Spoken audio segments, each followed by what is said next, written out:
City of Laredo, call to order, regular council meeting, 820-25R15, council chambers, 1110 Houston Street, Laredo, Texas, September the 15th, 2025, 5:34 p.m. I'll stand for the Pledge of Allegiance.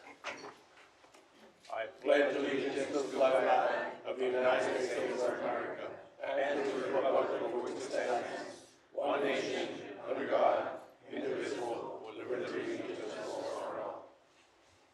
I would like to do a moment of silence. I would like a moment of silence for the family of Charlie Kirk, along with everyone that has been impacted and lost a loved one due to political violence. A moment of silence, please.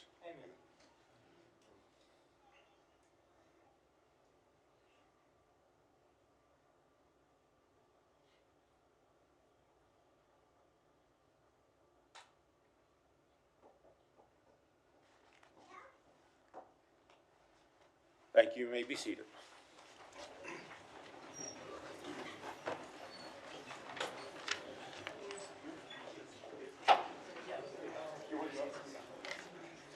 Mr. Secretary, roll call, please. Yes, Mayor. Honorable Mayor Dr. Victor D. Trevino, Present. Honorable Council Member District 1 Gilbert Gonzalez, Honorable Council Member District 2 Ricardo Rangel Jr., Present. Honorable Council Member District 3 Melissa Cigarroa, Honorable Council Member District 4 Ricardo Rick Garza, I'm here.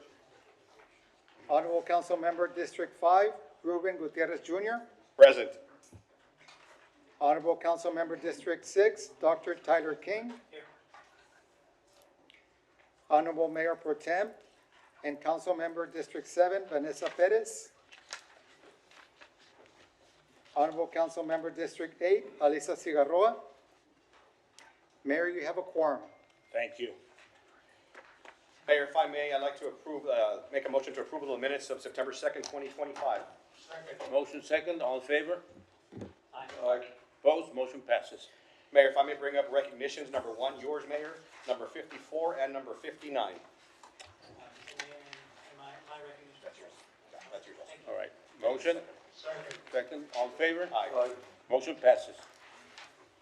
Recognitions.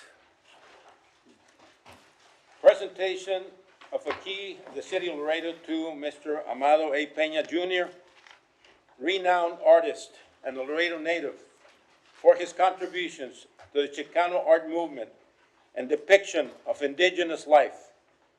Mr. Peña's work has been displayed and seen in the United States United States art in embassies, collection, and Smithsonian American Art Museum. And Mr. Peña, tonight we will be presenting the highest honor in the city, the keys to the city. And I would like to say and add that sometimes we talk about people like they're not people. And at that time, I have shared that with Mr. Peña. That further reinforces my belief that people are a wealth of experiences. And Mr. Peña, one of those people that is from Laredo and has experienced so much more as a renowned artist of these movements. He was so integral in influencing people. And for our children, future generations, it is important for them to hear from someone that is from here and leave an impact in the world. Because in the end, you never really say, you never leave Laredo. It stays in your heart. So without any further, I present to you Mr. Amado Peña.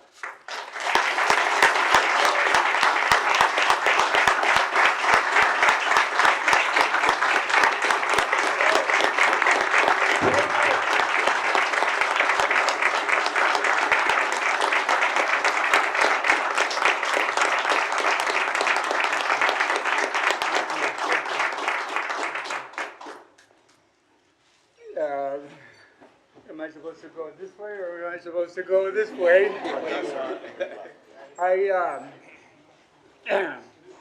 I knew that this was going to happen when I got the call about this very prestigious honor, and the first thing that came into my mind was, what am I going to say?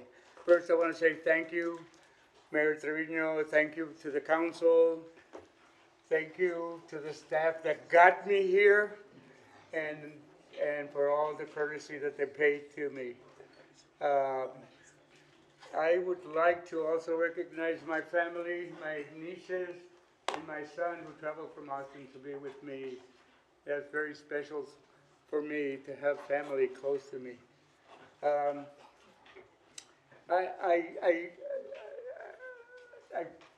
struggle with a lot of things I wanted to say about the honor itself. So I came up with this. I sat down and I got a piece of paper and I wrote 2 words. It's basically blank.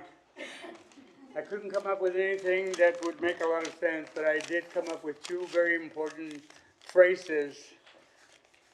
The first one is a term that is used in indigenous people all over the world, and that is the circle of life, where there's a belief that we begin in one place and we return to where we started. And for me, this is where I am now. I started here and I returned. And with that in mind, I feel like my life has been blessed in a lot of different ways. And I think of my life and my career as a journey rather than whatever other word I couldn't come up with, but it's a journey that started when I was 10 years old, growing up on Garza Avenue and attending Holy Redeemer School when it was only a 1-room building that had this very large room with an accordion door. And once a week, we would get a novice that would come down to teach art.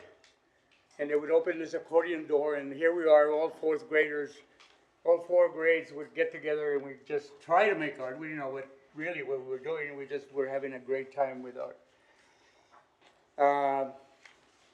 The other word that I came up with was inspiration. This is a word that a lot of people ask me as I travel throughout the country about where do I get the inspiration to do what I do? And really, growing up where we had no art, no mentors, no museums, no galleries, where did that inspiration come from? The inspiration came from a totally different source than artistic sources. And I would like to share with you that, if you allow me to. I'll start with that novice that came to when I was in the 4th grade, and she saw my drawing and made a very positive comment about my drawing. And I didn't know any better than to say, thank you so much. And I said, hey, that's pretty good. I'm good at what I'm doing. And as I moved on, I attended McDonald Elementary School. And I had no art either there. I had a very good teacher on my 6th grade, Anita Dovalina. I'm sure all of you are familiar with that name. Miss Dovalina one day caught me doing my drawings while I was supposed to be doing math. And rather than being scolded, she stopped to ask me why I was doing what I was doing. And I did not know at the time, I had a tablet with a bunch of scribbles in it, that would be my first portfolio. And she recognized that talent in me and allowed me, after I had finished my lessons, to do some art, to do some drawing on my own. But I remember the last words she told me when I left 6th grade and went on to Christian. She said, when you get to Christian, make sure that you look for art, because they do teach art in Christian. And that's the first thing I did. The first class that I signed up for was art. And I was very blessed to have teachers like Chita Guerra who guided us and encouraged us to be creative. The next person that I really owe a lot to was my high school art teacher, Jose Maria Lozano, who was a great teacher from a totally different perspective, because I went into education and then I went back to the same classroom where I was a student to teach my first class at Martin High School. And I remember his words about how he encouraged us in his own way, in the humanity that he had to guide us and to drive us and to be aggressive and to be dedicated into that one or two or three tasks. That encouraged me as an educator to do and follow in his footsteps.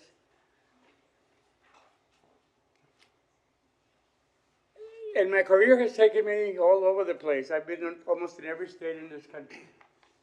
And I've been told that my artwork hangs in some home in all 48 states, somewhere. And I've been told that. Now I can't prove that, but I've been told that. So I'm very blessed. And of course, the highest honor being inducted into the Smithsonian Gallery of Art in the Hispanic collection, and being named one of the top 100 most influential artists in the country.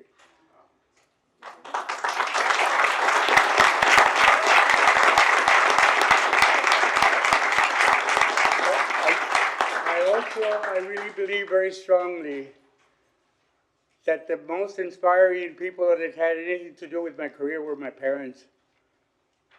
Because they, knowing nothing about art, knew one very important element, is to teach me to be dedicated into any task that I would do and to work hard. A very strong work ethic that eventually had nothing to do with art, but it had to do with a work ethic that says, carry on, do it yourself, get it done, whatever it takes. And a mother who was just as devoted and dedicated, the strength of our family. In her own way, she taught us how to be strong. And then there's my sister, who believed in me and blessed me all the way through all of my aches and ups and downs, and stood by me to encourage me. And it had nothing to do with art, it had to do with the spirit behind that, because when you're in the business of creating, the technical side of that is one part. It's the spiritual side and the strength of being to develop a human being that really keeps us strong. I believe that to be very strong. And so, when it comes to inspirations, that's where the inspiration comes from. And I want to tell you a story also that I think is very important. You mentioned the Smithsonian. My artwork is in the Smithsonian, but what's really more important than anything else, each one of those artworks has a tag on it that describes the artwork, the medium, all of the specs. But the most important one that's there at the very bottom of that, it says born, Laredo, Texas.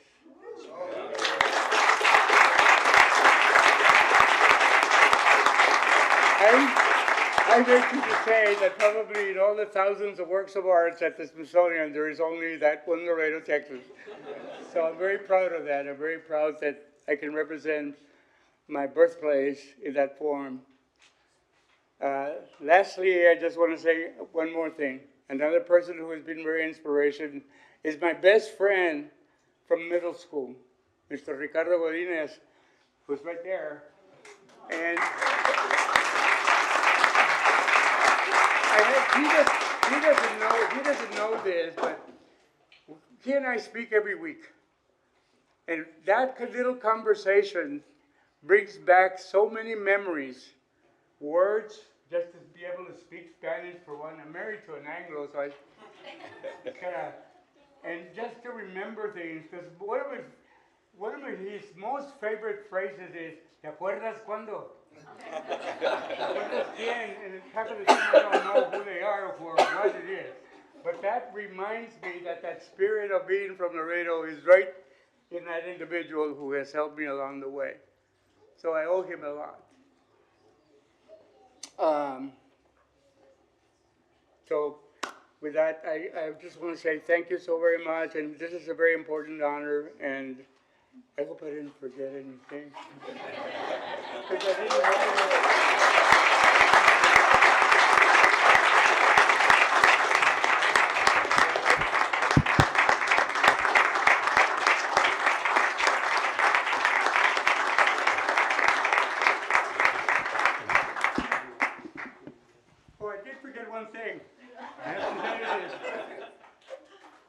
wife, bless her heart, today's our wedding anniversary. And one of her favorite phrases is this.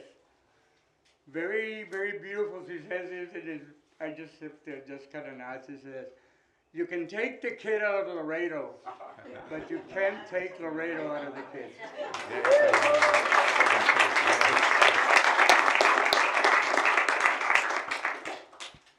The key to the city of Laredo, Texas, presented Tomado M. Peña Jr.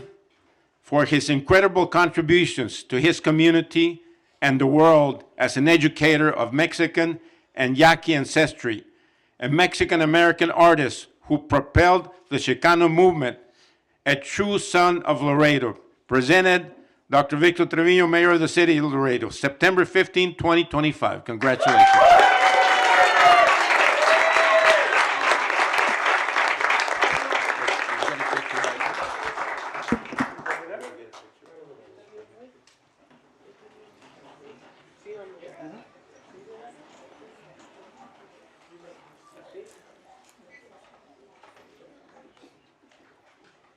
Want to scoot over now? Little bit more, right there, Mr. Peña. Ready? 1, 2, 3. Thank you. One right here. Ready, 1, 2, and Y'all want to take a picture here in the middle? There we go. Go. 3, 2. Okay, family? Family and friends, please.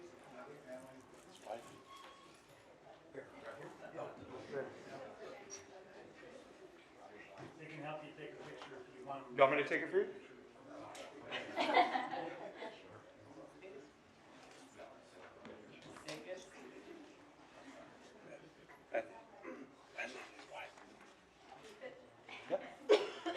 Right here with me. Ready? 1, 2, 3. Thank you. right here, 1, You want me to take 3, it? One more. ready, 1, 2, and 3.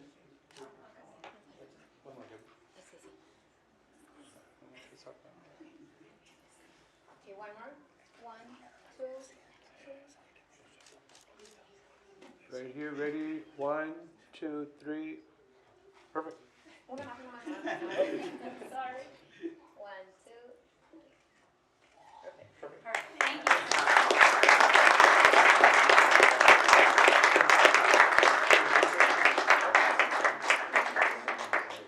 Congratulations, sir. Congratulations.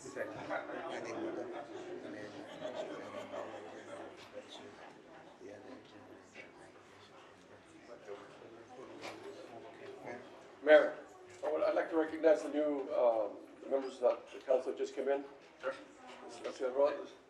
Melissa Ciarroa, Melissa Ciarroa, and Vanessa Perez. Thank you.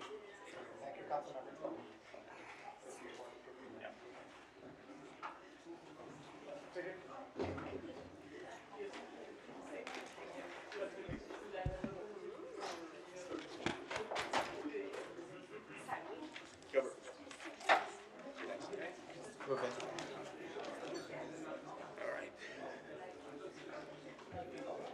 Mayor, next we have item number 54. Item number 54, recognition.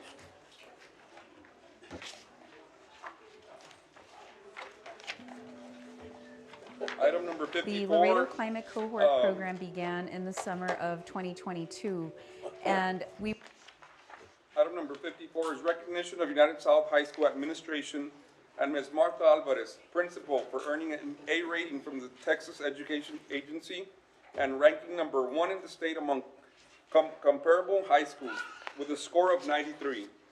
United South High School stands as a model of excellence and achievement for Texas schools. I want to thank everyone from the team from United South for being here. I know it's been a long day. I spoke to Dr. Cruz and Assistant Superintendent earlier this afternoon, and they still share the excitement. So tonight, Mayor, it brings me joy and excitement to recognize one of 2 high schools of District 1, the district that I proudly serve. United South High School has achieved an A rating from the Texas Education Agency for ranking number 1 in the state among schools with similar demographics. With over 3,200 students, United South High School earned 6 of 7 distinctive designations in academics, growth, readiness, and closing achievement gaps. A true testament of the dedication of its students, staff, and community. Under the leadership of Principal Ms. Marta Alvarez, the campus has built a strong culture and collaboration, discipline, and high expectations. Principal Alvarez was recently named TASSP Region 1 Principal of the Year. She draws on her own inspiration journey to connect with students and empower them to succeed. Tonight, we proudly honor United South High School Principal Ms. Marta Alvarez, plus the United South Administration faculty, students, and parents for their remarkable achievements and continued pursuit of excellence.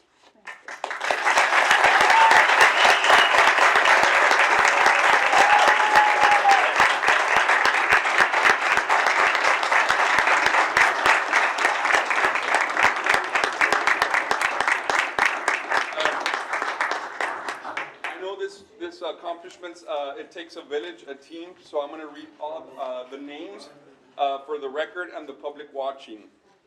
So it's Dean of Magnet, Dr. Sina Koroma, Jr., Dean of Early College, Robert William Burrier,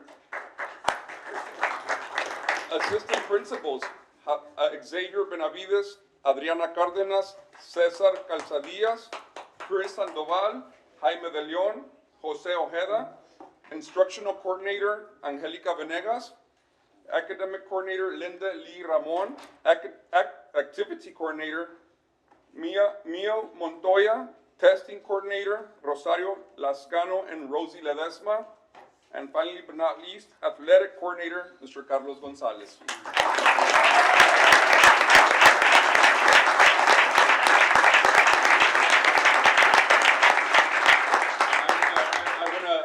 Remind you that it is because of you all we continue as a community, as council, and the community out there that we continue to wear our school colors with honor. I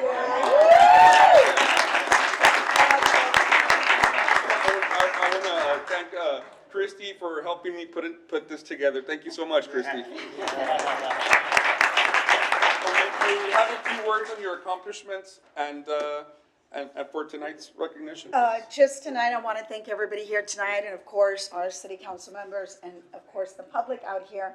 We're very excited representing. We only have our students 187 days out of the year. With this, I have 13 leaders. Beyond them, we have 300 teachers waiting and about 180 staff. So it's really a little bit bigger than Zapata County. We do have our own little city, and we're just very proud, and we're very excited for this. This honor being here and being recognized, it truly is a testament that City of Laredo is very, very involved with our public education, and we continue to represent Laredo well, our students, and they're our future leaders. So I'm very excited, and again, congratulations to my team.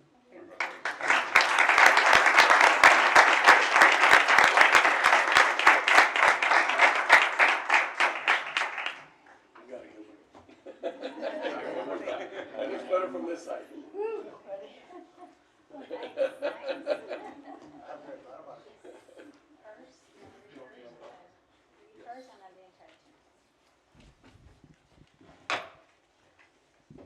So the City of Laredo Mayor and City Council recognize United South High School for your exceptional achievement in being ranked number 1 in the state of Texas among comparable high schools by the Texas Education Agency, with an outstanding score of a 93. The City of Laredo Mayor and City Council proudly recognize and commend your remarkable accomplishment. And here you go, guys. So also the City of Laredo and Mayor and City Council recognize Ms. Marta Alvarez, Principal of United South High School, for your exemplary leadership and dedication to academic excellence, which played a vital role in United South High School earning an A rating. Your commitment to the students, staff, and greater educational community continues to uplift and inspire the city of Laredo is so proud to honor your accomplishments.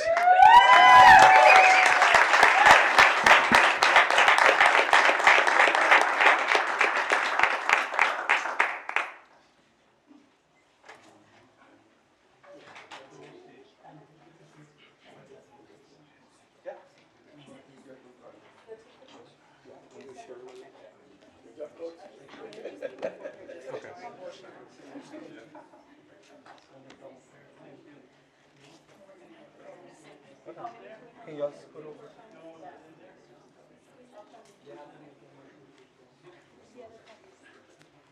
Right here. You want it in the middle? Can we have the flag here in the middle? Right there. Just stand there. There you go. Do you want some to come up here? They come up. Yeah, they come up here. Ready? 1, 2, 3.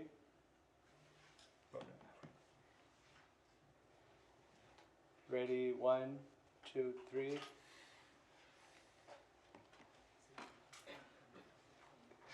Ready? 1, 2, 3.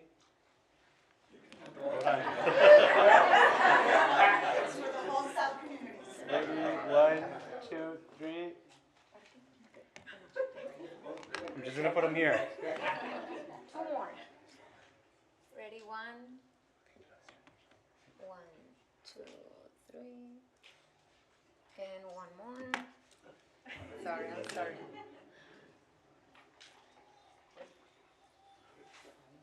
Ready, 1, 2, and.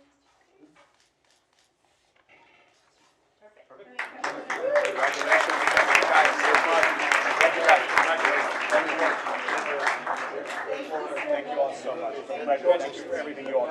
Thank you so much. It was a pleasure. Give us a call. I'd love to get out there with you guys. Congratulations, you all. Congratulations. Congratulations. Great seeing you. Congratulations. Oh, what an excellent job. Congratulations. Thank you all for everything. Congratulations.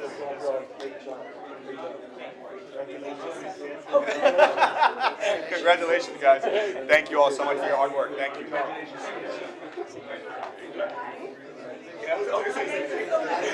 you so much. It was a pleasure. Thank you, guys.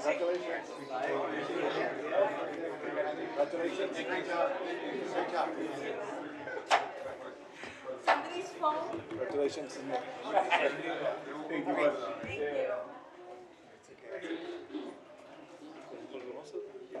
Mayor, we have item number 59 now.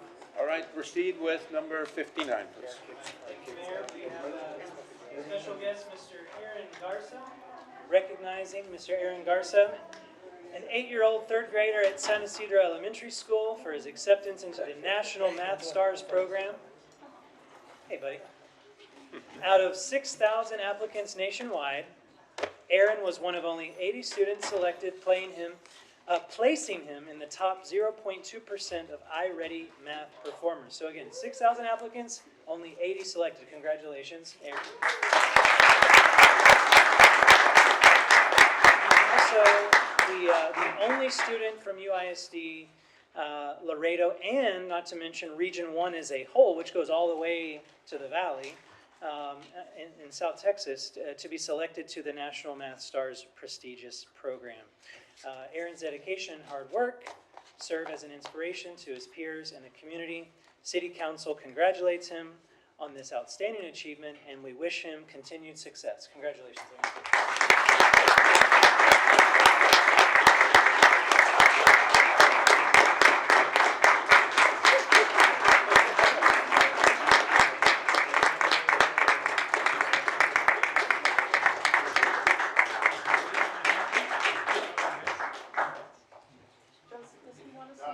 Does he want to say something? Get prepared.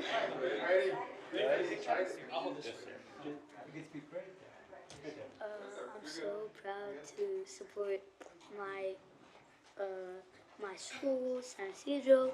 I'm happy to support Laredo itself.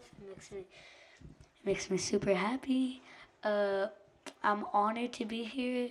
I'm honored to meet you all, and I'm honored to be at City Hall. Thank you so much. Wow.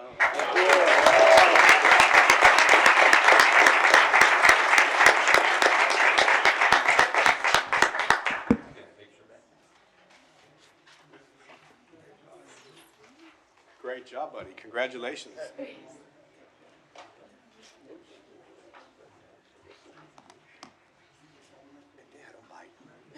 Right there.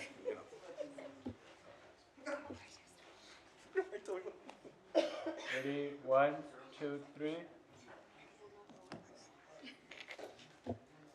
Ready, 1, 2, 3. And one more here. 1, 2, and 3. Mayor, the mom just wants one of him, with him, himself. No, no. You. Mayor, get in there, yes. Ready, 1, 2, 3. One more. 2 more. 2 more. Thank you. Yeah. Ready, 1, 2, 3. Thank you.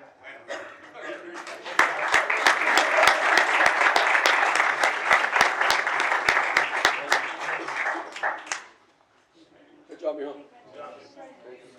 Did you know that only the people here can count up to 3? Congratulations, mijo. Congratulations. Great job. Great job, Mom. Thank you.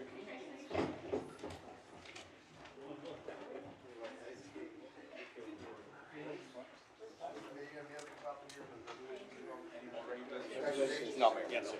We haven't seen All right, I'd like to proceed. I'd like to proceed with communication before we go into citizen comments. Mayor? Mayor? There is a group of students here for a presentation. Would we be able to bring them up? Okay, we can do that first. Go Okay, ahead. on the supplemental, item number 4, the Laredo Climate Cohort. Presentation by the Laredo Climate Cohort, an invitation to our September 17th Town Hall, protect our climate, protect our future at the Laredo Public Library, and any other matters related thereto. So, our Laredo Climate Cohort. Good evening, Mayor and the esteemed City Council here. My name is Alberto Vargas, and I'm a high school student here at Hector J. Garcia Early College High School, and I'm joined by my colleague.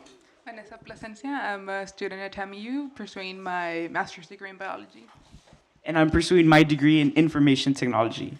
We're members of the Laredo Climate Cohort, and throughout the summer, we digitalized all the projects we have done since the year of 2022 for the cohort. As young members of this community, we believe that climate change is one of the most urgent issues, and we ask that Laredo can work with us to enact a future climate action plan. We want to kindly invite you to a town hall meeting that we're having this Wednesday at the Laredo Public Library, hosted at 6 p.m. We hope you enjoy the video we will present for you today. Thank you. May you now play the video. Thank you. The Laredo Climate Cohort program began in the summer of 2022.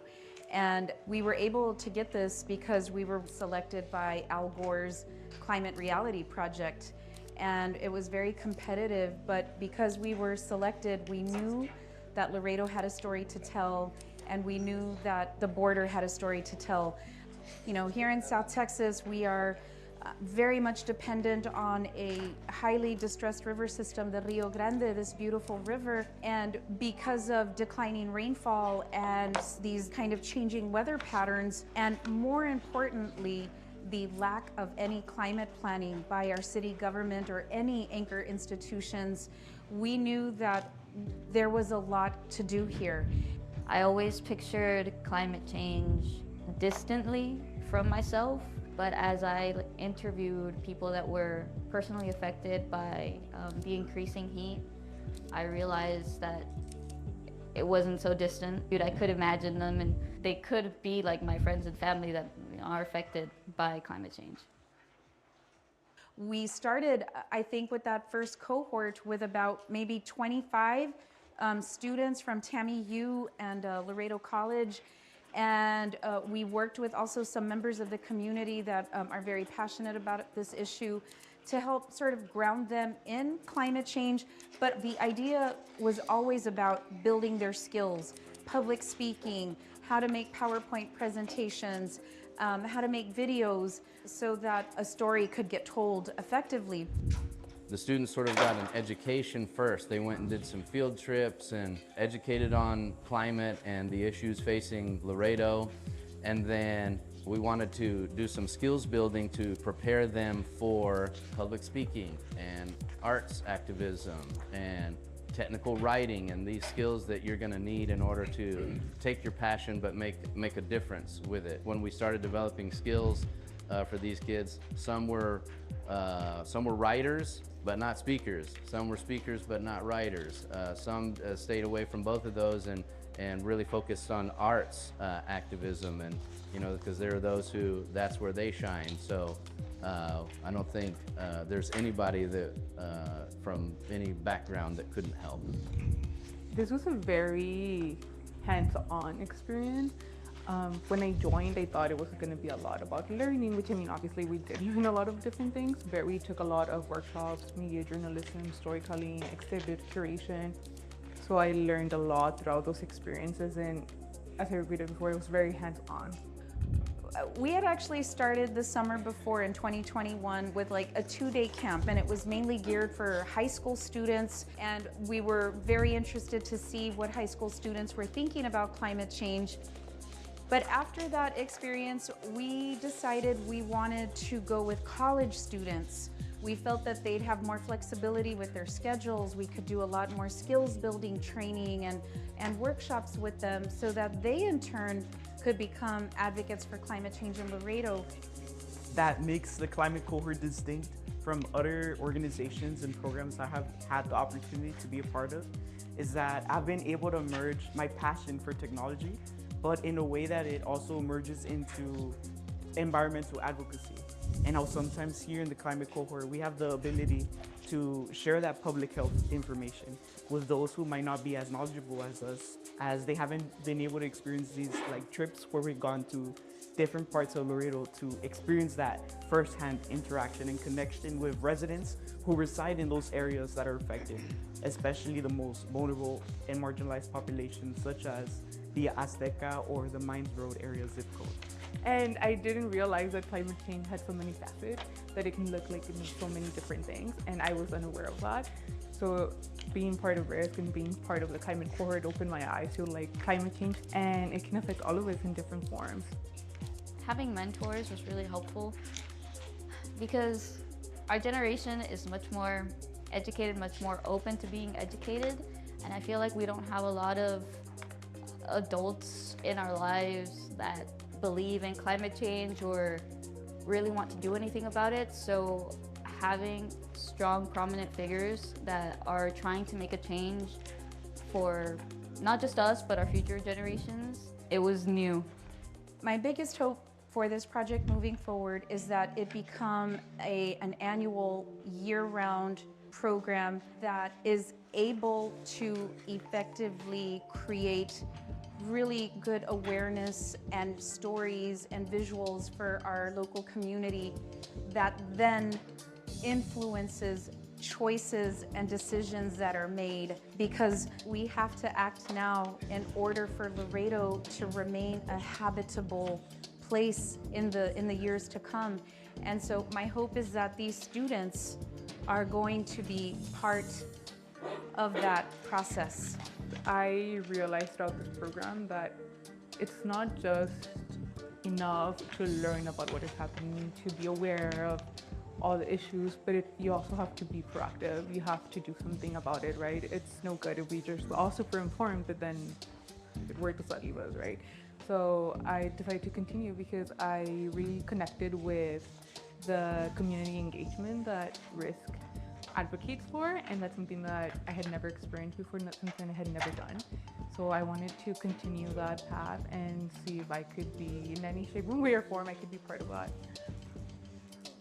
Very realistically, the students who have been involved with us since the beginning that keep coming back, what we can achieve with it is the investment that we're making in these students and seeing them come back, continue to help out. Maybe one day they're gonna end up back in Laredo, maybe they move off somewhere else, but whatever the case may be, I think that passion starts and grows now, and you're gonna see it pay off years down the road once they're off and out of college college and successful, and now they're doing the work that we wanted to see them do on climate change. I feel it is vital that we introduce more initiatives such as the Laredo Climate Cohort to the youth here in Laredo, as we're going to be the future, and we might as well get that information and all those techniques and all those ways to share our knowledge from those who have been doing it for so long.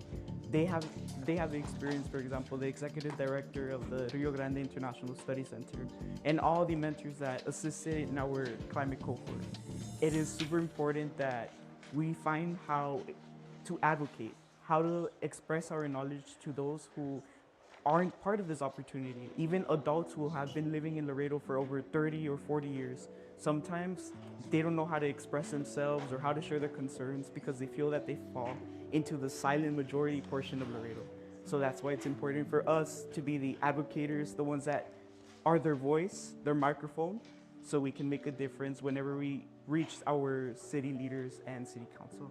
I feel like we could get a lot of work done if the cohort grew, especially in the sense that it's a very small community in Laredo that genuinely believes and cares and is willing to do something, about climate change. And obviously there's very little that we can do besides talking to our, councilmen and women and going to, the meetings that they host there and encouraging, the bills that they pass that will help things like the river.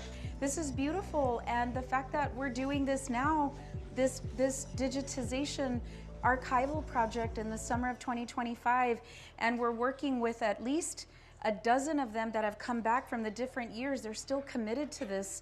They still feel a part of this, and they want to be a part of the work moving forward.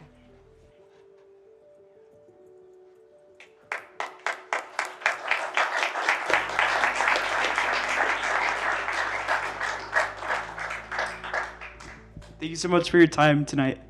Thank you very much. Mayor, may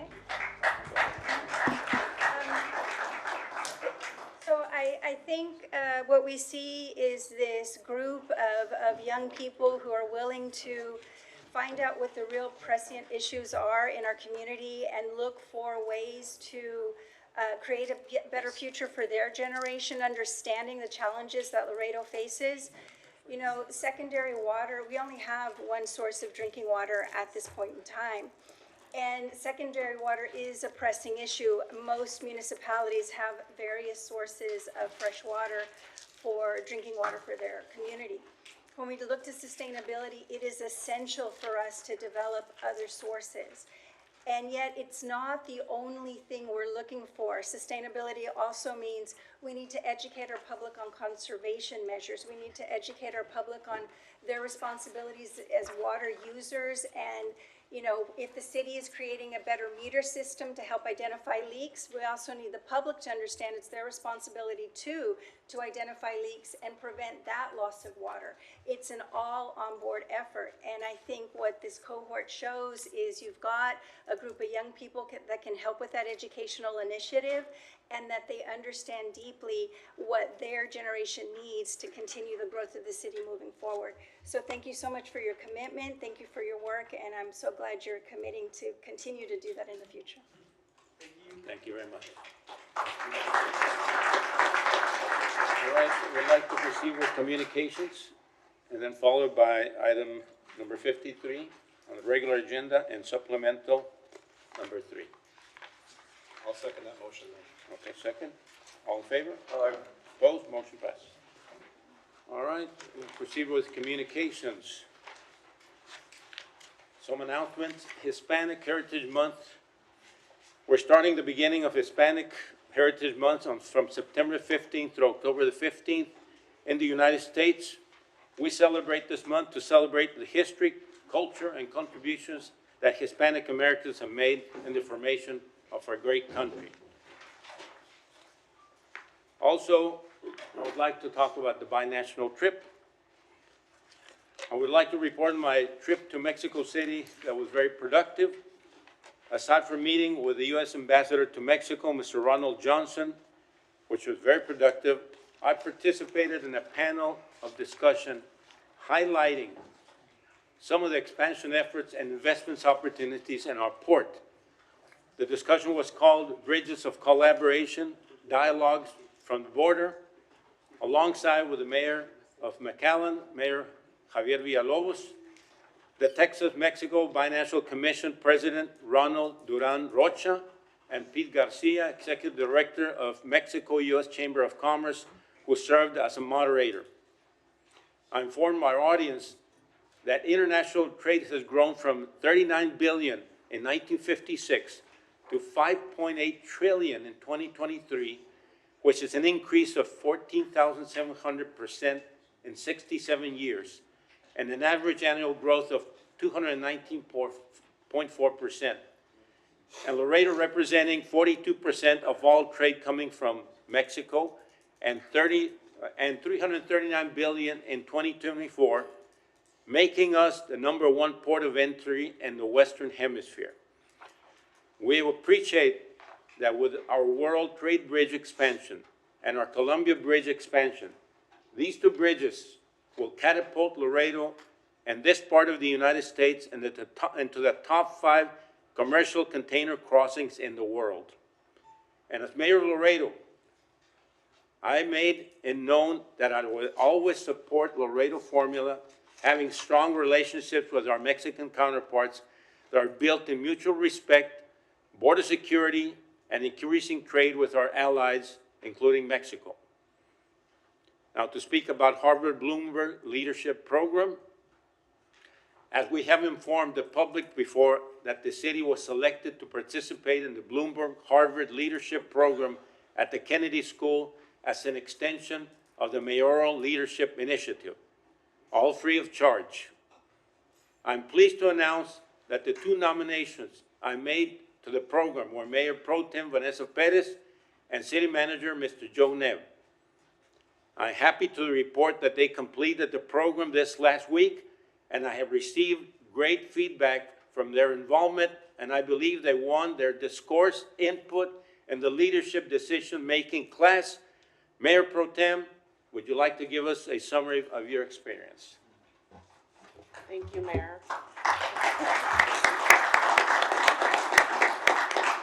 Well, first of all, I just want to thank you, Mayor, for the nomination and the trust to go and represent Laredo.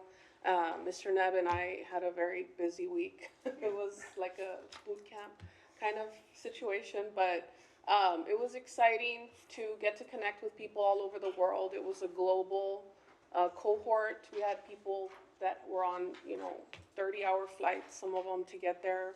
So it was interesting, the conversations. The biggest takeaways from this was just to think about decision-making and communication as a process, and to be an architect of these types of things. And so I'm hoping that the skills that we learn there will be able to add to the council's overall ability to continue to provide the best leadership that we can for Laredo and the decisions that we make. So I'm happy to be part of the team. I'm happy to be part of this council. I thank my constituents for giving me the opportunity. And again, Mayor, thank you, and also thank you to Harvard for the opportunity, and the Bloomberg program for the scholarship and sponsorship. Thank you very much. All right. Mr. Nebb? Would like to proceed? Mr. Nebb, would you like to? Go ahead, Mr. Nebb. Thank you, Mayor. Yeah, I'll reiterate exactly what Mayor Pro Tem talked about there. It was a really interesting class on decision-making. It discussed all the framework as to how decisions are made, the biases associated with them that you should watch out for within the decision-making process. They went into conflict resolution, as well as what to do with all this information when it got there. So the framework of the class was very intense for that process. We met individuals from essentially all walks of life worldwide within the group. So we saw nonprofit agencies, we saw military, we saw other governmental agencies, federal, state, from across the world. So I think those frameworks and those tools that they provided were instrumental. We actually had to put, we had two practicums or actual taking what we learned into practice. I will tell you that Mayor Pro Tem was on the team that scored the highest on the first practicum. And it was about the outreach into how to help with essentially survey process, and then we had to help incorporate within that decision-making the ability for supporting another entity, the Against Malaria Foundation, I believe, was the entity that we had to work on. So her class did, or her group did the best within that structure. I was in the middle of the group. I was with firefighters and police officers, so. But no, it was a fantastic week, and I think what Mayor Pro Tem said as well too is that they packed it in there. It started first thing in the morning and it ran into the evenings. Every day they had homework and everything, so you got what you put into it, and I can tell you, it was a very good time. All right, thank you very much. Thank you.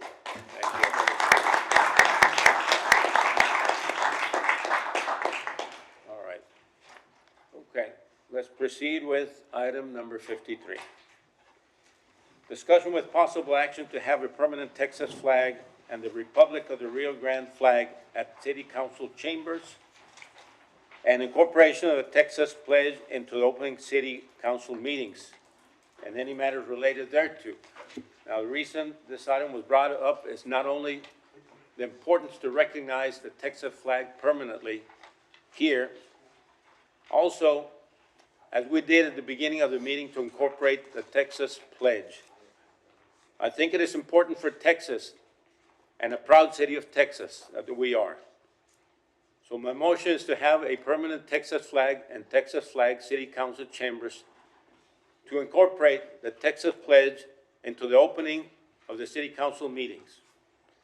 The Texas pledge will read, honor the Texas flag, I pledge allegiance to thee, Texas, one state under God, and one invincible, indivisible.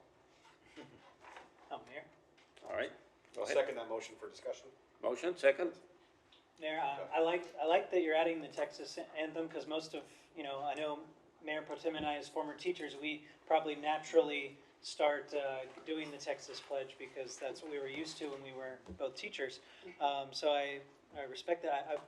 As far as, I know we're not interior decorators or anything, but I'm just curious, is it, as far as the Republic of the Rio Grande flag, obviously it's a really important part of the history, would that go like right next to the American flag, or would that just be kind of somewhere? Oh, it'd be over there. Okay. Oh, okay. Good. I was just making sure we. All right. I support your item, Mayor. All right, thank you. Mayor, may I? Go ahead.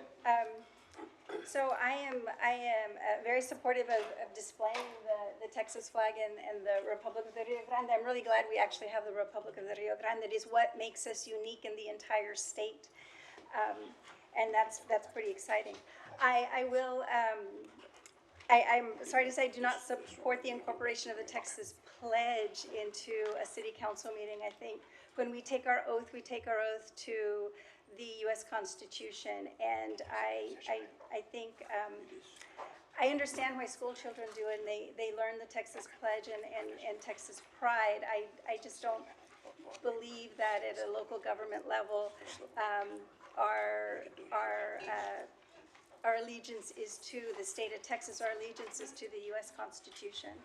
And so for that reason only, I will not be supporting this item, but I am, like I said, very excited to see the Republic of the Rio Grande here in City Chambers. Thank you. All right. Any other comment? Motion and a second reading. There's a motion and a second. All in favor? Aye. Opposed? Motion passes. Next item will be on the supplemental. Number 3, discussion with possible action to create a cooperation agreement with Mexico City to further facilitate our binational collaboration and international commerce with the largest trade partner, which is Mexico, and any other matters related thereto.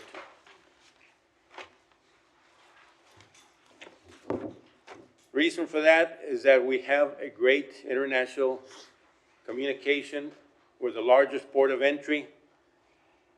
As mayor, I think this is important for us to establish this communication, being here at the border, at the epicenter, where we are dealing with federal issues at a local level, and we're very informative to our state and federal partners of what happens here, and our great relationship with our partners in Mexico City is very important.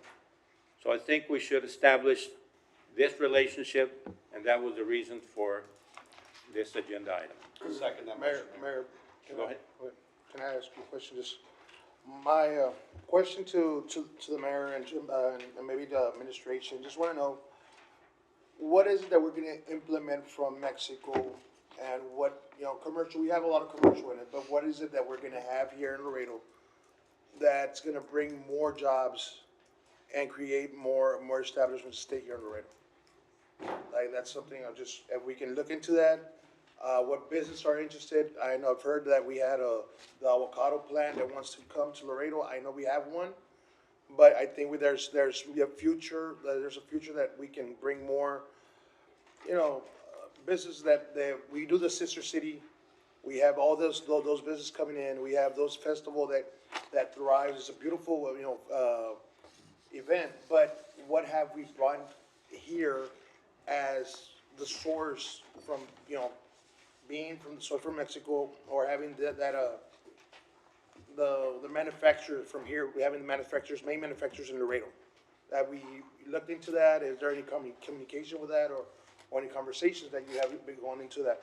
Yeah, Mayor and City Council, I can just talk briefly on that. It's not fully fleshed out, but just recently with the Pathways to Trade conference that the LEDC put on, the Laredo Economic Development Council, there was a lot of conversation about our intent to kind of shift.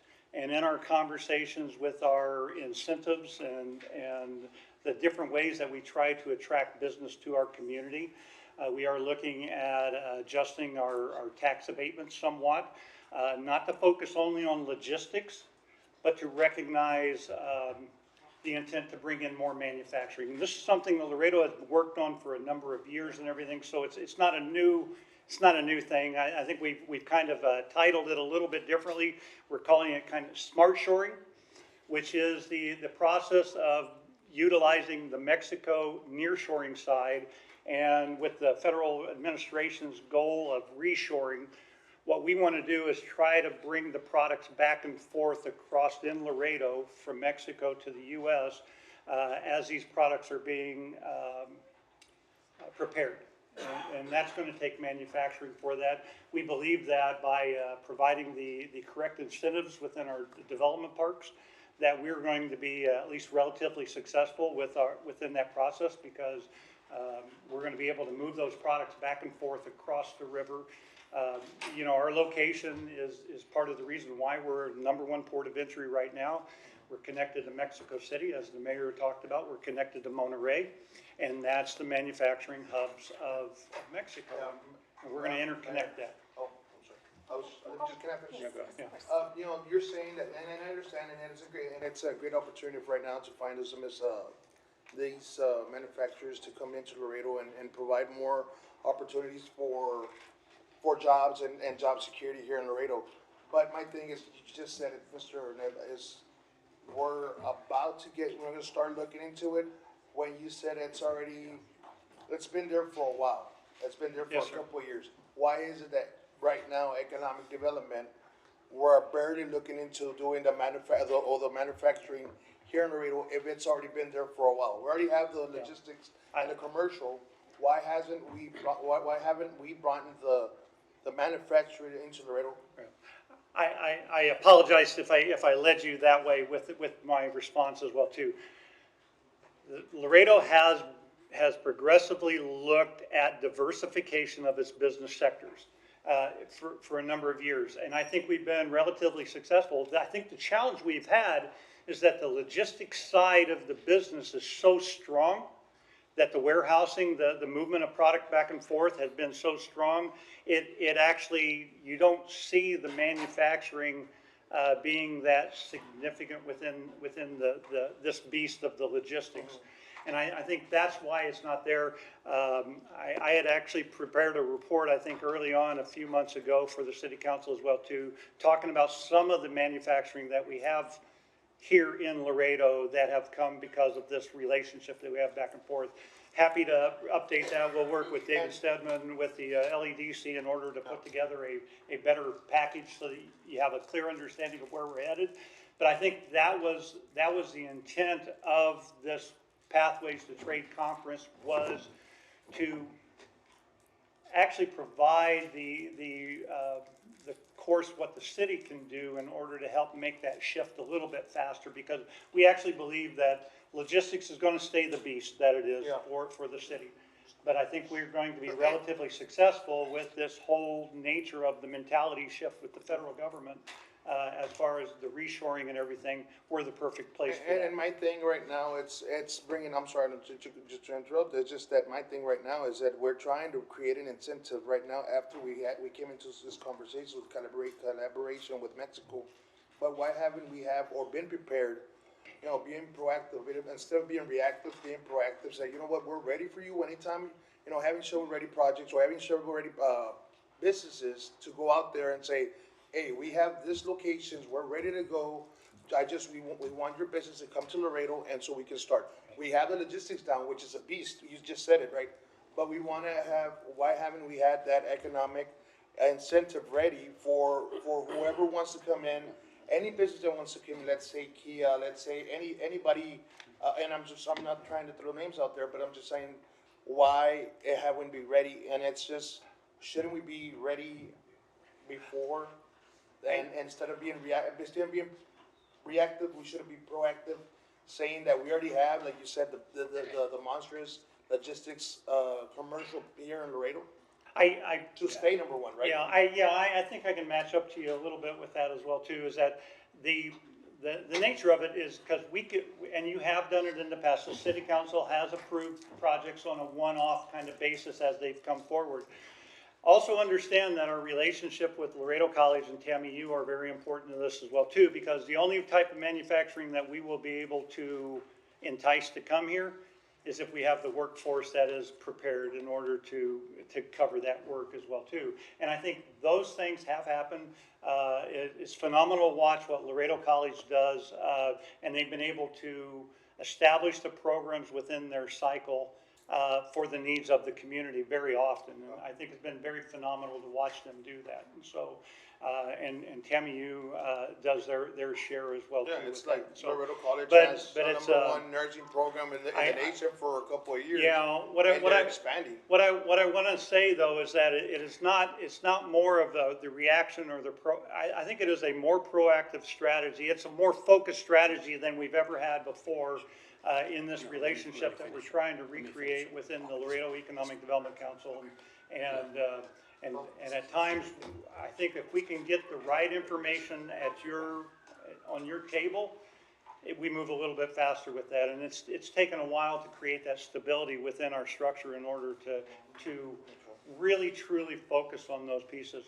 We have been successful just because of our location, but I think we can do a lot better than what we have, and I think that's what we're hearing from the business people within the community. So do you think we should do a directive of finding the incentive, being ready for, or do you is management already working on it so we can start have that package? And we had been preparing already an amendment to our Chapter 380 agreements and everything. That was forthcoming within the next couple months. It's going to be at your for consideration with you in order to open up those doors a little bit better. And Mr. Neb, I have some, the reason I brought this up is to create a cooperation agreement. Yes, sir. With Mexico City, we're seeing the creation of the rail line from Mexico City, passenger train already initiated. Yes, sir. From Mexico City to Nuevo Laredo. And I would like to lay the groundwork and start with that binational collaboration because of this also. So basically my motion would be for management to bring back a sample document to council so we can incorporate these types of bilateral relationships. Second. Motion second? Mayor, may I? Go ahead. Thank you. And I appreciate the conversation about the trading sector, and I think that what the Pathways to Trade Conference really highlighted was this desire to take advantage of all the raw materials that are passing through our port, and understanding the focus now of bringing manufacturing back to the United States, but understanding our position on the border allows us this zone, if you will, where we can take advantage of maybe labor inputs on the Mexican side and some of the technological know-how on the United States side, and position ourselves to create our own economic development zone that can look into manufacturing in alignment with the educational institutions, like you were saying, Mr. Neb, because it really depends on that technical workforce, the development of that.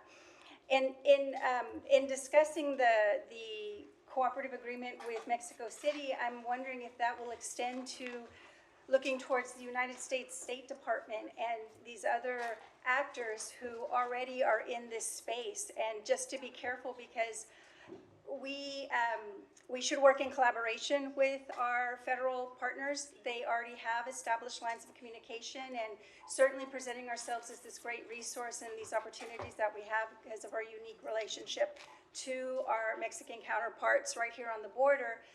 It's an advantage, but at the same time, when we reach over to Mexico City, I think we just need to be careful that we're not duplicating efforts, or that we can look for ways to strengthen perhaps ties that are already there, relationships that already exist, contributing our knowledge and our expertise, but also respecting that federal role that they have already in establishing these relationships. I think if we look forward to it now, we're going to have to end up with our federal partners at some point in this initiative. And I'll take it just a little bit farther too, based upon exactly what the mayor had talked about as well too. And so, you know, we saw within the state of Texas the idea of bringing more doctors over to us, and we've also looked at the veterinaries. We've looked at a lot of different skill sets of incorporating that back and forth.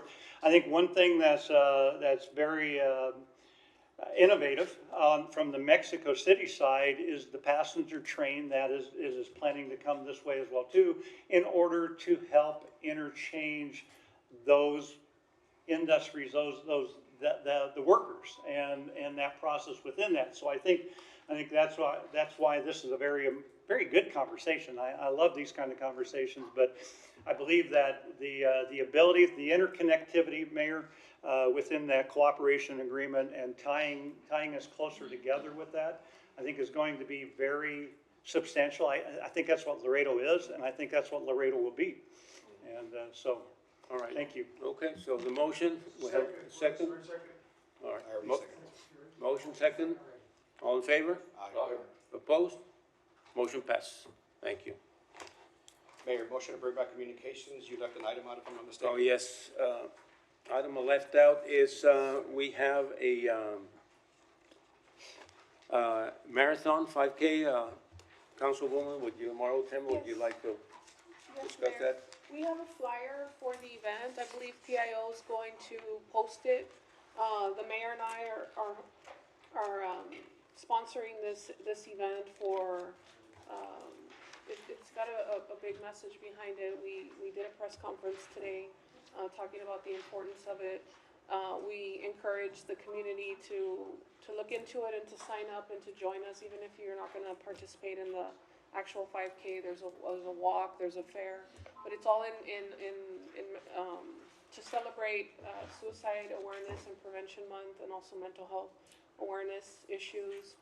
And so we've got some great partners, and we hope that you all will sign up for it.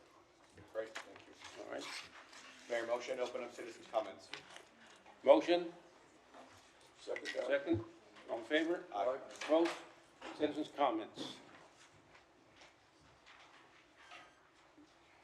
Public comment, Mario Loreno Lopez. You left. Okay. Carlos Ramirez.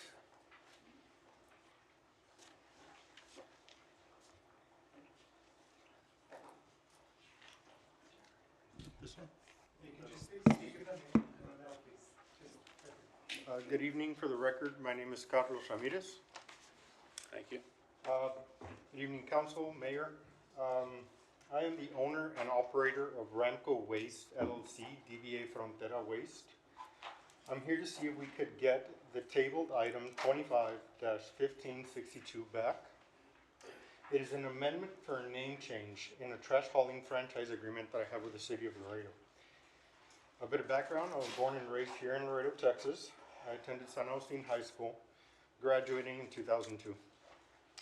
I then continued my studies and graduated from St. Mary's University in San Antonio, Texas. After graduating college, I began working and ended up getting my real estate license and practicing real estate in San Antonio. In February of 2013, I returned to Laredo to take care of my sick father, who 4 months later ended up passing in June of 2013.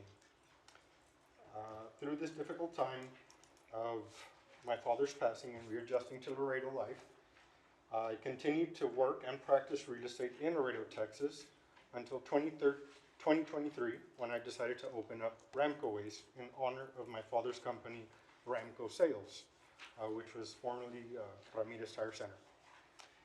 With this company, I then applied for the franchise agreement with the city of Laredo, and upon approval, I immediately began purchasing my trucks, containers, equipment, as well as getting together with a marketing team for branding. After brainstorming, we did decide that Frontera Waste was a much more appealing name to the community than Ramco Waste. So I went ahead and moved forward and applied and received an assumed name certificate from the state of Texas. I began operations in July of 2024, and since then have employed 2 truck drivers. Ever since I began working with the city, I have been up to date with my reporting and franchise dues. I have always paid my toll dues at the landfill with a company credit card and never with cash. When I began operations in July of 2024, I did request an account, knowing that other haulers had accounts with the city and would use special lanes to get into the landfill, but I was denied from Solid Waste with the explanation that the city of Laredo was no longer offering that program. I have always used a company credit card, and up until August of this year, 2025, was when the city finally approved me for an account. I am a very big advocate of participating in my community. We have an upcoming Keep Laredo Beautiful tree planting in November 8th. I wanted to go ahead and be a Blue Bonnet sponsor, but because of this name change on the company, we're kind of having to hold back on it. But if we get everything, fixed, hopefully we can go ahead and participate. I have literally poured my blood, sweat, and sometimes tears into this company, and I happily do so for my 2 beautiful boys of 6 and 3 years old who mean the world to me. So I humbly ask to reconsider the tabling of this item and would like to clear my and my company's name, and will happily answer any question that this council may have. Thank you. Thank you. Mayor, if I may? Yes, go ahead. Zone, can I bring up that particular item here, right now, with public comment? That was from the last. We tabled it last time, so is there a way to bring it back now? You can bring it back by motion, but we're in the middle, public comments, you can wait to right after that, unless. But we can do it afterwards, correct? Right. Okay, thank you. You can bring it back to the next meeting, yes. All right. Okay. Next comment, Edgar Villaseñor.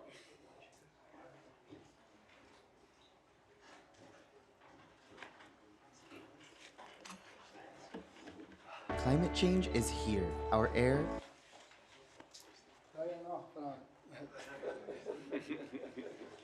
Good evening, Mayor and City Council and members of our community.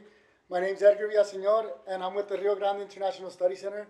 And today we'd like to invite our leaders and our entire community to an important town hall event this Wednesday, September 17th at the Laredo Public Library at 6 p.m. This event is going to focus on something called the endangerment finding, which is a science-based determination behind some of the federal government protections. The federal government is now proposing to rescind these findings, so at this town hall event, we will highlight what these proposed changes are and provide an opportunity for the community to submit online public comments by sharing how climate change is impacting our daily lives. We already know that Laredo, a lot of us are uninsured, and I just want to make this, because I have this opportunity right now, the heat not only affects like the way that we get more irritated easier when you're in the car. If you don't have AC, it affects the way that you do. There's actually reports, scientific reports, that have a correlation between increased heat, like whenever it's really increased heat, not only do you get like a lot of emergency calls, but there's also a correlation between high 911 calls.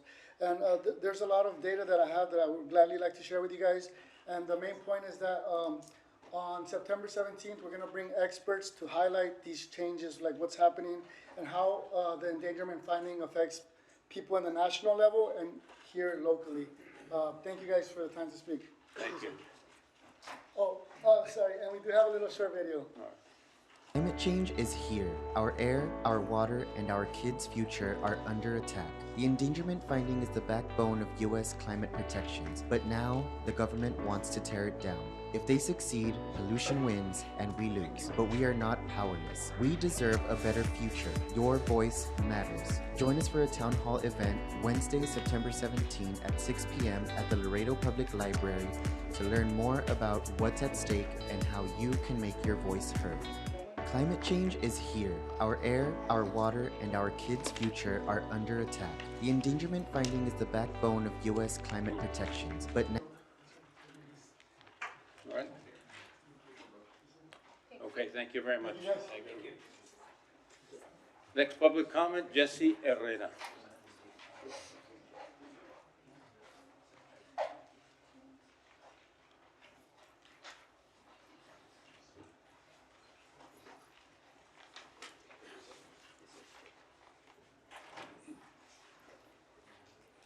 Some call me a poet, some call me the dude, but I've always been Jesse G. Herrera.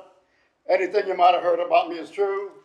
Only the names have been changed to protect the guilty. I understand that you are considering pledging allegiance to the Texas flag. Beautiful. Would you please consider adding an asterisk or a footnote with the following: that you are pledging allegiance to a state that was the first to implement and the continuation of the fascist militarization of the border. A state that has its own Don Quixote windmill wall built ignoring all environmental safeguards and concerns. The state that has passed SB 4, Show Me Your Papers bill. A state that refuses to acknowledge the historic contributions of brown, black, and indigenous heroes by refusing to teach about them in Texas public schools, or the atrocities committed by the state against brown, black, and indigenous people, a state whose allegiance is not to a nation or a state, but to a fascist, murderous dictator who never heard of due process, even though he was afforded due process in all his criminal trials, a state that has deluded and suppressed brown, black, and indigenous voters by Frankensteining gerrymandered districts just to appease El Taco, a state that is allowing the construction of concentration camps to house Jewish, south of the Rio Grande, immigrants, legal and undocumented immigrants who have been kidnapped, imprisoned, and tortured without due process, a state that is divisive rather than inclusive, a state that is moving backwards rather than forwards. And to the Chicano or Mexican Americans who have lost their identity, imagine if this is how we discriminate against each other. All the KKK has to do is wait until we punch each other out. Funny how some brown people think they are a lighter shade of brown. And when the alt-right almighty, you're just a Mexican, no matter what part of the light spectrum you come from. So send the army and send the National Guard, not to protect us from Mexico, but to protect us from each other, to deliver us from each other. Reverse race rage. And as for Selena, why can't La Raza have their own Marilyn Monroe instead of the gardener, the maid, the illegals, the smuggler, the drug lord, the coyote, the land lover, the gangbanger,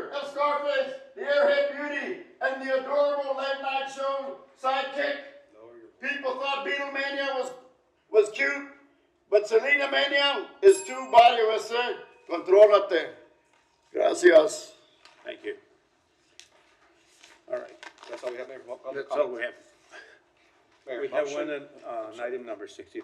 Mayor, excuse me, one of the people who had come for the comments that you called, he's returned in case he.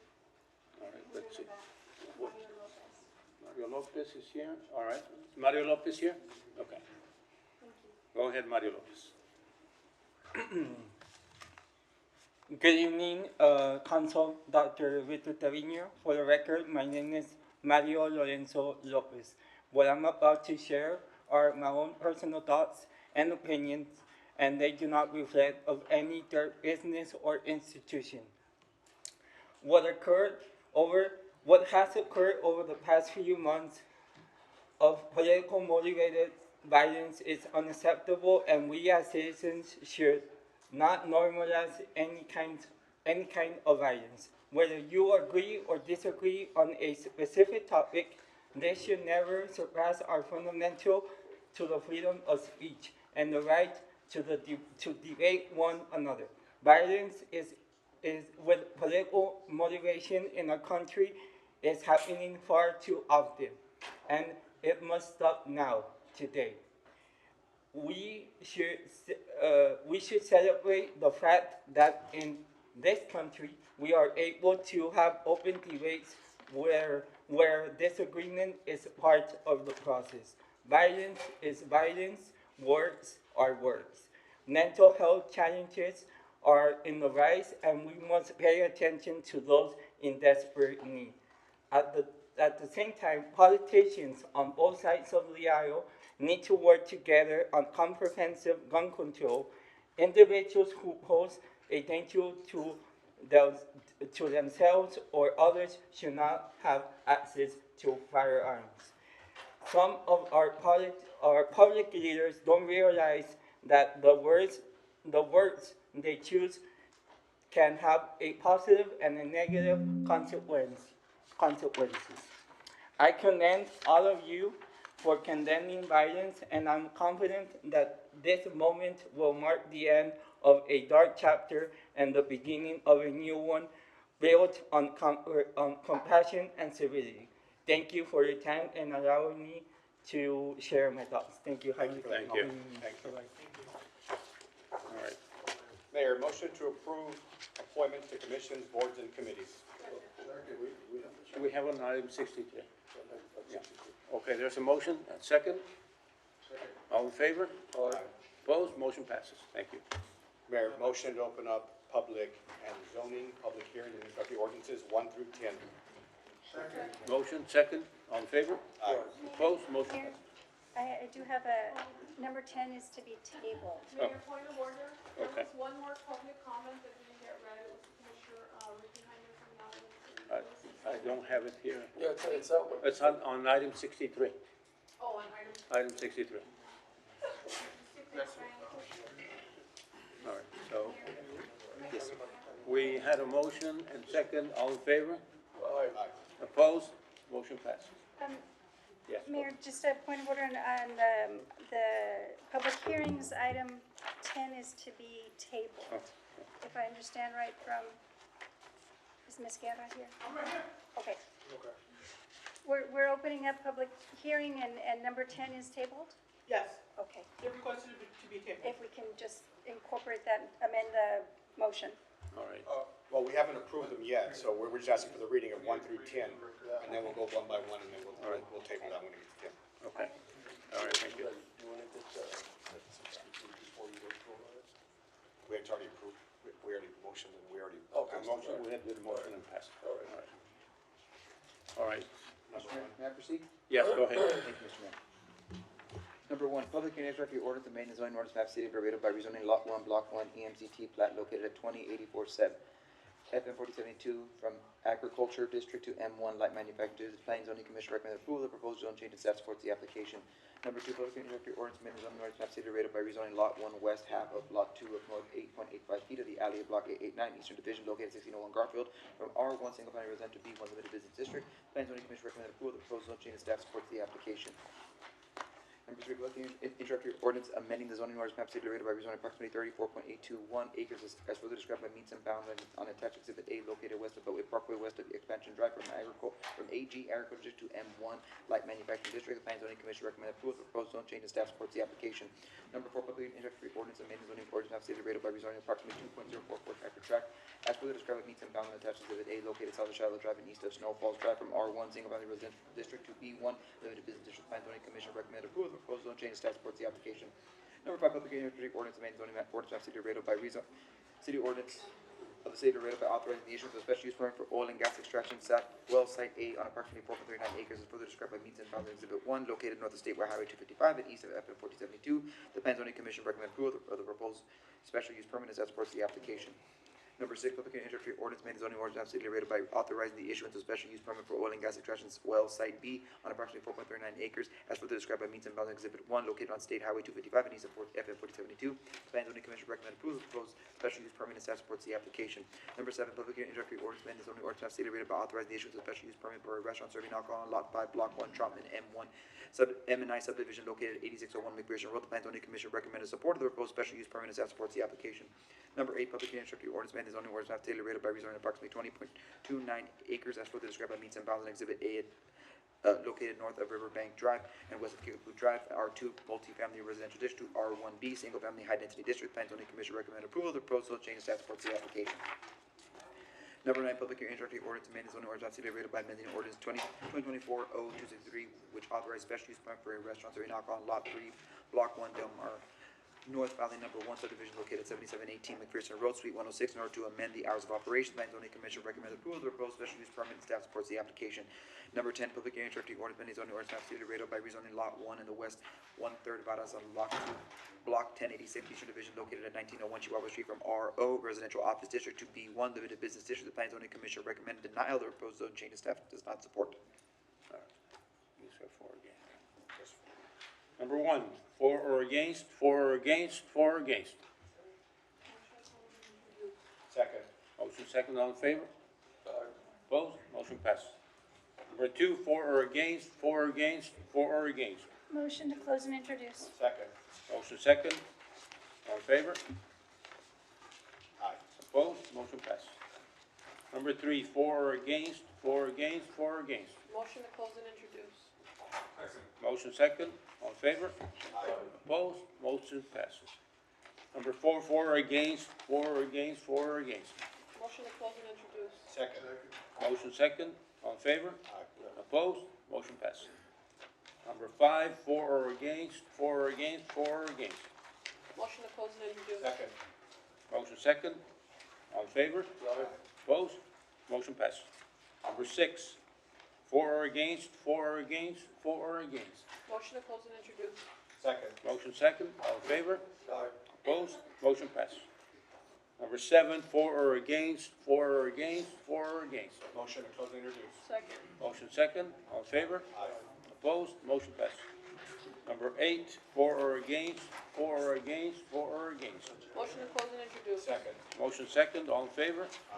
Opposed? Motion passes. Number 9, for or against, for or against, for or against.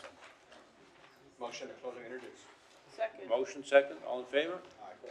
Opposed? Motion passes. Mayor, on number 10, motion to table. Time uncertain. I'm sorry? Time uncertain. Time uncertain. Yes. As amended. All right. Motion. No, that We've is got, just we've table. got a motion to table and second. There's a motion to table in a second. No discussion. Yeah. Did you want to make a comment? We can pull the motion. All right, you can make it. Well, let me retract my motion for table. Okay, and I'll allow him to make a comment. Just really quick, I know I see Mr. Gutierrez here, and I know he's the owner. I just don't want to make him lose his time and make sure before we table anything, que no pierda su tiempo, and que estén trabajando con él. He's requested. Está bien, okay, all right, thank you. So, Motion to table. Okay. All right, motion to table. All in favor? Second, all in favor? Aye. Opposed? Motion passes. Mayor, motion to bring up item number 63. Motion second, all in favor? Aye. Opposed? Motion passes. Mayor, we have a comment on that, Mr. Ricardo Jaime. Number 63. Commissioner Ricardo Jaime.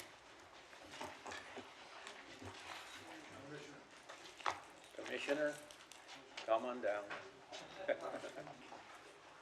The price is right. Yes. Good evening, Honorable Mayor and City Council persons. My name is Ricardo Jaime for the record. I'm here to publicly support agenda item number 63 brought by Councilwoman Elisa Ciarroa and sponsored by Mayor Pro Tem Vanessa Perez and Councilperson Rick Garza and Councilperson Richie Rangel. I think this item is long overdue. And I recognize that the city has already taken action by applying for the CRISI grant. It was awarded.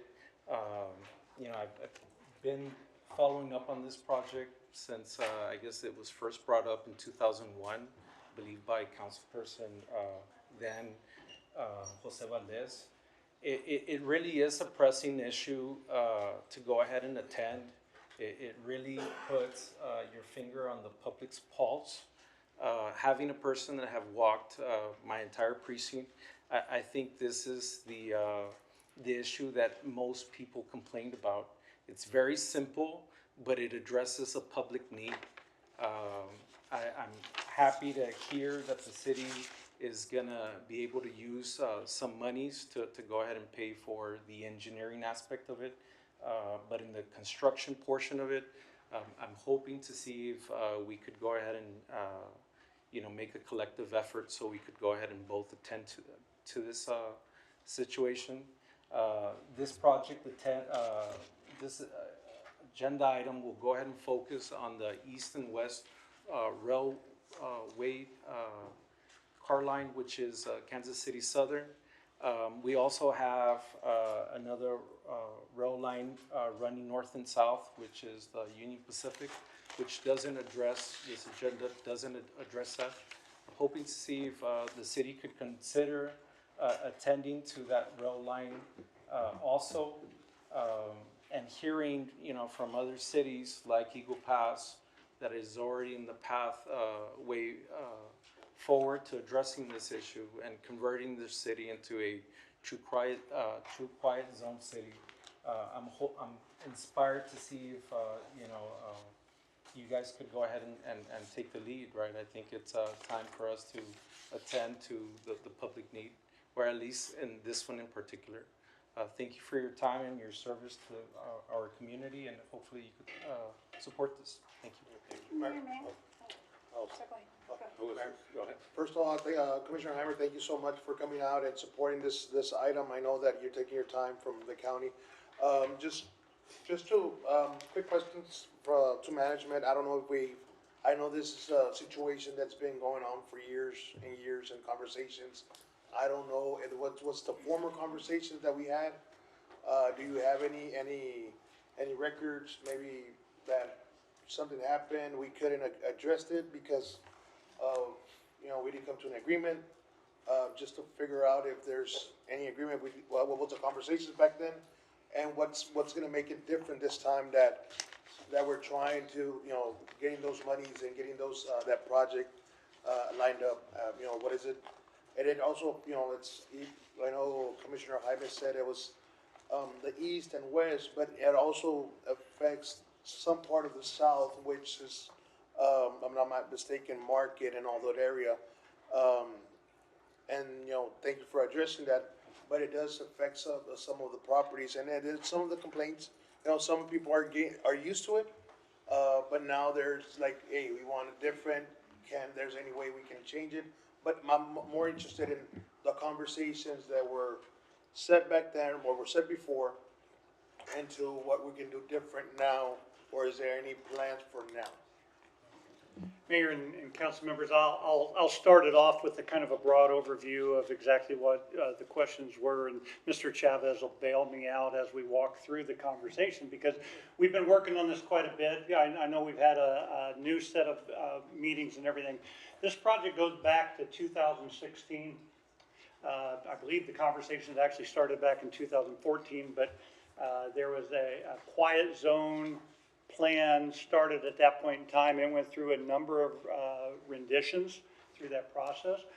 In 2022, however, because the quiet zone only takes care of the whistles of the trains, we have the concern as well too about grade separations.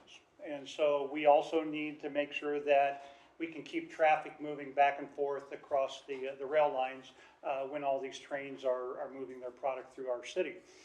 And so in 2022, we started a renewal of this entire process, and we were successful in receiving the CRISI grant.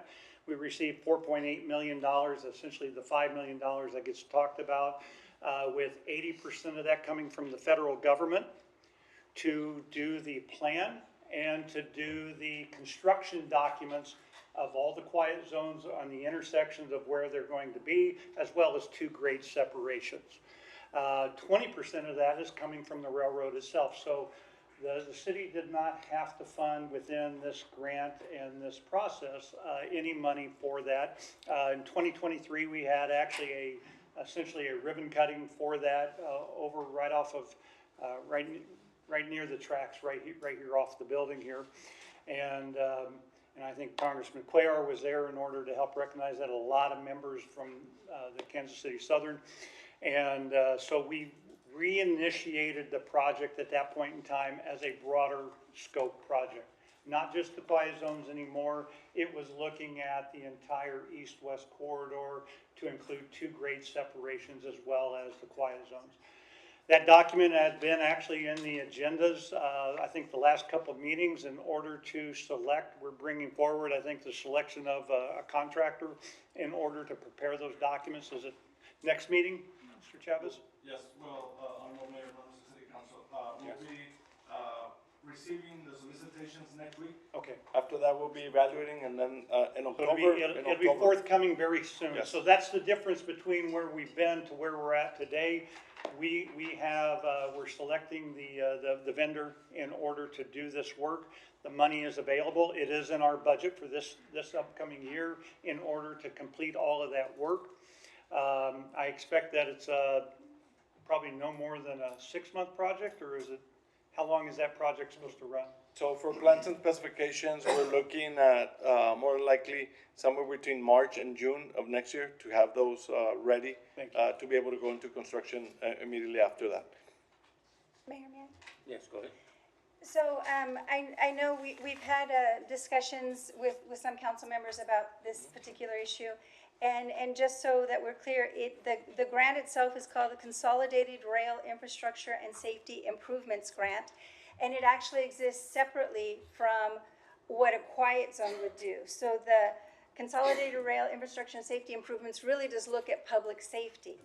They have public safety improvements happen to be a cornerstone of being able to establish a quiet zone. So they're hand in hand, but I think the rail company would be careful to say that they're separate issues. So we go through the CRISI grant, we're identifying safety improvements for the people crossing our railroad tracks and how we get mobility around our, through our downtown.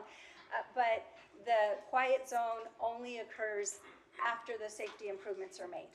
So it's very important, and the fact that CPKC has come up with 20% of that funding, about $1 million, to get that CRISI grant in place is important, but it is a planning, engineering documents, identification of these 29 rail crossings, and then looking at 2 potential grade separations, which is how people get across railroad tracks, is what is included in the grant, but it does not include construction dollars. However, at the termination of the CRISI grant, because we've gone through that process, the city now will be up for a pot of money that could pay for construction of those safety improvements.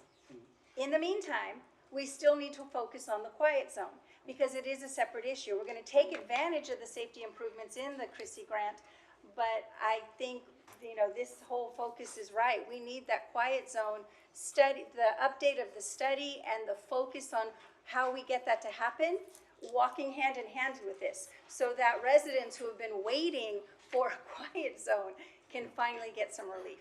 So while it's great to talk about the CRISI grant, understand the work on the quiet zone is separate and it needs to occur, or we would like to see it occur hand in hand. And I believe that the impact of that CRISI grant is a very important part, making sure that whatever we construct is not removed within that process. The only other piece I will add to this as well too is that a few years back, we put $1 million into the quiet zone plan. We spent $150,000, I think, in developing out that initial plan. Of that, we have $840,000 that I believe that we will be able to utilize for the implementation of the quiet zone once we get this rest of this work done.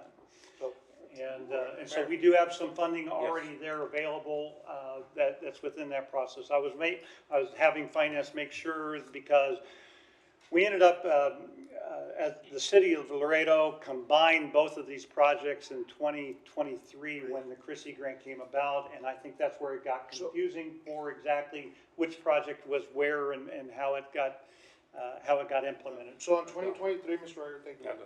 So 2023, you did the ribbon cutting. That was back in, I'm gonna say February, March, around that area. So you're saying it takes 6 months to do that, the Creasy grant? I don't know, did we apply for it then, or was there money separate from the Creasy grant, or is it just? Because of the way this money comes in is what takes all the time with that, and having the railroad provides 20% of the funding of the grant up there, so they have to approve every step of the way as well too, and that all takes a little bit more time than if we were fully in charge of the project ourselves. So that's why it went from 2023 to we're finally getting it on the table now. So what happened in 2023? Why wasn't it, that we applied for the Creasy grant, but where's that money that if the 20% that we did, get? Where did it go to? So we actually, Mayor and members of City Council, we actually have a resolution under the supplemental agenda, 2025 R235, ratifying the acceptance of the Creasy grant. So we have not received the money yet, Yes. Councilmember. So That's where it's at. Mayor, if we can get that item approved first. Councilwoman, go ahead. I just wanted to make sure there's a lot of moving parts, as you see, that are in here. And one of the meetings that I attended, one of the things that I did not notice is that we don't have the representation from the railroad in there. So I think it's gonna be easier for us to work on this when, in the first meeting that I went to. But it's gonna be easier to just put all these things together because they have their own separate plans going on, as we move this. So I just wanna make sure that, our staff is in direct contact with their staff.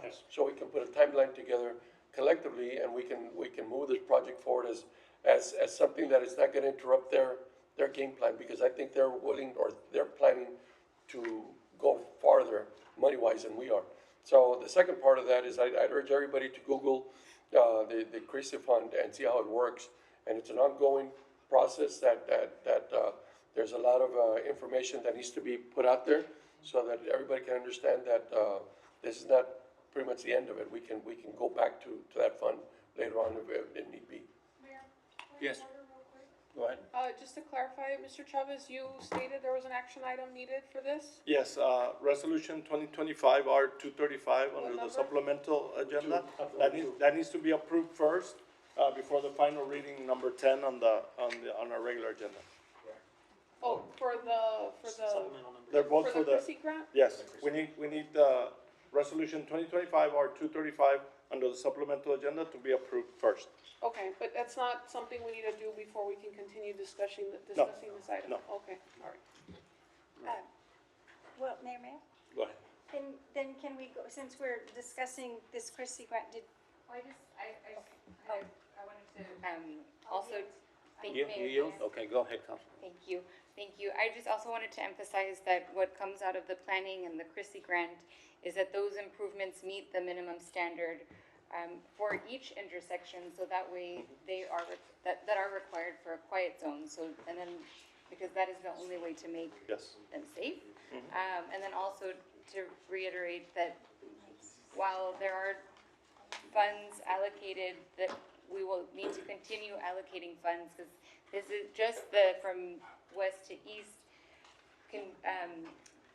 to implement a quiet zone and the safety improvements. It will require anywhere from 5 to 10 million, and and that being said, we would I hope that we consider working towards a quiet zone from north to south as well. So I hope that council will consider.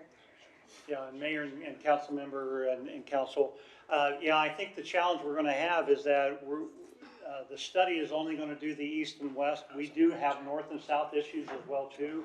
I think we might want to initiate that conversation sooner than later because of that. I will also add that, the state of Texas actually, prepared $250 million in a fund in order to help with these grade separations as well too. When we talk about the numbers of the project, the last grade separation project that we had ran about $25 million for the one. If we're talking about two of them, there's 50 million there, as well as what council member is talking about for the quiet zone pieces of the 5 to 10 million. Mayor, if I may? Yes, go ahead. I'd like to make a motion to approve number 2 on the consent agenda on the supplemental. Well, let me bring it up first. Motion to bring up number 2 on the consent agenda on the supplemental. Motion, second, on favor? Aye. Opposed? Motion passed. Go ahead. Motion to approve number 2 on the consent agenda supplemental. Motion, second. On favor? Aye. Opposed? Motion passes. Motion to come back to number 63. Motion second, on favor? Aye. Opposed? Motion passes. Mayor, I wanted to make a comment. Yes, go ahead.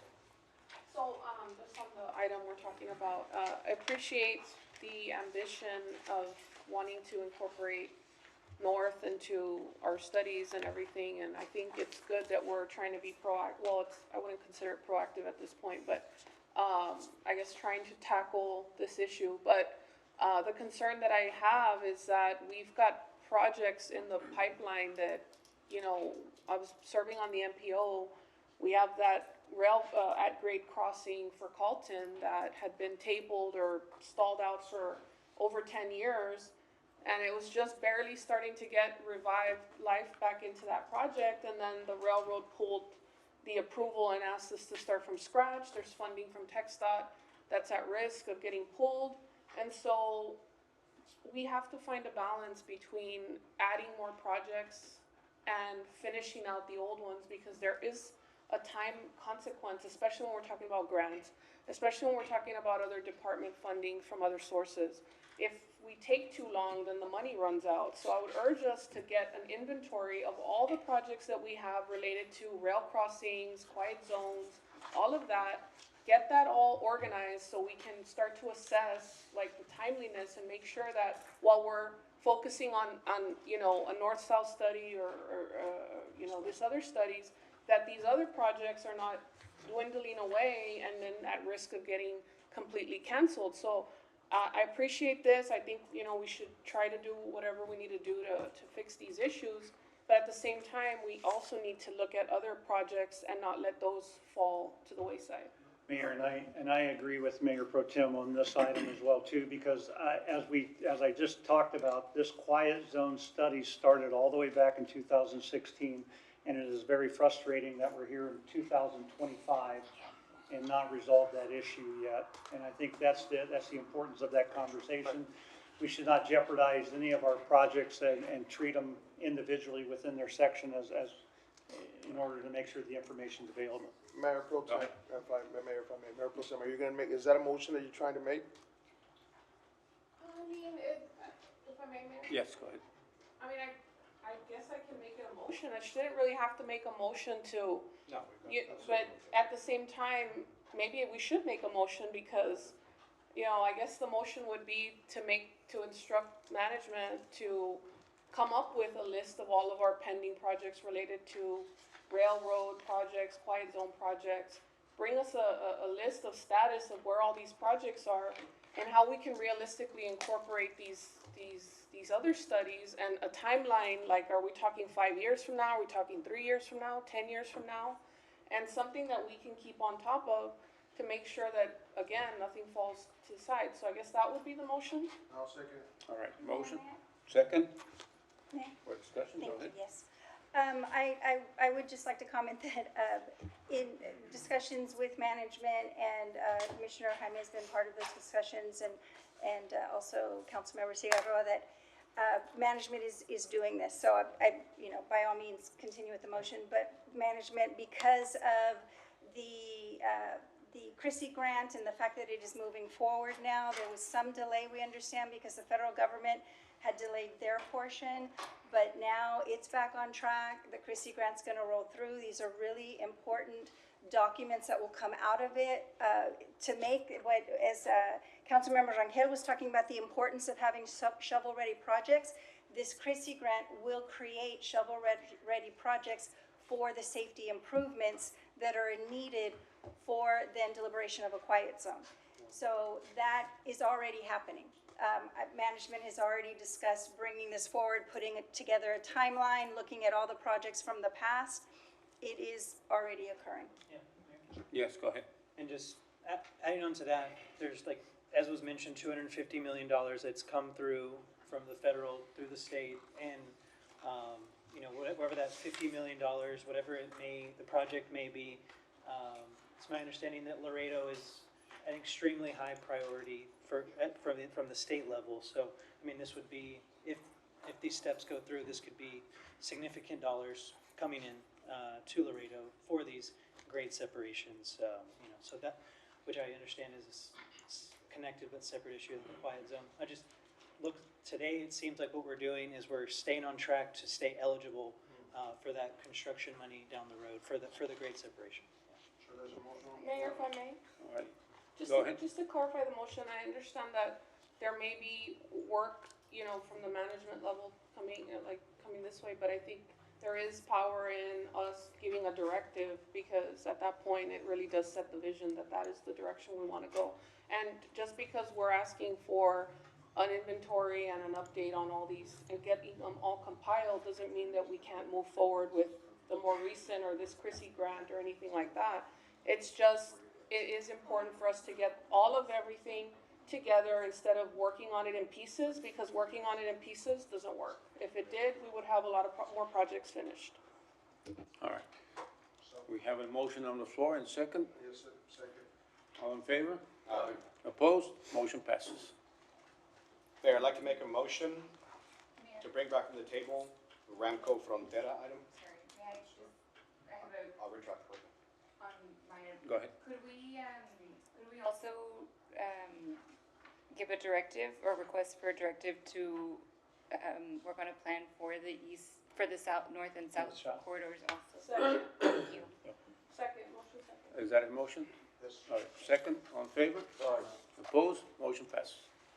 Go ahead. Thank you. Mayor, if I may, motion to take back from the table Ramco Frontera item 25-1562. Second. Motion second. All in favor? Aye. Opposed? Motion passes. Thank you. Mayor, if I may. Yes, go ahead. Staff, have you gotten any more information on this particular item due to the fact, of course, that there was issues with them not having an account at solid waste? Now they do. What we were hearing was that they weren't able to because the city didn't allow them to open up an account.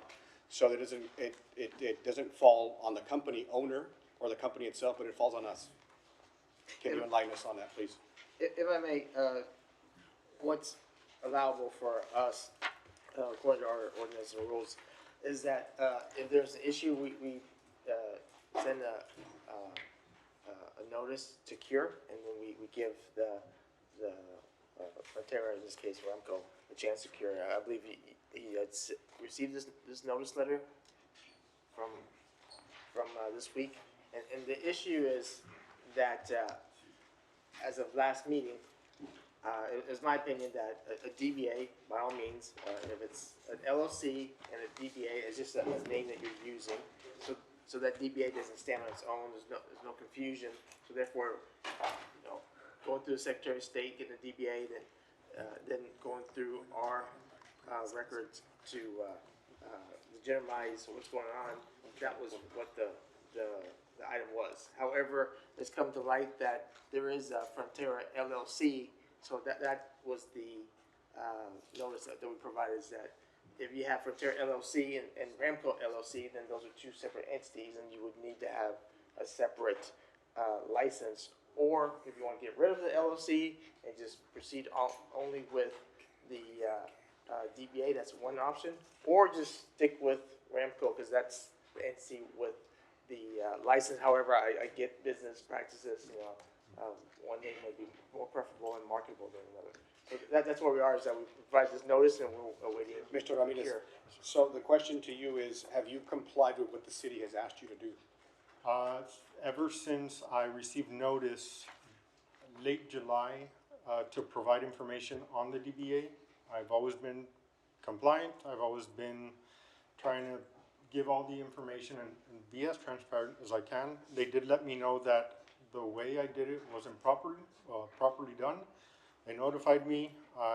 That same day that we met with City of Solid Waste, I provided my DBA, and they explained that this was the process. I have to have 3 meetings with City Council, approval of this new name, which is why I submitted everything again. And now what staff is telling us about now, that you have 2 LLCs, is that correct? You're not under a DBA now? Frontera Waste Management is a separate company that offered different services, nothing to do with City of Laredo landfill. And so then your account at the landfill is under Frontera or it's under Ramco? It's under, it's under Ramco Waste LLC only, and I submitted the DBA Frontera Waste. Frontera Waste Management was a separate company that offered different services. Okay. So, well, I'm not done yet. Go ahead. Just Finish up. one last question to staff. What is your recommendation on this now? Is their status legal now, ready to go or not? Again, if I may, we've uncovered this Frontera Waste Management LLC this past week, and that's why we sent a second notice with a request to cure. But the issue is that even though it's a separate entity, separate business, there is confusion because it's Frontera Waste Management LLC. So that's what we're asking, is either go with Ramco, because that's your license, or get rid of the LLC and then only have 2, or get a license under Frontera. Yeah. Mayor, Go ahead. Mr. Zone, just to clear up, and maybe I'm just getting confused. What's your clarification of saying, do we accept it or don't we don't? It's yes or no? What do we do? Well, this is a motion to move to a 3rd reading. So that's what this is on the table right now. Mayor? But do we go forward with it? That's what I'm asking. Do we go forward with it? What's your recommendation? Do we go for it, or do we stop, or we deny? That's where we're asking for the recommendation. I'd be happy to step into this one as well too. Mayor and City Council, my recommendation is to move forward with the franchise and with the relationship with Ramco or Frontera. I want to make sure that we keep separate any issues within this agreement separate from the agreement itself. And because we can cure it a lot of different ways, and so in my mind, I would rather work with the business, fix the issues within that, rather than do it here in the city council meeting. But I would like to recognize their ability to do that. So, Mayor, if I can continue. So that's the reason we would table the item, so you had the conversation, deeper conversation with Mr. I'm sorry, sir. Ramirez. Mr. Ramirez. To have that conversation. That was the reason that we were tabling the item. So, the attorneys or administration can come with Mr. Ramirez, give him that option to make sure that we're doing the right thing, or he's doing the right thing, because, at the end of the day, he's trying to get himself out there and get his business going. And right now, what we're doing, without getting a clear answer, we're holding up Mr. Ramirez. Yep. And we're holding him up because he can't build, or am I gonna go forward? Do I continue paying the insurance? What do I do? So that's why we need clarification, say, yes, go Councilmember. forward, or? Councilmember, we believe that everything is curable within this relationship, so that's why we would recommend to move forward. If I may, Frontera Waste Management LLC, which I opened in 2020, if I'm not mistaken, that one has stopped operations, and I'm actually in the process of closing. The only reason we haven't closed is because there are a couple of collections that we need to do on that company, but I'm gonna be shutting that company down. Frontera Waste Management. Okay. Yeah. So we'll be there. That's all I'm saying. Yes, go ahead. Then just continue. So just to direct management to get with Mr. Ramirez, give him just to set him straight at where we want, what we need from the city, and so Mr. Ramirez can continue doing his business, good business we're doing for the city. Yeah. So Yeah, Mayor and Council, I would ask you to go ahead and approve it on the second reading. It will come back for a third reading. By then, I expect we will have a good solution for all of this as well, too. All right, go ahead. Oh, you made a motion? No, Mayor. Just want to be cautious about entering into agreements with companies, entities, and then they change their name, and then they carry over that agreement to a new name, and then they carry over that agreement to a new name. I think that, in a way, that kind of skirts the process. You know, one entity is, if you're shutting down one business, we know businesses, they go bankrupt, they have issues. One business is not necessarily the exact same model of the other business just because it's the same owner. So if we're gonna enter into an agreement with one entity, one business, then we finalize that. If the business closes, we close it. If they open another business, then they start the process all over again, because I'm cautious that we go down that route, because now we're gonna start seeing other companies come here with the same requests. If I may, Mayor Pro Tem, Mayor, that's the cure notice that we're requesting, is that if it's just a DBA, it's the same entity, you just change the name, the front of it, that is the DBA process. But if you have two different companies, then you need two different licenses. So that's not the case here, because he's saying that there's a confusion, but that's not a separate entity, it's the same entity, he just wants to do a different name. Well, Mayor, if I may? Yes. Just to clarify, one business had the permit from the city? Yes. And then you asked for the DBA Right. for that same business? That just so happened to be the same name as another company I had. Okay, and then now you're closing that business? The other one, yes. Are you closing the one with the DBA? Well, they both have DBAs. Okay, so it's the same thing? No. So, And then there's a third one or not? no, there's two companies. Oh, it's just two? Two companies, and they're both just doing business as. It's just a name that I'm putting. So that first one was Frontera Waste Management DBA Smash My Trash, offered different services. I would compact trash at clients' places of business. And then that didn't work out, so I ended up stopped operating, and I then opened Ramco Waste DBA Frontera Waste. That's the one that I have an agreement with the city. Okay, so, Zone, I fail to understand, like, if it's two separate businesses and he's transferring, so now he's closing down Frontera, he's doing business as Frontera, but he doesn't have Frontera anymore. So you can't have one business doing business as another business when this business no longer exists anymore. That's why we sent the cure request, because then it's confusing. So if, I believe how they want to proceed is Ramco doing business as Frontera. And if that's the case, then Ramco is the one with the license, and it's going to continue to have license, not switching the license to another entity. Well, another I LLC. understand that's his request, but what I'm No. concerned about is the process. I'm requesting to stay with the way I am, under Ramco Waste. Okay, well, so I don't know if we need more time for this, or if you all want to approve it. Move forward. Just move. You know, I think, Mayor, if I may. Yeah. I think, management has it, we're confused, Mr. Zone. We're confused, I'm confused. I don't understand how we're doing this. I know it's one company and then another company, but just for clarity, like Mayor Pro Tem said, we don't wanna be doing this all the time. I don't know, we're trusting in management and the attorneys that we're gonna come into a good agreement. So I'm still confused, and I'm still wondering, like, okay, Mayor, where are we at? There's confusion, go ahead. we're trying to clear up the confusion. Mr. Ramirez, so, I'm sorry, just to clarify this. Sure. Again, I apologize, but it's rather confusing. The account you have with the city of Laredo is under Ramco, Correct. and you're now operating under Frontera as a DBA.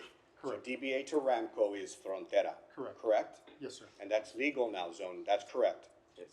Okay, motion to approve. Second. Motion, second, all in favor? Aye. Opposed? Sir, please. Motion passes.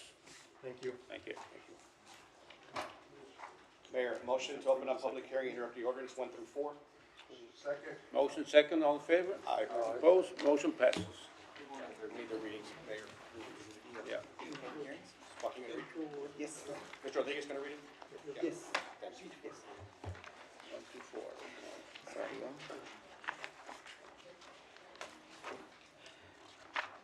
Number one, public and introductory ordinance authorizing the city manager to amend the City of Laredo fiscal year 2025 general fund library Department of Appropriation 10,000 in revenues and expenses.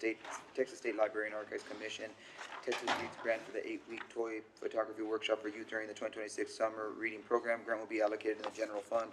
Number two, public and introductory ordinance amending Chapter 18 licenses, permits, and miscellaneous business regulations of the Code of Ordinance of the City of Laredo, Texas by adding Article 11 titled Filming Regulations, establishing rules and regulations regarding the film, television, digital media production, creating a permitting process for fee structures, and designating the Laredo Convention and Visitors Bureau as the administrative agency, establishing insurance indemnity requirements, providing for enforcement of penalties, and providing for an effective date.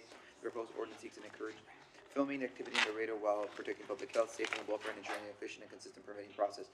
Number three, public and introductory ordinance authorizing city manager to amend the City of Laredo fiscal year 2025 auto theft task force fund budget by increasing revenues and expenditures in the amount of $716,142 to the fund of the Laredo auto theft task force as awarded by the Texas Motor Vehicle Crime Prevention Authority. This adjustment will fund the local match requirement of $212,923 from the general fund. The grant award is in the amount of $1,904,825 with a cash match of $731,251 for a total grant of $2,636,076. The performance period is September 1, 2024 through August 31st, 2025. Public and introductory ordinance repealing ordinance number 2021-0152 and amending chapter 7 of the Code of Ordinances by deleting Article 3, Section 7-32 to 7-47 titled Vacant Building Registration, which establishes the registration program for vacant commercial buildings located in the downtown area. All right. Number one, for or against, for or against, for or against. Motion to close and introduce. Second. Motion second, all in favor? Opposed, motion passes. Number two, for or against, for or against, for or against. Mayor, got a question on number two. Yes, go ahead. Staff, could you please explain to me the filming regulations and what we're actually changing here? Who is this for in particular? Mayor, and we also have a public comment on this item. On number two? Number two. Honorable Mayor, Council Members, Claudio Vasquez, I'm the Assistant Director for the Laredo Convention and Visitors Bureau. This is a item that we're working, we're trying to implement an ordinance to any company that wants to do film here in Laredo. So we're working with the Texas Film Organization and as well as the Laredo Film Society here, that it's our local organization. So we're trying to implement policies where it's easy for anybody that wants to do either short film or anything they want to do. They're already standard policies, and so it's just going to make it more easier. We don't have to strangle with departments, or right now there's no policies in place. So basically, this ordinance would be to have a standard policy with the state and obviously a local organization as well to be able to fulfill those needs and be able to work with the permitting because sometimes they reach to us that they want to do a video or commercial or something, and then we don't have a set policy in place. So we are asking council and mayor to approve this policy that would allow us to be able to have those policies and those procedures. And so it gives a description of all the things they have to do and how they have to buy. They have to apply for a permit, and then if it's a shorter permit, then there's an extra fee.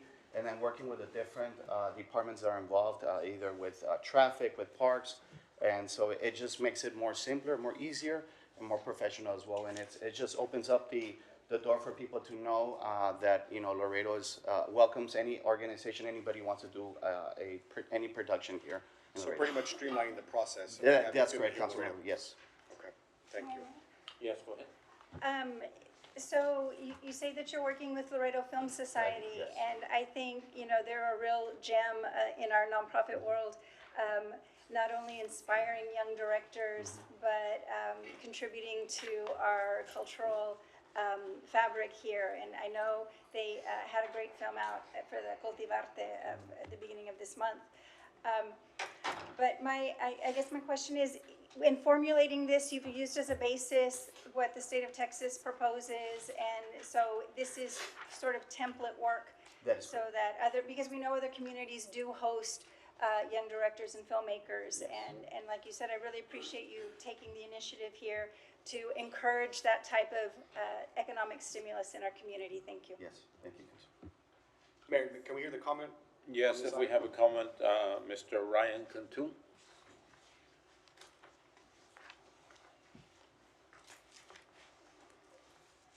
Good afternoon, Mayor Trevino, members of council. My name is Ryan Cantu, and I'm here today as a board member of the Laredo Film Society to ask that you please vote to support this measure. First of all, I would like to thank our friends at the Convention and Visitors Bureau for spearheading this effort and for working with legal and management to bring this ordinance to life. I would also like to thank this council for its continued support of local film.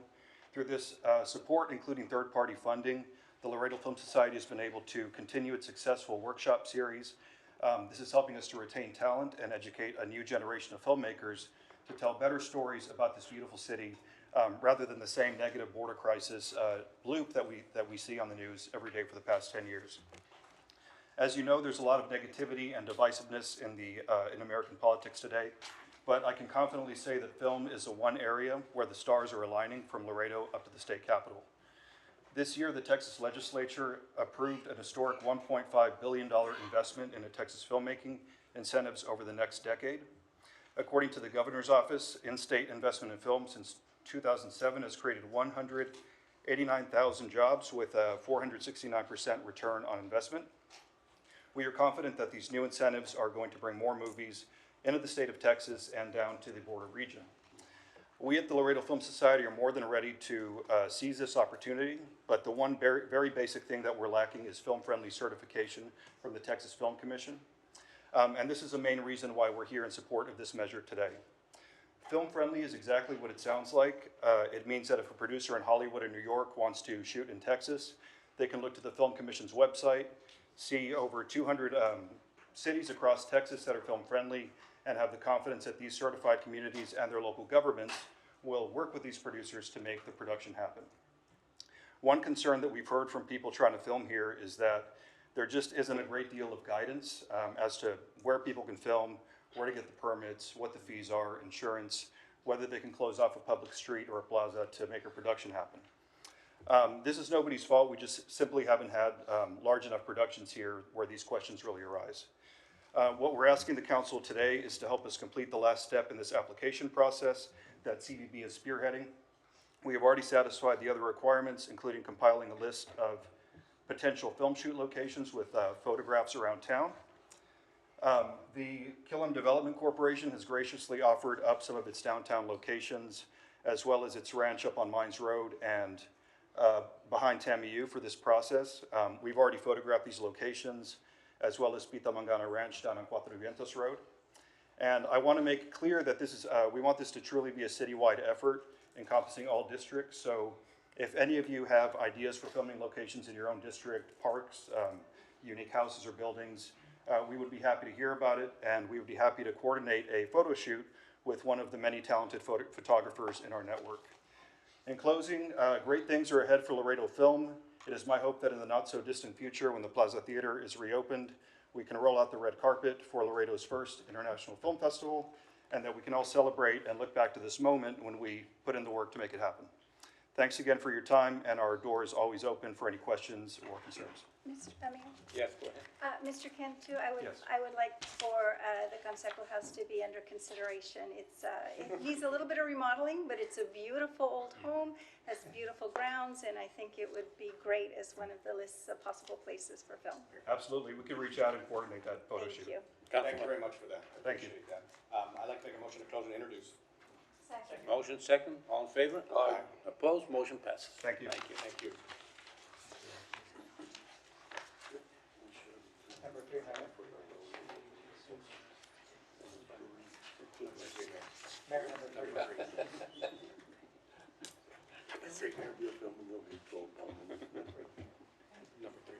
Okay, number 3. For or against, for or against, for or against. Motion to close and introduce. Second. Motion second, all in favor? Motion passes. And number 4, for or against, for or against, for or against. Motion to close and introduce. Motion, second, all in favor? Aye. Motion passes. Council to introduce number 5. And Mayor, motion to open up first and final readings, 6 through 10, with the reading of them, please. All right, motion, Second. second, all in favor? Aye. Opposed, motion passes. Mayor. There are some amendments. Number 6, which is ordinance number 2025-0167. Instead of 40 million, it should be $30,845,000. Number 7 should be amended from 23 million to 22,095,000. And on number 8, instead of 20, it should be amended from 24 million to 23,125,000. And number 9 should read in the aggregate amount of $47,140,000. All right, And those amounts will be read. okay, all right, thank you. Thank you. Wait, can, Mayor, Yes, go ahead. are we able to discuss these items separately? They need to be read, and then we can discuss. Okay, thank you. Go ahead, proceed, please. An ordinance of the City of Laredo, Texas, authorizing the issuance and sale and delivery up to $30,845,000 in aggregate principal amount of City of Laredo, Texas combination tax and revenue certificates of obligation series 2025 for paying all or a portion of the city's contractual obligations incurred for the purpose of 1, acquiring, constructing, improving, and equipping facilities to improve telecommunications, wireless communications, information technology systems, applications, hardware, software, and cybersecurity. 2, renovating, improving, and equipping existing municipal buildings and facilities housing the governmental function of the city, including administrative office facilities and library facilities. 3, acquiring, constructing, improving, and equipping parks and recreational facilities. 4, purchasing real property, materials, supplies, equipment, machinery, landscaping, and right-of-way for authorized needs and purposes related to the aforementioned capital improvements. And 5, paying legal, fiscal, and engineering fees in connection with such projects, securing the payment thereof by authorizing the levy of an annual ad valorem tax and pledge of a certain surplus revenues in the city's international toll bridge system, approving and authorizing the execution of all instruments and procedures related thereto, including a paying agent registrar agreement and a purchase contract, approving the form of an official statement, authorizing amendment to the city budget to appropriate such proceeds for purposes authorized herein, and declaring an effective date. Number 7.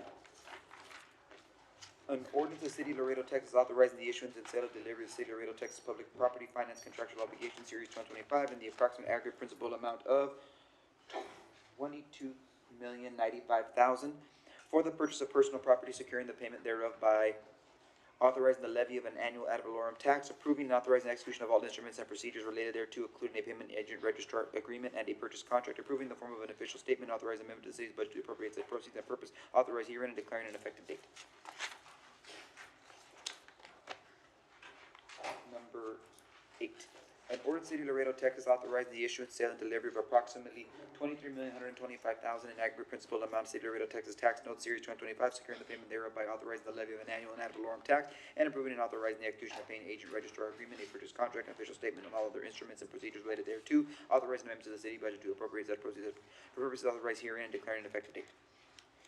Number 9, an ordinance, City of Laredo, Texas, authorizing the issuance of City of Laredo, Texas General Obligation or Refunding Bond Series 2025, levying a continuing direct ad valorem tax within the limitations prescribed by law for the payment of the bond, prescribing the form, terms, conditions, and resolving other matters incident related to the issuance, sale, and delivery of the bonds, including the approval and distribution of an official statement pertaining thereto, authorizing the execution of a paying agent registrar agreement and escrow and trust agreement, and a forward delivery purchase contract complying with the letter representations of file with the Depository Trust Company, and providing an effective date.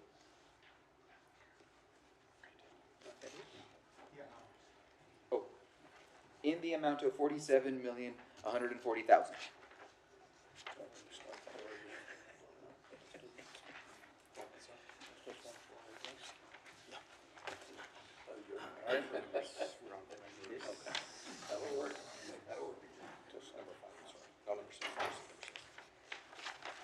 Number 6.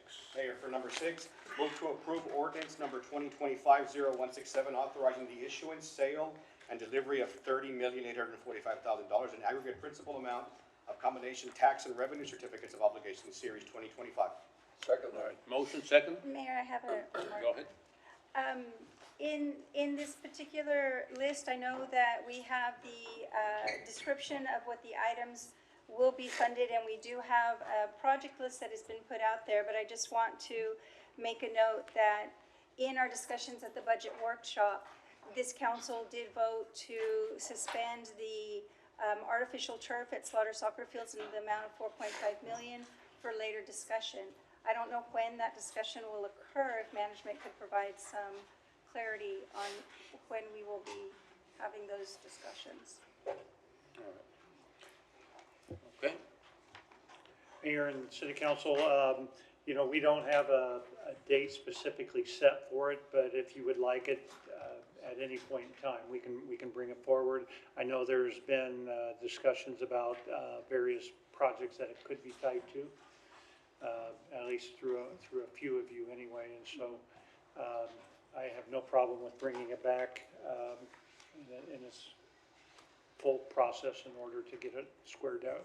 I would like to recommend that management does come and make some recommendations based on the needs of the city and understanding that they do fall within the purview of the description that is being provided here, so that we are meeting our needs for infrastructure and all of the items that are being discussed here, but that it does come back so people can see that it's not just money that's hanging out there and it doesn't have a purpose, that we're going to be very intentional when we spend public dollars on what we will fund. We've already put out a list on what we have prioritized in this certificate of obligation, but this additional amount should be prioritized as well so that we can be transparent to the public. And Mayor and council member, thank you for that as well too. So the idea would be, we had a series of projects that were unfunded within our CIP list as well too. We are required to follow the bond covenants of this money, and so it'll have to follow the same format of what we were already planning on spending it within that. So that list of projects that we have for that. So we'll bring it forward. Happy to bring it at the next council meeting. all right, thank you. Motion and second, all in favor? Aye. Opposed, motion passes. Mayor, for number 7, move to approve ordinance number 2025-0168, authorizing the issuance, sale, and delivery of public property finance contractual obligation, series 2025, in the aggregate principal amount of $22,095,000. I'll second for discussion. Second for discussion, go ahead. Thank you. Again, these proposed tax notes, the project list does include street reconstruction and paving program in the amount of $5 million. And the paving program as a larger program of I believe it was 160 million presented in the bond election, did not pass. But what we have heard as council members is that every single district has a sincere interest in seeing their streets improved. Whether that's paving or reconstruction, street repair remains a high priority for, I would say, across all districts. I think the funding mechanism does allow us to move forward. It is not in the amount that perhaps was suggested by management. It is a way to maintain our fiscal responsibility to the public by making sure that it occurs within our already agreed to tax rate and not go out for additional funds. But it is an attempt to meet those needs in a much more, it's a smaller way, but still it's showing respect to the voters not wanting to increase taxes for this program, but understanding the need is still there. I just wanted to make that clear. Thank you. Motion and a second. We have a motion and a second, all in favor? Aye. Opposed, motion passes. Mayor, for number 8, I'd like to make a motion to approve ordinance number 2025-0169, authorizing the issuance, sale, and delivery of $23,125,000 in aggregate principal amount of tax notes, series 2025. Motion? Second. Second? Mayor, I have another comment Discussion. similar. Thank you, Mayor. This is a proposed public property finance contractual obligation funding project list. It does include, again, some of the equipment list that was presented at through the bond and that did not pass. But again, this is based on prioritization of needs in these departments. These are crucial vehicles and equipment that our public safety departments, both our fire department and our police department, have requested. We see this as a as a way to meet our obligations to have public safety be at the forefront of all of our decisions, and be that more financially responsible in that it is occurring within the current tax rate. So it is, I've heard from different constituents that they see this as a repeat of what occurred in the bond, and it is not necessarily that. It is meeting our obligations to public safety through prioritization by our police department and fire department in our current tax rate. Thank you. We have a motion and a second. All in favor? Aye.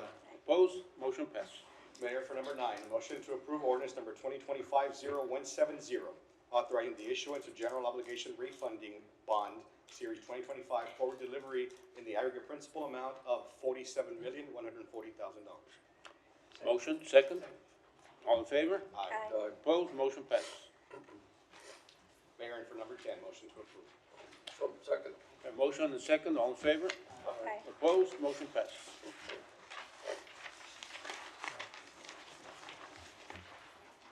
I'm sorry, did we read 11, 12, 13? Oh, they're the final readings. Okay. Yeah. Motion to approve 11, 12, 13, and number 14. Second that. Motion, second. All in favor? Aye. Opposed? Motion passed. Motion to approve the consent agenda from 15 through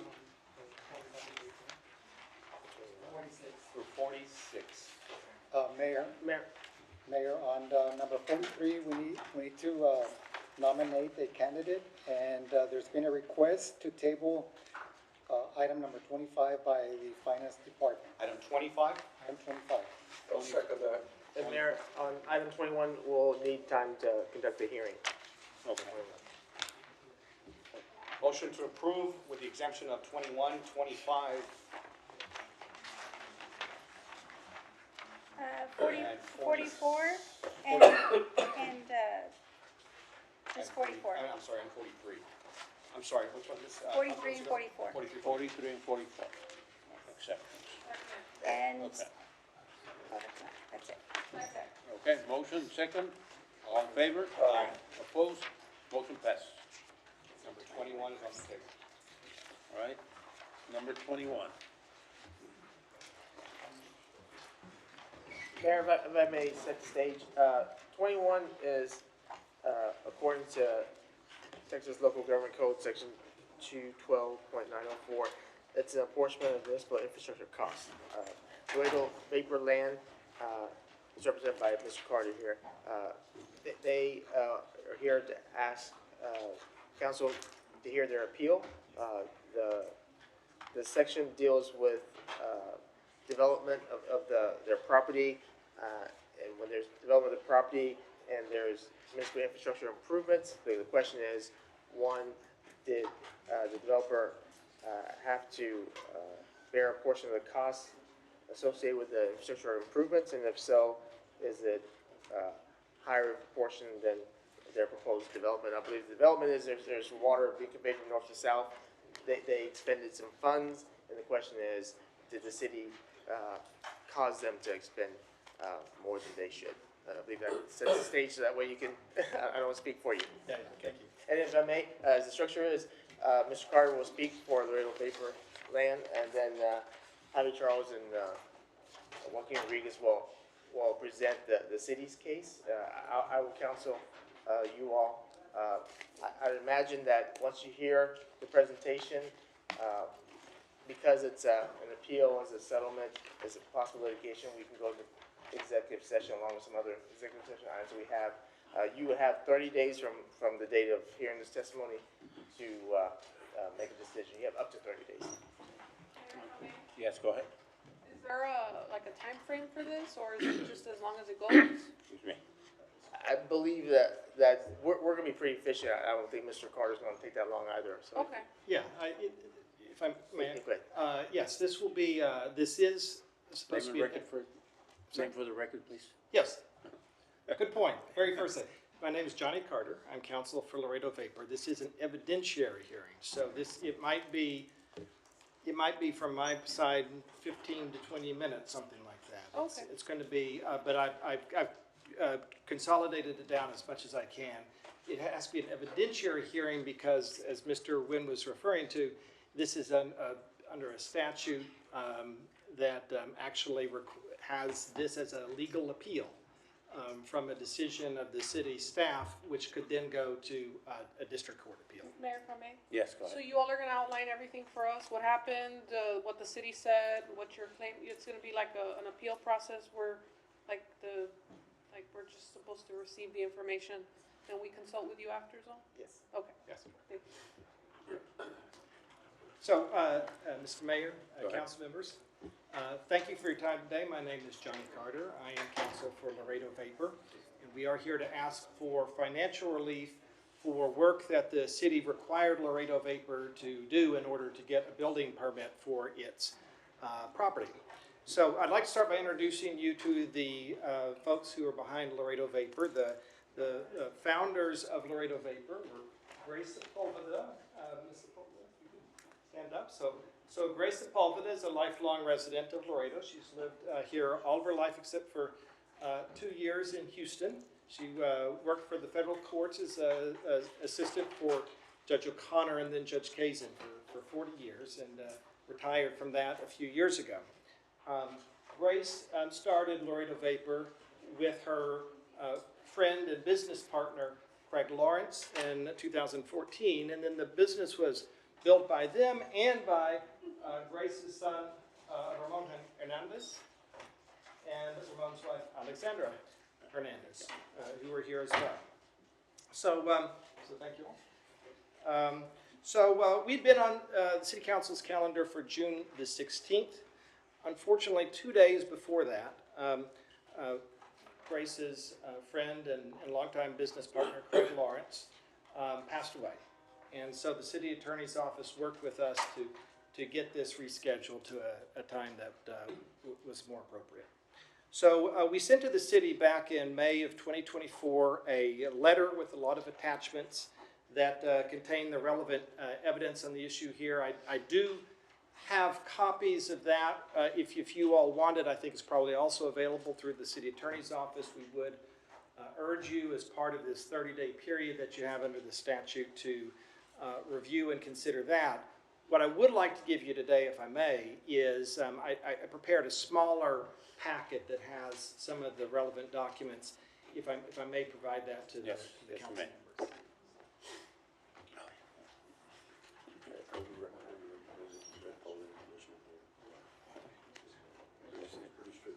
Mayor, if I may?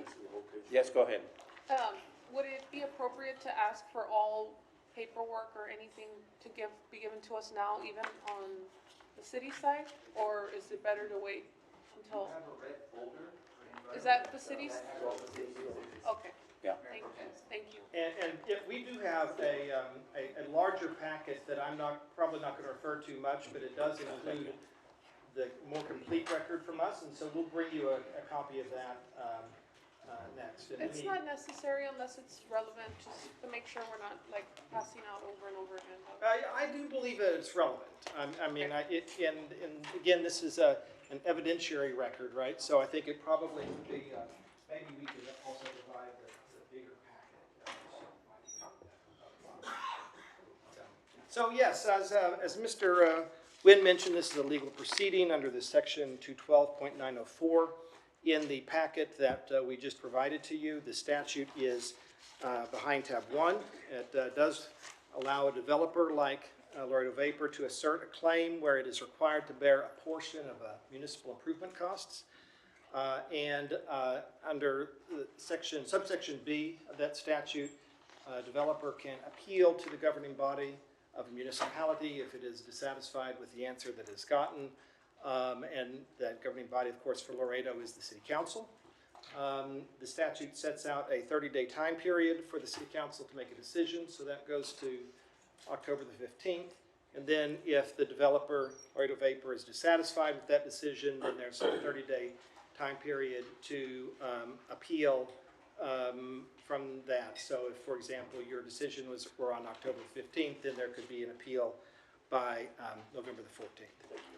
So there's 4 basic facts to know about Laredo Vapor's claims, all right?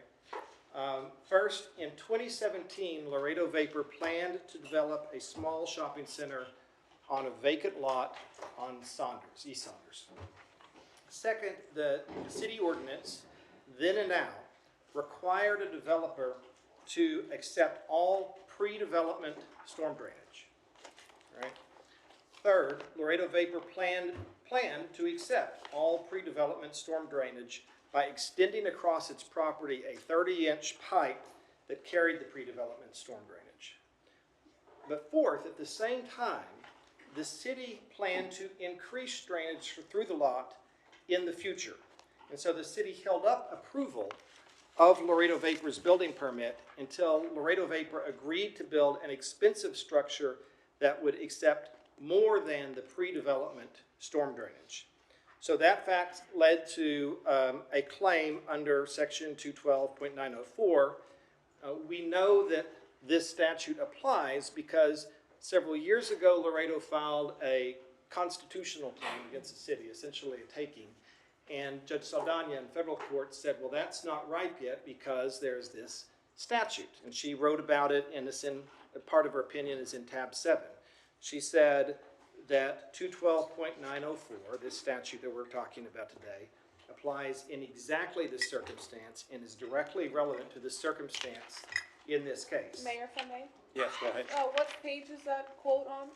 So yes, that is on tab 7 of the spiral packet. Yes. And if there's excerpts from the order, I did not include the entire thing, just to, The quote you just stated is where? yes. So Which there's one?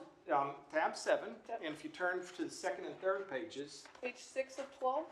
6 of 12 and 7 and 12, and in fact, Okay. I think I've got underlined in all of them the quotes at issue. I just want to make sure that, because I just want to make sure I'm following along. Yes, absolutely, Okay. yes. Judge Saldana dismissed the claim without prejudice so that Laredo Vapor could pursue this proceeding. Laredo Vapor sent a series of letters to the city, those are at tabs 21, 23, and 24, to initiate this claim. We were surprised that even after the city had argued in federal court that this statute applied and Judge Saldana said it applied, initially the city's attorney's office took the position that it did not apply.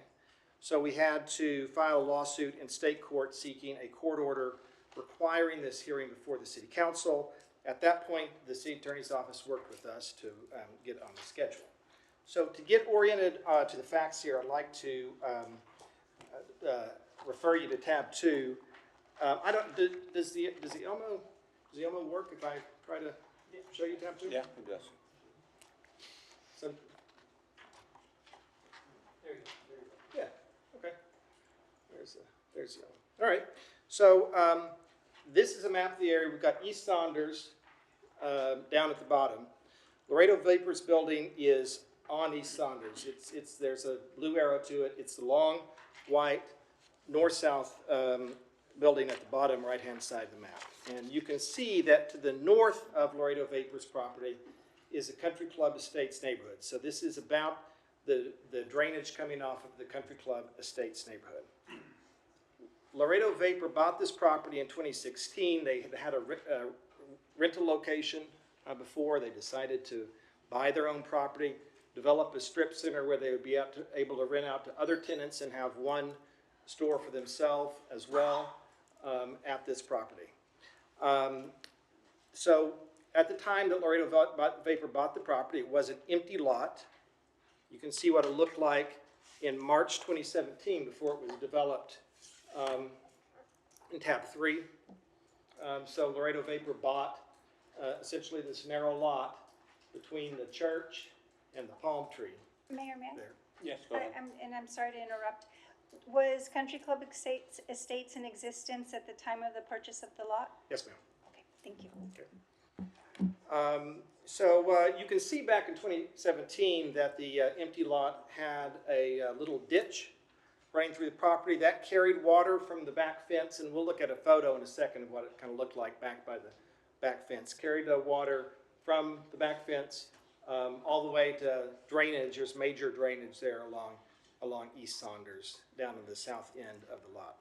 So what Laredo Vapor wanted to do to develop the property, Laredo Vapor knew that it was going to have to continue to carry that pre-development storm drainage from the back all the way to East Saunders.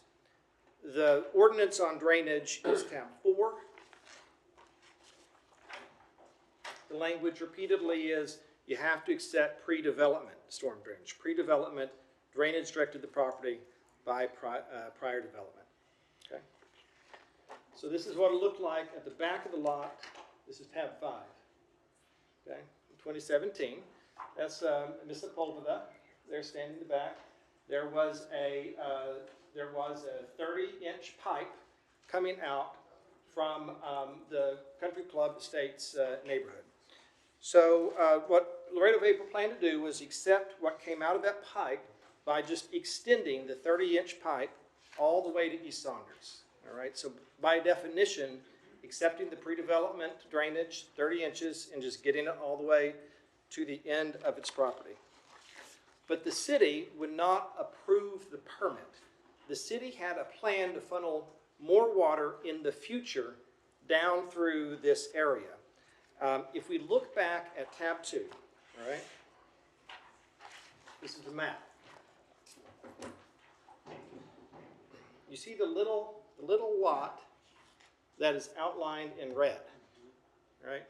In 2016, the city bought that little lot, and the city planned to build a new concrete drainage structure that would carry more water through that lot. I mean, that was the purpose of the city having bought the lot. We've included in here tab 8 is an email from 2016 where it's very clear that the purpose of having bought this lot for the city was to erect a large concrete drainage structure. We have documents here. This is Exhibit 9, right? It shows what the city's plan was. The blue arrow, direction of water over land. They are going to funnel more water and all this water from this neighborhood down through this lot. These are future plans. You see here, this is their storm pipe, storm drainage. They're pulling it through, and they're going to put it through that lot and have a chute there. So the city knew that in order to get, for its drainage channel to get the water from the back of the Country Club Estates, the south end of Country Club Estates, to East Saunders, that they were going to have to get some rights of some sort from the owner of what became the Laredo Vapor land. And in fact, there is correspondence about that. There is tab 10 is an email involving John Porter from the Environmental Department, who is heavily involved with the drainage plan for Country Club Estates, where there was some discussion between him and another staffer about contacting the prior owner of the lot, Nora Lee Knotson, but then they found out that the Laredo Vapor had bought the lot. So they have some plans for the property. This is at the same time they're developing the plans for the chute behind the property. They're likely thinking about what they're going to do to acquire an easement or some other right to have the city's water cross the property that was just purchased by Laredo Vapor. What Mr. Porter didn't know at this time, August 2016, was that Laredo Vapor intended to develop the lot and to put a building on it. In other words, he didn't realize until a few months later that Laredo Vapor was going to need a permit from the city. And when he found that out, he decided that the city didn't need to negotiate in order to get Laredo Vapor to accept more than the pre-development flow of water. He could just tell the permitting department to hold up the building permit until Laredo Vapor agreed to do what he wanted with respect to the drainage. Go ahead. When you're talking about the pre-development water and that it's going to increase with these improvements that the city made, where was all of the water that, obviously the inundation map shows that all that water is in that neighborhood. Where was it being drained? How is it not, how is the pre-development of water, how's that changed? Was it not being drained already through this property? Or Yeah. was it being drained in other ways? Yeah, it just was not draining, it was not draining well. I mean, during floods, it would just, back up. And in fact, there is a tab, one of the tabs in here talks about how the city went in eventually and cleaned out the 30 inches, and that seemed to, help, right? One of the things that I have in this presentation, I can just cover it now, is I the apologize, city yes. never actually got around to doing this work.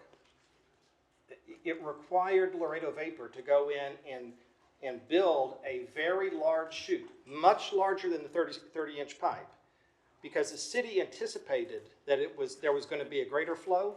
The city never actually put that greater flow through there. Mayor, if I may? Yes, go ahead. I'm having trouble now with jumping around, so I was like following along with your explanation.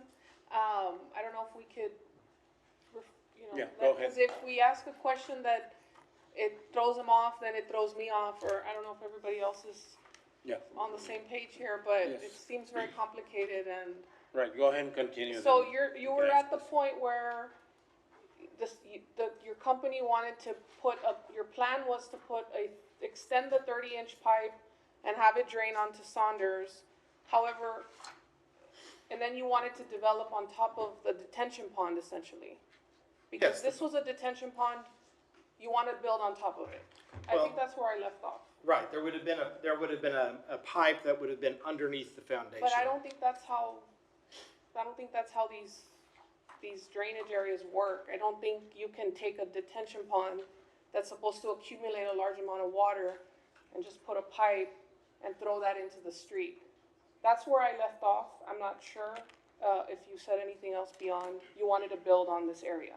Well, so I'm not sure that I would agree that this was a detention pond area. I mean, there was essentially a little stream that ran through, and Laredo Vapor, it's a very narrow lot, right? Laredo Vapor, in order to convey that water from that stream, was just going to continue the same pipe that had existed to the north of the property. It's my understanding that it's a detention pond. It could be wrong. Yes, go ahead. Can you go back to, can you put up, tab number 6 on the picture?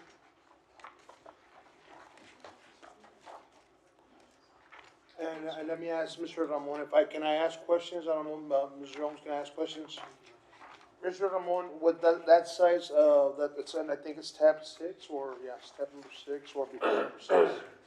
The picture where the lady was standing? Oh, with the one, yes, okay. Yeah, I believe that's 5, yes. There you go. Mr. Ramon, with that size of a pipe or hole that it's there, the diameter, I'm sorry, thank you, Mr. Raza. I don't want to say the other word. Thank you, would that bring like a little stream, or is it like, would it cause a lot of water to come through there? Would all the water from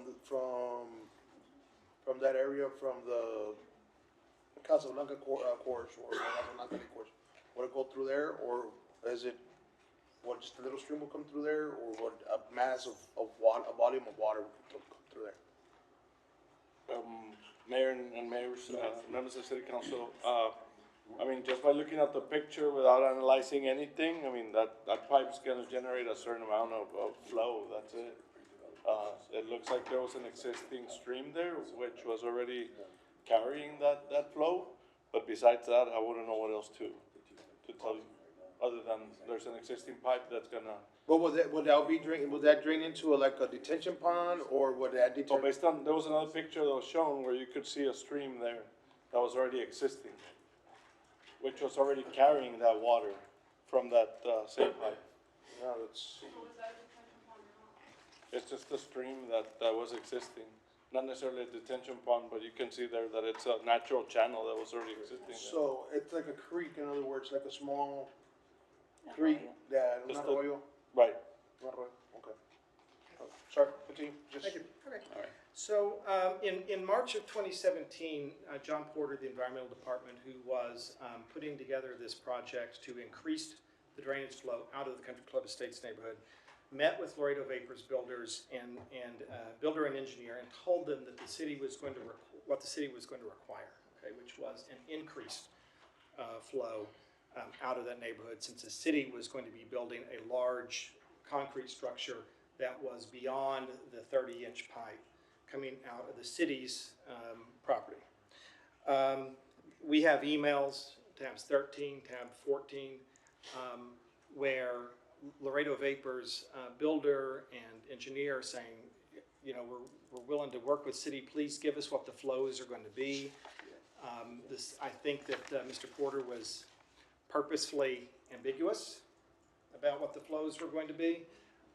There is, if I can recommend one piece of testimony, there's testimony of Rene Garza, who is the builder. It's about a 50-page deposition. It's in the larger packet.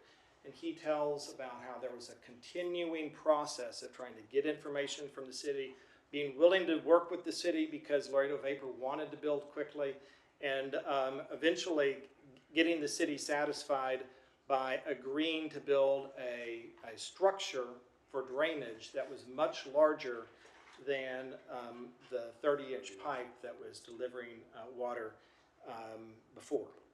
So there's an affidavit, too, of Mr. Garza in the binder. In paragraph 4, Mr. Garza says that he went to apply. This is tab 15. I went to apply for the permits from the City of Laredo Building Department for the site work personally. When I went to obtain that permit, I was told by the staffer on duty that the parcel had been flagged by environmental. I was further informed that he'd have to see Mr. John Porter to resolve the issue. Okay. So then in paragraph 5, Mr. Garza describes a meeting with Mr. Porter. I met with Mr. Porter. The lot had a previously existing drainage ditch duct across the property diagonally from front to back. Mr. Porter inquired whether we had a plan to deal with the water. I informed him we intended to reposition the drainage ditch along one side of the property so the building could sit in the middle of the lot, not to be affected by setback requirements. And then at other places in Mr. Garza's deposition, he describes how that was going to be accomplished with, again, a pipe underneath the parking lot for Laredo Vapor. Paragraph 6 from Mr. Garza. Upon hearing this plan, Mr. Porter informed me that HydroWorks, that's Mr. Garza's company, would have to supply engineered plans that could accept significantly more water that currently flowed through the drainage ditch naturally, and the extra water that was going to be placed in the ditch due to the easement they had purchased directly behind the property. In other words, that lot that they had back there. He further informed me that the plans would have to be approved by the environmental department before any building permits would be issued. Then Mr. Garza says, when I inquired as to why such plans would be needed, Mr. Porter informed me that there was a drainage issue in the subdivision abutting the rear of 4302 East Saunders, that's Laredo Vapor property. And the city was forced to purchase some water easements and some apartments behind our location. As a result, the city planned to send a lot more water through the drainage ditch. So he's talking about in the future. So this caused increased costs. There was no, paragraph 8, there was no provision in the construction budget for this. The engineered plans demanded by the city called for raising the entire site by 15 feet and constructing an aqueduct several feet deep. It raised the cost to $172,000 with drainage lids. So that, in other words, there's about $140,000 in increased costs. There was also about 8 months of delay. So what was the work that was done? We have some photos of the work that was done, and that is at tab. That is at one of these tabs. Here it is, tab 6. All right. So this is a lot more involved and a lot more expensive than just extending the existing pipe. They had to put in what was a channel. It was several feet deep, and in order to kind of get it from the back of the lot to the front of the lot with the water flowing and be able to accommodate several feet deep worth of water, they had to actually raise the entire lot. So this is well over $100,000 worth of additional costs. We've got several pictures in here so that you can see kind of the scale of it.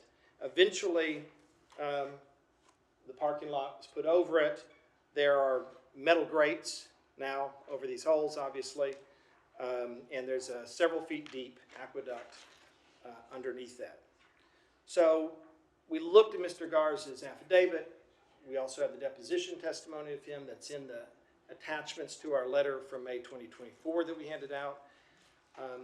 He testified on page 21 of his affidavit, which I think we also have excerpts of this in the tabbed packet as well, at tab 16.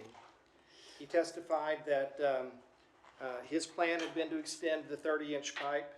He said, we're just going to continue the same flow, it's page 21, maybe move it a little bit quicker, but other than that, it's going to be the 30-inch pipe. But when Mr. Garza applied for a building permit, he was told by permitting about Mr. Porter having flagged the property. Garza met with Porter. Porter told him the city was going to be placing more water on the Laredo Vapor property, and he described for Mr. Garza the city's plan for the chute, and that Laredo Vapor was going to have to build something much bigger than just to accommodate the pre-existing flow. During this entire time, there's no question the city was going forward with its plan for the chute. There's several emails in here from the first half of 2017, tabs 11, 12, 17, 18, describing the city going forward with its plan for the chute. At the end of the day, the city never built the chute on its property. They never actually increased the flow. They required Laredo Vapor to put in a giant channel that would allow increased flow, but they never actually did that work themselves. So under the law that we are talking about today, section 212.904, this work required by the city, specifically in order to increase drainage from a neighborhood, is a municipal infrastructure improvement. The city required Laredo Vapor to build this much larger drainage structure, specifically so the city could expand the drainage out of Country Club in the States. In December 2018, Grace Sepulveda and Craig Lawrence met with Mr. Porter to discuss the extra work that he had required Laredo Vapor to do. At that meeting is described in an affidavit of Craig Lawrence, which I've put in loose papers in the back of the packet. Mr. Lawrence describes the meeting with Mr. Porter.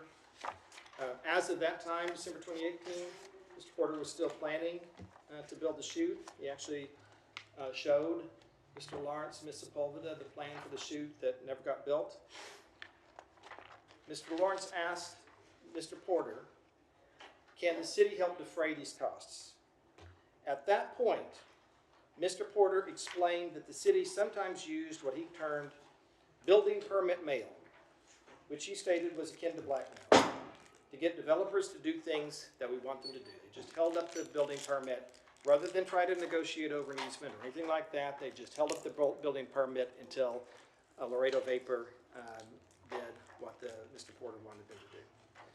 This is an admission that the city did not act in good faith. The city did not look at Laredo Vapor's plans. Councilman, I'm sorry. you have a question?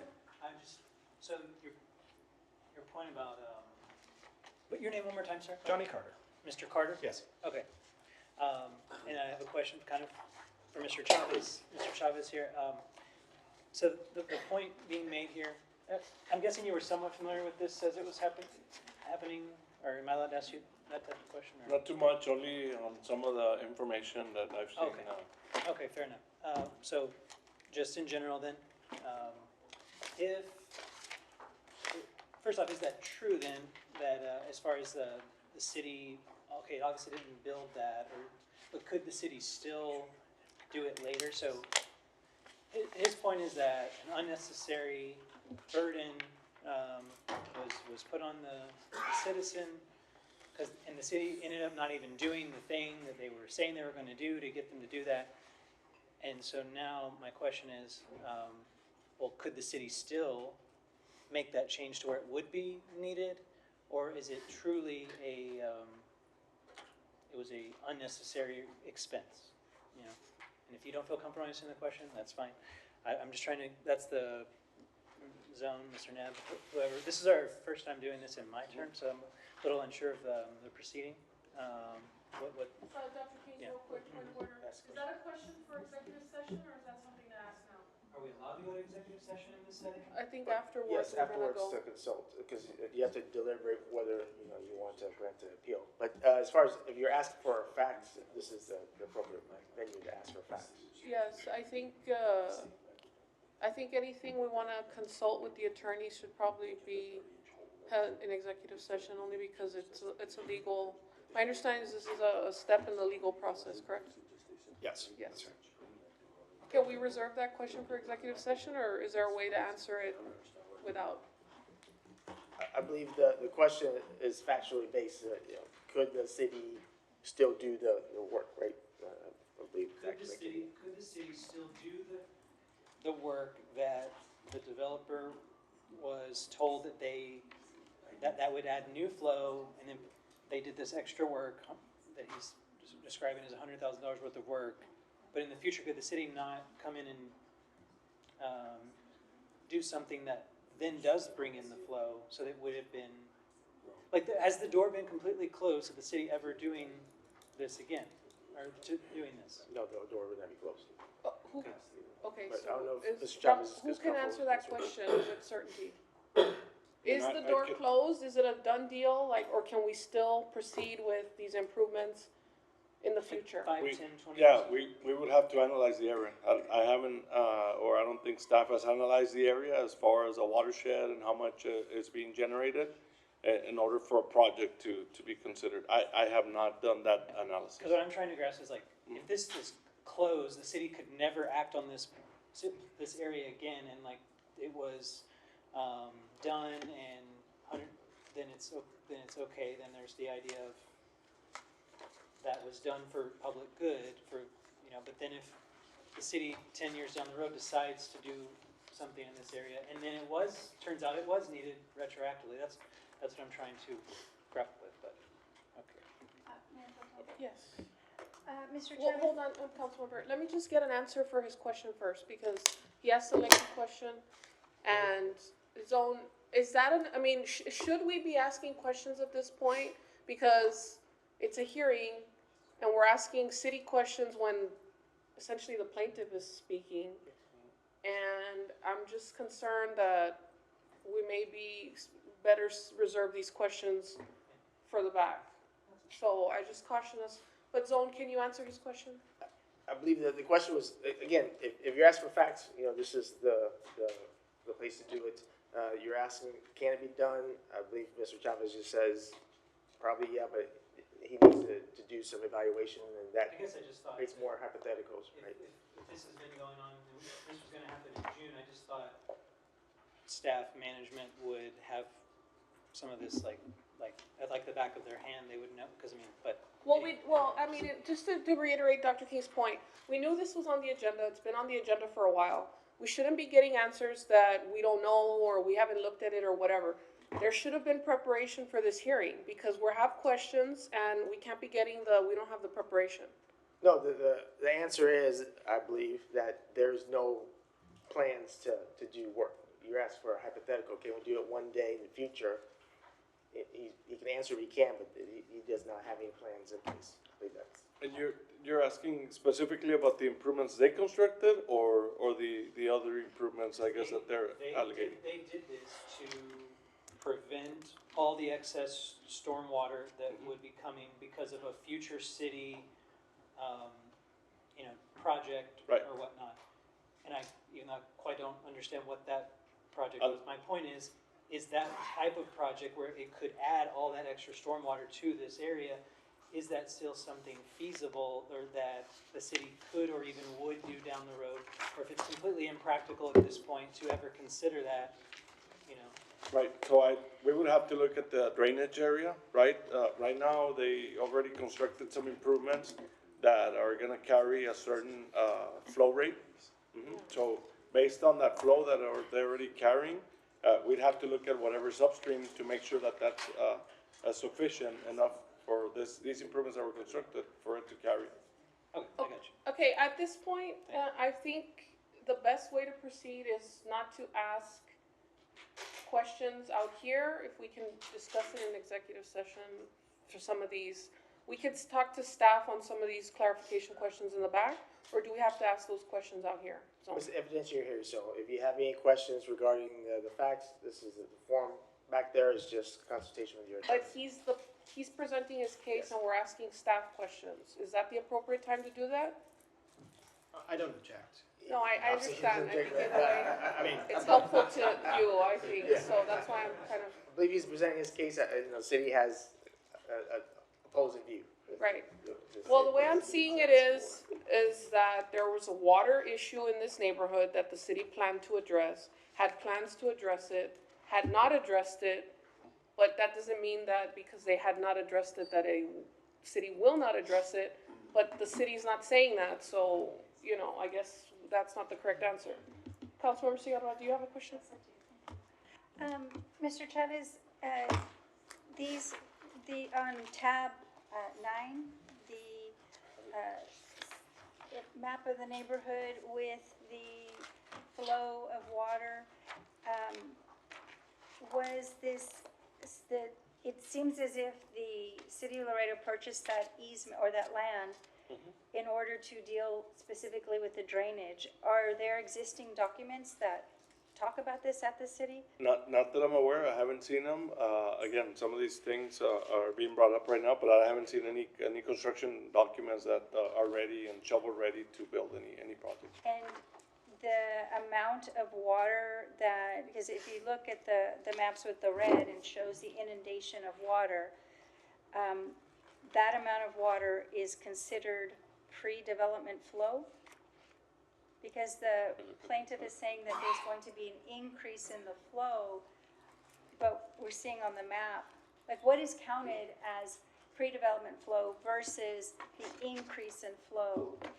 So the flow was already, when you saw that picture with the pipe, okay, the flow is already established for years, since ever that was constructed, whenever that was. And when I went back, I looked at this area, probably, it was built in the late 70s, from what I saw on this neighborhood. No, Mr. Carter? Second page? But the previous, to answer the question, the previous picture that you showed with the pipe, I mean, that's the flow that has existed for years there. So that's the pre-development water that they're referring to, right?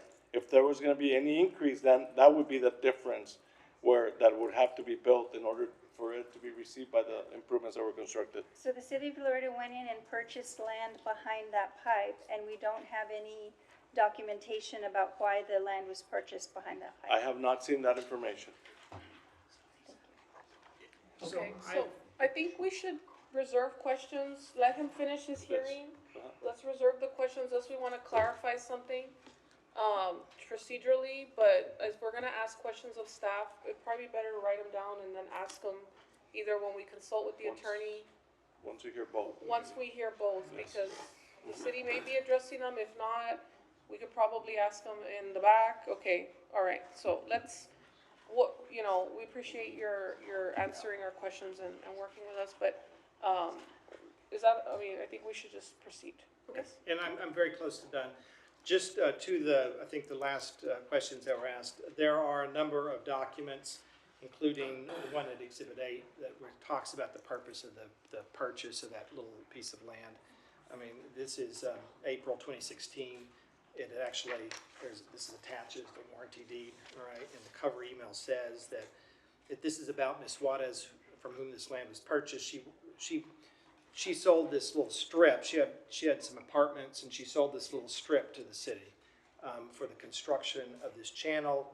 And she wants to see a sample photo of how the channel will look. So, I believe that there were actually some mock-ups, because it says you sent me a couple of photos a few months ago, but I misplaced them. So they're requesting these photos of what the channel will look like. There's other emails that are in this packet that talk about, concrete chute is going to be built. I am not aware of any reason that the city could not go back in to that property and build the chute. I mean, there's nothing material that has changed to the naked eye or to, looking at the maps in terms of topography or ownership. The city still owns that piece of land. What I do know is that Laredo Vapor incurred an additional $140,000 of costs to build this big aqueduct and have to elevate its land in order to put in that aqueduct. That exhausted the construction budget for Laredo Vapor. There was several months of delay associated with that extra building, but then once that was done, they were out of money for the project because they had had to spend so much more money. It turned out to be 2 years where that strip center was delayed because of the city's actions. We put in here, the other loose document is another affidavit of Mr. Lawrence talking about the damages. We've got the $140,000, which is, I think, directly recoverable under 212.904. I would also point out that there are lost profits from those 2 years of rentals, which could be sought in a lawsuit under whatever causes of action are brought. And the amount of that is $147,000. The city should have purchased a drainage easement back in 2016 or 2017. I think they were thinking about it. I think that's the what's indicated by the August 2016 email about talking to Ms. Knudsen, and then the correction that it's Laredo Vapor. I think the only reason the city would have had to be contacting them at that time would be to try to negotiate an easement or somehow purchase some rights for the drainage. But it turned out that they didn't have to because there was a building permit that was going to be sought, and they used that as a choke point in order to get Laredo Vapor to do this extra work. I don't believe that the city had a right to hold up Laredo Vapor's building permit or to require Laredo Vapor to build a channel that carried more than what was set out in the ordinance. So on behalf of Grace and Ramon Luis and Alexandra, I really appreciate your time and consideration of their claim, and we ask for an award under section 212.904 for the reasons I've set out today. Thank you. Excuse me, let me ask you a question real quick. What is the award amount requested? Yes, so $140,000 is the excess costs associated with the aqueduct. Total? So there's 100 plus $147,000 of lost profits, which is $287,000. And that's based on what? Do you have evidence to support that? Yes, that's Mr. Lawrence's second affidavit, which is included as Do you have paperwork, mathematical paperwork to show that? In any of these exhibits, do you have calculations and spreadsheets on revenue to show the support in that lost loss? Well, I did not include the calculations, like the detail behind the calculations. Well, you have a lot of information here. Yes. So I'm surprised you wouldn't have calculations. Yes, we have produced to the city the detail behind the calculations. We also have Mr. Garza's affidavit and Mr. Garza's testimony about how much was spent Where's and what the original budget. That is in Mr. Garza's affidavit. Where's that? Is in tab. I should have had these tab numbers memorized. Tab 15. Tab 15 gets us to a calculation? Yes, paragraph 8, second page. He says that the construction budget allowed for $32,000 for site work to include rerouting of the drainage ditch. The engineered plans demanded by the city called for raising the entire site by 15 feet and constructing an aqueduct. That raised the cost to $172,000 with drainage lids. So it's a $140,000 difference. There's also testimony about the details. The city attorney's office had the opportunity to take Mr. Garza's deposition, and they questioned him about some of this in the deposition that is attached to the May 7th, 2024 letter. Okay, but I see that have paragraphs with numbers in them. Yes. But those are not proof of loss of revenue. Like, what is your normal expense? What is your normal profit? What are your normal customer traffic? How are you basing your calculations? Where are you getting the loss of revenue from? And I'm just specifically talking about the $147,000 number. Right. Other than a testimony, do you have any proof to support that $147,000 number? Right. So now, first of all, let me make sure I've kind of made clear there's two $140,000 numbers. No, 147,000. The You said 140 $147,000. for the drainage, 147 for lost profits. What we have in the packet that we've provided to you is the affidavit of Craig Lawrence. Where's that? That is, now, this is the top line number. I'm not representing to you that this has got detail underneath. But that is, as an it is a loose attachment. It is in the packet. Well, I'm wondering, why is it a loose attachment if it was part of this, you know, it seems like a afterthought kind of deal, right? Like it came up afterwards and you wanted to include it?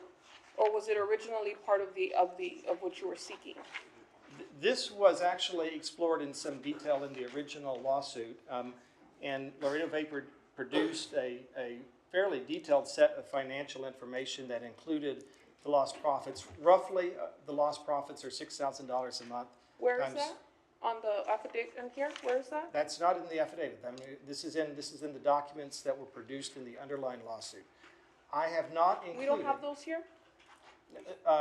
Well, I might actually have some of those. I would have to dig through the boxes. But you didn't provide us the justification for the ask of the lost profits in any of this stuff here. Well, I have offered the testimony of the owner about what the amount of the lost profits are. Where's that? That's in the affidavit of Craig Lawrence. Okay. Right. What number? And that is a loose document that was included within the packet, so it's in the back. Okay. Yeah, I see it. And he references, bottom of paragraph 4, estimated lost profits of $147,000. Okay, but that's just his testimony as the owner, but no calculations or anything just to show it. I just want to clarify what we have to look at. Yes, it is. Okay. It is based on calculations that the city has. Okay. Another question, and I'll open it up to the rest of the council for questions real quick afterwards. But I want to ask you. You talked about the $30,000 drainage improvement.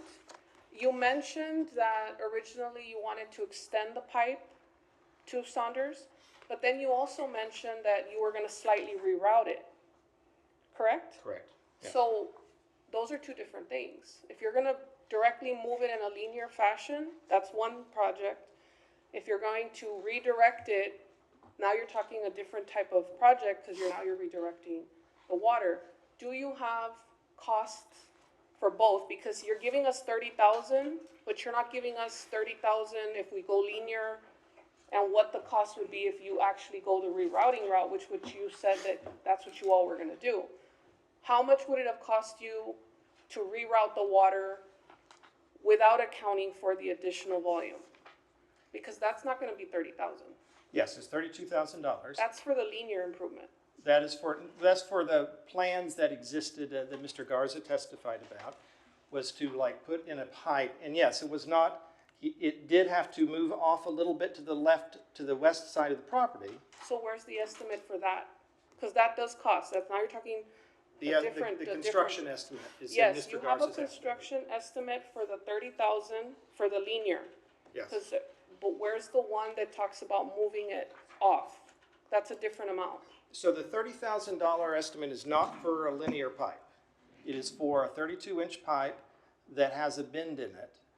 Do you have that specified? Do you have a quote from a business that was going to do that? Yes, Mr. Garza, that was his business who was going to do the $32,000. Where's that? Mr. Garza's affidavit is back at tab 15, right? But again, it's an affidavit. Okay. Okay.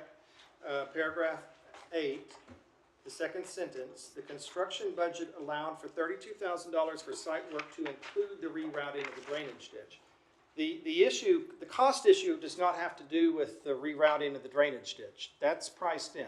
Laredo Vapor's original construction budget called for the $32,000 for rerouting the drainage ditch a little bit further to the west. But where do you have the plans? Because it seems kind of low to do a bend and all that. It might seem simple, but now you're talking redirecting. So do you have the paperwork to show what the cost to do the linear versus what the cost to do it with a bend is? Like, do you have, other than an affidavit, do you have like a receipt, a quote, a job quote or anything?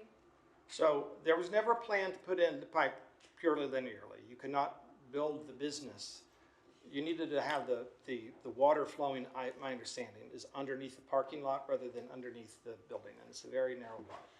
The difference is between the 32-inch pipe with the bend, that's $132,000, okay, versus a project that was a 6-foot deep channel on a property that was raised, because you had to get the topography right in order to get this large channel from the back of the lot to the front of the lot.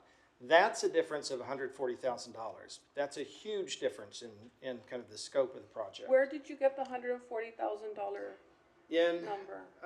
Mr. Garza's affidavit, if you look in paragraph Okay, 8. so the 172 minus the 32? Yes. Mayor Okay, Pro Tem, if I all may. right, yes, go ahead. Quick question. When you say that did the city ask for it? Did the city, that's the requirement of the city? Do you have that paperwork saying that's the requirement? Or maybe I'm not seeing it, or that's the requirement that you rather went the other way than having just to shift that pipe? So the, Excuse me, just, could I say something? sure, if you like. Okay. We went because our contractor told us that he could not obtain the permit. We can't even start, not even start the project. I called Mr. Porter 4 or 5 times myself. And then I went and sat in his office and asked to talk to him to see what the holdup was for the permit. Because our contractor told us that there was no permit, we couldn't work. Finally, he called back, December 12th. I don't remember the year. And Mr. Lawrence and I went to his office, and understand this, as a lifelong Laredoan, my son and daughter-in-law, lifelong Laredoans, young people wanting to start a business. Mr. Porter sat there in his office, and I'll tell it to his face. He sat there in his office, Mr. Lawrence and I were there, and he smirked. That's what he did. A public official, a public servant, he smirked. And he was the attorney. I was the partner that was, trying to help out. Yes, ma'am. And my son and daughter-in-law started the business. Okay?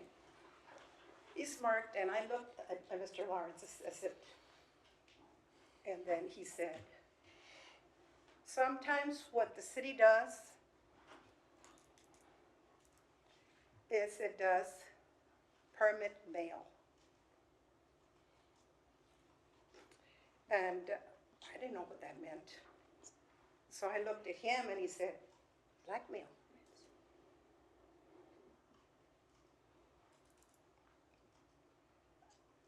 And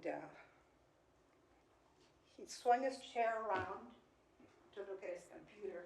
And on there, his desk, because it was a desk and then the computer desk was behind him. So he swung the chair around and I looked, and he had the, what is it, Johnny? The plans for The plans for the city had already purchased the easement for the back, because there was flooding in the back, all the subdivision in the back. So when he turned his chair around, I looked down and I saw it. And I turned to Mr. Lawrence and I said, look. And I said, a picture? He said, go ahead. So I took a picture. That is what saved us. Because we could prove that the city was already planning to relieve the flooding in the back. And in that subdivision, what is the subdivision The called, Country Johnny? Club Estate. The Country Club Estates. A majority of the houses there are owned by the city of Laredo. And here we are going back and forth about the drainage and all that. Yes, we solved the city of Laredo problem because Mr. Porter used blackmail. Pete said, permit mail. I'd never heard that. So now you know what happened. I turned to Mr. Lawrence and he said, I guess he doesn't know I'm an attorney. And I said, I don't know, but now what do we do? So we had to bend to the city's whim, Mr. Porter's whim, because he was smirking, and I'm telling you.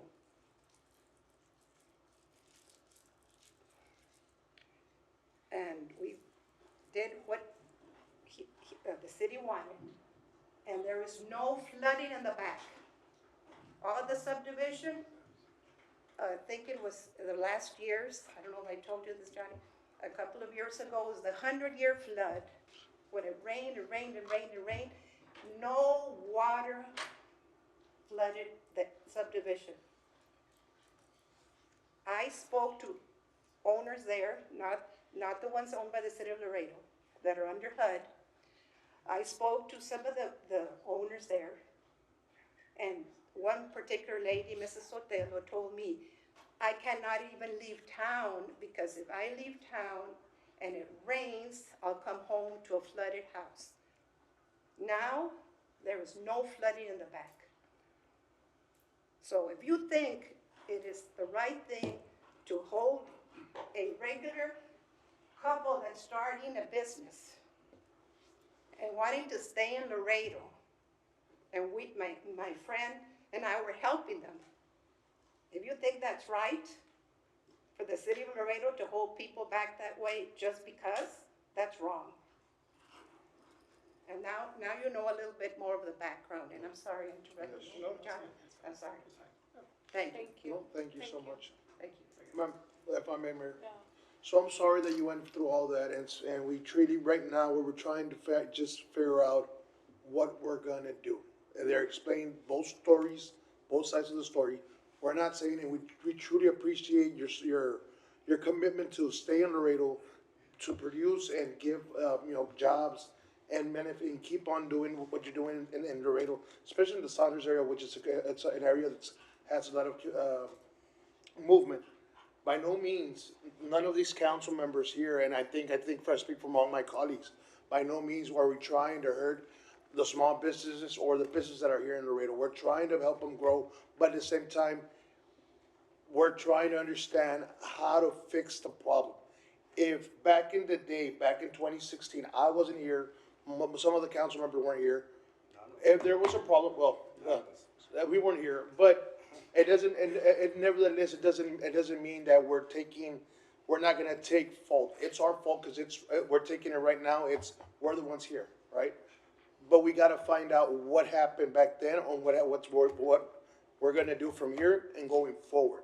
So maybe this is something that we're gonna look into it. And I'm sorry that you went through that, and we really do feel that it's shameful. If you felt that way, you shouldn't feel that customer service is our main priority in the city of Laredo. So right now, it's just, let us figure it out, ma'am. Don't think we're trying to ignore. We're just trying to get facts so we can fix the problem. It won't happen again, and see if there's a problem, or if it's not, if we drop the ball, or where we drop the ball. Okay, sorry. So. Thank you. Just to ask another question about the facts. So your plans were, I don't know who can answer it, but the plans were to build the building over the channel, over the current channel, the channel that was there when you bought it? There was no channel. Or where the water was pipe. draining? The city of Laredo had an open pipe that just ran through the lot. Right, and you wanted to put. And don't talk about retaining ponds or retention ponds or whatever. No, it was just a trickle I think you have a picture there, where it's a trickle. Because I asked Mr. Lawrence, when we looked at the property, I told him, where are we building? And he said, no, I already spoke to the contractor, and all it is it's a runoff from the back. Right. That's all it was. But Mr. Porter saw the opportunity to build what would take care of the flow from the back. And there's also an Right. affidavit, I don't know if it's in there, that former Councilman George Algill called Mr. Porter, and Mr. Lawrence and I were there in his office, and Mr. Porter said, and we're not through, we're going to pour more water through there. Okay. So all the water that's back there in the subdivision, a lot of them that are housing, what do you say, HUD, that are running through HUD, there's no flooding back there.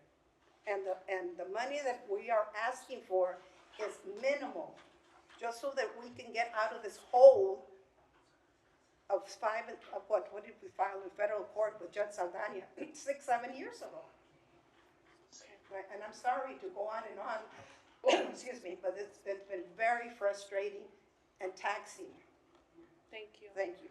Thank you. Mr. Lawrence, are you done with your presentation? Yes, ma'am. Okay. I think it would be good for us to hear the city side, and then we can ask more questions probably after that. Maybe it'll answer some of our questions. Yes. Hello, y'all. Give me 1 second. I have a quick PowerPoint presentation for y'all. If you could turn your attention to the red folders that I've provided, that the city attorney has provided for you, please. Those will be our exhibits. Okay. Mayor Pro Tem, Honorable Council, thank you very much for this opportunity to address you concerning this case. My name is Joaquin Rodriguez. I'm the First Assistant City Attorney for the City of Laredo, and we're here representing the city in this case. I kind of want to start real quick with some housekeeping matters. This is an evidentiary hearing. You are a finder of fact. So if we can just keep our questions to the facts of the case. If you have a question about a certain fact, please feel free to answer. But I believe any questions to staff or hypothetical questions about what could have been, I think are inappropriate at this juncture. So let's just keep it about the facts, okay? Because at the end of the day, you really only have to answer one question based on the facts. And that question is, do you believe, have they proven that the city of Laredo demanded that they make these improvements? That the city of Laredo demanded that they create this aqueduct structure? If you believe that, great. But we have a lot of evidence to suggest that the city of Laredo never mandated, never forced Laredo Vaporland to come up with this elaborate drainage structure. This is something that they created on their own. And we're gonna go through some evidence really quick, okay? So argument one, the city did not require Laredo Vaporland to construct a particular type of drainage. Now, what do we have in support of this argument? I want to turn your attention to tabs 1 and 2 of your folders. If you look at exhibits 1 and 2, you will see affidavits, sworn affidavits, where there's the penalty of perjury attached. You will see that Mr. Linares and Mr. Porter deny ever telling Laredo Vaporland or mandating to Laredo Vaporland that they had to make this elaborate aqueduct structure. Okay? So Where does it say that? It says there on, Where exactly? if you look at number 1, exhibit 1, paragraph 3, and I quote, this is from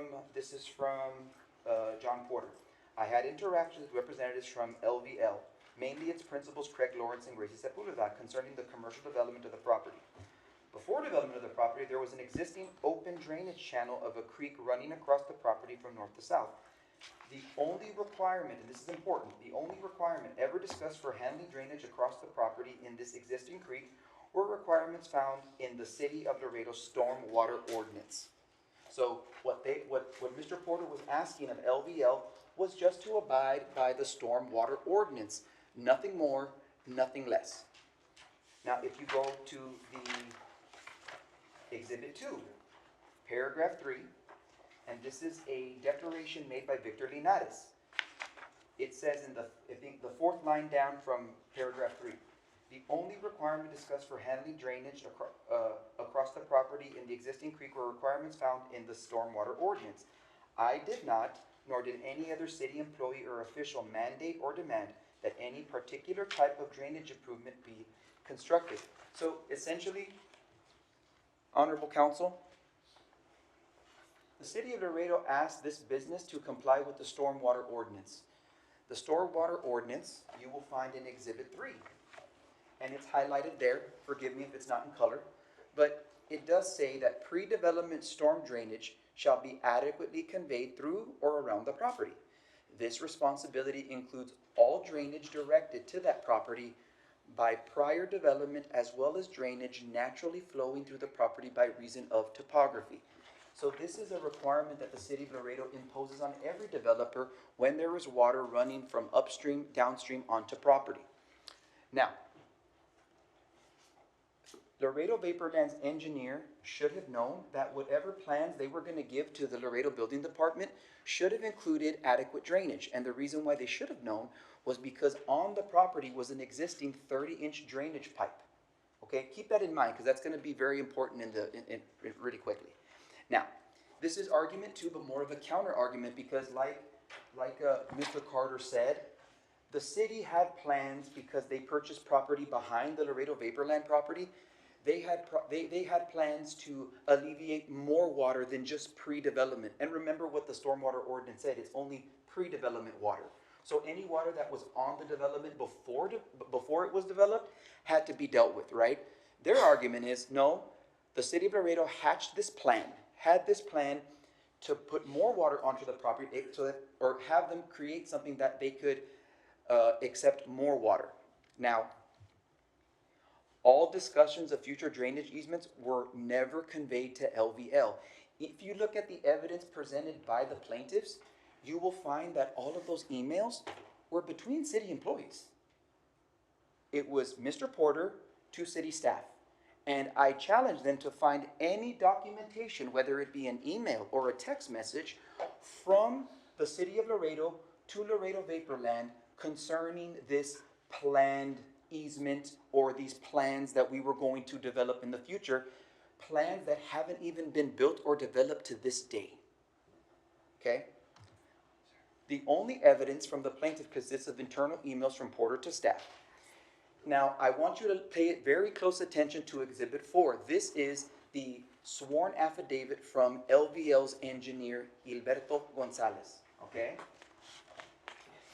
I want you to turn your attention to page 14 of this document, okay? And it has been highlighted. Okay. The first thing I want to note about this is the engineer for LVL, in his entire deposition, never mentions the future plans by the city to create this drainage easement. That's a big deal. Because if that was the intention of the city in this supposed blackmailing scheme, rest assured the engineer would have talked about it in his sworn deposition. That's the first thing. Second thing is I want you to look at the question and answers from City of Laredo's counsel in this deposition. So look at line 7 through 14. When I undertook this project, Where? It's page 14, line 7. The number lines are to the left of the page. On tab 4?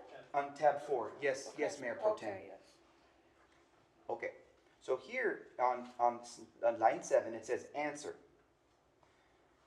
When I undertook this project about 4 years ago, maybe it was 50 months, 4 years, 2 months ago approximately, when we submitted the finished plans, we being LVL, when we submitted the finished plans or the plans that were ready to be reviewed by the City Laredo Department, we found out that's when we realized or not realized that when we were told we needed to accept water upstream. What that is clear evidence of is that LVL's engineer, their plans, did not include anything to deal with drainage. And because of that, they needed to, those are the reasons why the building department decided, well, of course we're gonna flag this. There's a 30-inch drainage pipe there. We're receiving plans that don't have any plans for drainage. Okay, so then I turn your attention to, Oh, yes, question. Yes. Let me pause you. Rodriguez, real quick, do we have that application when they applied for the drainage and all that? I do not. I don't have that information in front of you. Does building have it by any chance? Well, just, I can't answer that, council member. That's a very good question, but I cannot answer that question. Are there any other questions Yes, before I proceed? Councilman King. Did we ever get the picture that was taken on Mr. Porter's desk of the plans? Yes, that was actually included in their motion for summary judgment in federal court. Yes, so we have that photo. Where do you have it? Okay, nobody shared it? Like, even they didn't share it? It's in their packet. Oh, okay, I'm sorry. It's tab 20. Okay, sorry. In the packet that you received by Mr. Carter. Hold on, we're gonna stop you real quick to Oh, go of to tab course, 20. please do. Tab 20 from their packet, that's the question we're asking right now, is that. Okay, so tab 20 is the future plans snapshot, right? That what that is? Okay. And what does the city say about that piece of evidence? These are neither stamped nor finalized plans. So if this was something that was just being, I guess, kicked around as an idea, never ever came to fruition. That would be my argument. And to say that is evidence that the city mandated that this elaborate drainage system, if that's the only evidence that they have, that's, in my opinion, pretty flimsy evidence. So was this ever given to them? Were they ever given in writing that they needed, what their requirements were, for what they were required to build out? Excellent question, Mayor Pro Tem, and the answer is no. The only evidence that they have of this future plan is a snapshot that was taken on the desk of John Port, allegedly. I mean, I don't know if we can even, there's no other evidence to suggest that it is authenticated in any way. It hasn't been signed by John Porter. The only evidence that we have of this picture's existence is this picture and hearsay testimony from an affidavit. That's all we have. May I proceed, Mayor Pro Tem? Please. Thank you so much. So, if you look at the top of page 15 of exhibit number 4, which is tab 4, it says, and they, which is the city, presumably, asked us what we needed that we needed to receive runoff, and we were like, whoa, how so? Why is that? What that indicates to us, the city, is that they were surprised that they even had to have a drainage plan at all. So, what did they do? What did this engineer do when he found out this evidence? Well, it is the city's theory that he came up with a drainage plan that he knew would be acceptable to the city. Thus, this very elaborate drainage plan. Essentially, he gave us the Cadillac of plans because he knew we would say yes to them. And of course we would say yes to them because it's the Cadillac of plans. But the question for this council, this body is, did we require the Cadillac plan? And have they proven that we mandated that they give us this kind of plan? Now, the question might be, well, why would this engineer do this? Well, I know Mr. Carter came up here and said that the engineer had given us emails to Mr. Porter that they needed to get some information so that they could give us so that they could create this drainage system. That was what Mr. Carter said. Would it surprise you to know that the constant communication that he's referring to are 2 emails by the engineer in a 1 week span to the city of Laredo? Here's what happened.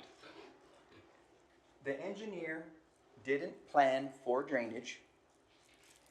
The project was already past due.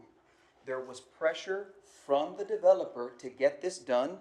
So he presented the city of Laredo with a plan that he knew that we would not say no to. He basically made us an offer we couldn't refuse. Please forgive the pun. And that's exactly what happened. Now, they want to come back to the city of Laredo and say, okay, well, our engineer gave you this plan, you accepted it, Now we want to be reimbursed for it. It is our theory that that is what's really going on here. Because at the end of the day, for those of you that own businesses, time is money. Things are getting more expensive. People want to open up their businesses. They want to start making money. The pressure is on for these developers and these engineers to get it right. And he gave us a plan that he knew we would not say no to. And this isn't just my theory. I'm going to turn your attention to Exhibit 5, and this is an order from the federal court, Judge Saldana, a federal district court judge. If you go to Exhibit 5, I want to turn your attention to page 9 of 12. Mr. Rodriguez, let me stop you real quick. Yes, ma'am. So tab 4 is their engineer's testimony, correct? Deposition, The whole thing, yes. deposition? Yes, their engineer's deposition. So you highlighted a section here, because I'm still reading the same page we were on. Okay. It says, they wanted me to conduct a study for the adjacent subdivision. I stalled because that's a big endeavor. I need to take as built-in conditions of the subdivision, figure out tributary areas so I can determine volumes that come to the property, and that wasn't part of my scope. Then he says, I'm not gonna do this as far as calculating something that's not in my scope, so I can do what you need me to do if you guys or the city supplies the volumes of flow rate. Yes. Did the city ever supply them the volumes of flow rate? Not that I'm aware of, because again, this engineer was pressed for time. Instead of waiting and talking to the city about these things, he decided to move ahead with plans that our department gladly accepted because they were the Cadillac of plans. Now, and that's just not my theory, Mayor Pro Tem. And if I can get to my next exhibit. Where was so it's going to be exhibit number 5. Okay. Exhibit number 5, page 9 of 12. Okay, and it's highlighted for your convenience. It says, it's the last paragraph. Based on the evidence provided, it is not clear to the court that plaintiff made any effort pre-construction to define the limits of the drainage system the city was demanding of plaintiff. So right there, you have an order from a judge saying that the plaintiff failed to convince her that they were working with the city to determine what the right kind of drainage system would be. And I'm also going to turn your attention to page number 10, and it's the last. Is it highlighted, Mayor Pro Tem? Yes, the court is It says, unconvinced. based on the information plaintiff has presented, the court is left with the impression that plaintiff's engineer, under pressure to begin construction on this site, designed an extensive drainage system without engaging in back and forth conversation with city officials to ascertain whether such significant and expensive construction was necessary to meet the city's demands, or whether a less elaborate drainage system would have been sufficient. So even a district court judge is of a similar mindset to the city's position, that you had an engineer, and I'm terribly sorry to the investors, to the small business owners that had to deal with this. It breaks my heart to see this happening. But at the end of the day, it's the engineer that I think really needs to be the one responsible for this. At least that is the position. I mean, obviously, plaintiff's counsel blaming, John Porter, and that's fine. That's part of his case. What the city's position is that this is all on the engineer. And it's not just our theory that this engineer was under pressure to get this done. This is also sentiments shared by a district court judge who actually granted summary judgment on behalf of the city because she believed that the plaintiff's case was not ripe. Can you read the verdict that the judge, and when was this verdict given? It wasn't a verdict, Mayor Pro Tem. It was a ruling that kicked out the case due to ripeness. Where does it say in here? It says in the back, it says, for the foregoing reasons, it's the conclusion on page 11 of 12. For the foregoing reasons, defendant's motion to dismiss is granted. And we were the defendant in this case. We were being represented by outside counsel through our Texas Municipal League, an intergovernmental group. Plaintiff's claims are dismissed without prejudice. Accordingly, the case is hereby dismissed without prejudice. So essentially, it was their failure to exhaust their administrative remedies. That's why they're here. What they're searching for is a decision by you so that they can, under the Texas Local Government Code, they get a decision from you. If they don't like it, then they get to a district court. So what essentially your all's purpose is, they just need a ruling from you one way or the other. But again, the only question for you to answer is, has the plaintiff produced evidence sufficient to convince you that the city mandated that they build this elaborate drainage system? And it is our position that they cannot meet that burden because the evidence doesn't support that conclusion. Councilman Rangel, you have a question? Yes, quick question. Yes, sir. Was there another plan that the developer or the engineer present to the city besides the Cadillac of plans? According to his deposition, the way we've read it, not that included drainage. But Not do we that have included. those proofs? I don't have those, and Councilmember Rangel, I also want to say, as the defense, we don't have the burden of proof. The burden of proof is on the plaintiffs to convince you that the city forced them or mandated that they undertake this drainage system. Mayor Pro Tem? Yes, Councilman. Okay, do we have an estimated cost of what it would have, because it cost them $140,000 to do the Cadillac version as you describe it. So do we know how much it would have cost to do the bare minimum to meet the building standards? And I'm going to answer that question with a no, Dr. King. However, what I will say is that had there not been such a rush to get this built, those conversations may have been had, and we may have had those numbers. But the answer to that question is kind of lost to the sands of time, Doctor. Okay, and then my next question is, you just described it, but you said it a little fast, so this is the first time this council has had this type of proceeding, so I just want to be clear. What are our next steps after we, what is actually, I know you said that's what we're deciding, whether or not they have the burden of proof, but are we making maybe this is for Zone, are we deciding whether or not, Zone, can you describe exactly what's about to happen? Well, under this section, you have to decide whether there was an application for determination of the difference, and then what that difference is.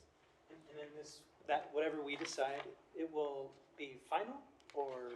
Yeah, it'll be your decision, and they can appeal it to district court. District court. But that's something we're gonna talk about in executive session afterwards, That's just a right? formality that is not a secret, it's just, I Right. don't understand it. Okay, thank you. Okay, Councilman Rangel? Mr. Rodriguez, are you done with your presentation, or can you continue? Oh, no, council member, I'm done, but I'd be happy to answer any questions from this honorable body. Mayor Pro Tem, if I can, can I make a motion to go to executive session? Well, hold on, Or do you have a I question? will, Okay. but let me ask another question real quick. Yes, Mayor Pro Tem. I read it somewhere here in the deposition, I believe, where it says something about the 36,000, or 36-inch pipe, and that he didn't know that he was gonna have to account for the drainage. It was that- It's in here where, so the engineer was not aware that they had to deal with the drainage. So they were gonna put a pipe in for their own purposes, and I don't know how to ask this, but where does it show the difference between what they spent and the 30,000? From my understanding, is just the basic cost that they would have had to spend based on not having to account for drainage. So the 30,000 is no accounting for drainage, and then accounting for drainage, they spent 140 something. But what was the required cost of what they should have, or would have minimum needed to have spent? So you can't go off the 30,000 number, because 30,000 doesn't account for any drainage. And Mayor Pro Tem, you actually are at the crux of this issue. That's why we're having this conversation, is that we don't know, because those discussions were never had. Had those discussions happened, we would have been able to come up with a plan that would have been more cost beneficial to the plaintiffs. But because those conversations were never had, We can't speculate what that number might be. Well, the reason I'm asking is because in the previous testimony,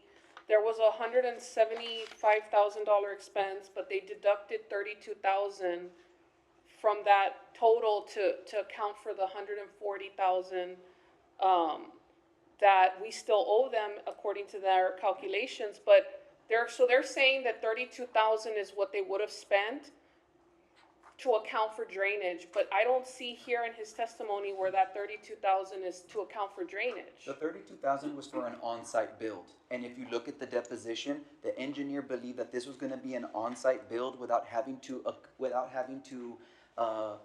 account for drainage. At least that's our theory, Mayor Pro Tem. And just so I'm clear, just for the record, I'm of the opinion that the city doesn't have to pay anything for this. Just because I know, because there was a statement made that we owe them this. It's our position that we owe them nothing. Well, because I'm just clarifying, because the calculation is 170.75. That's their calculation, Mayor Pro Tem. Right. It's not ours. Right. So that would be a question for them and their damage model.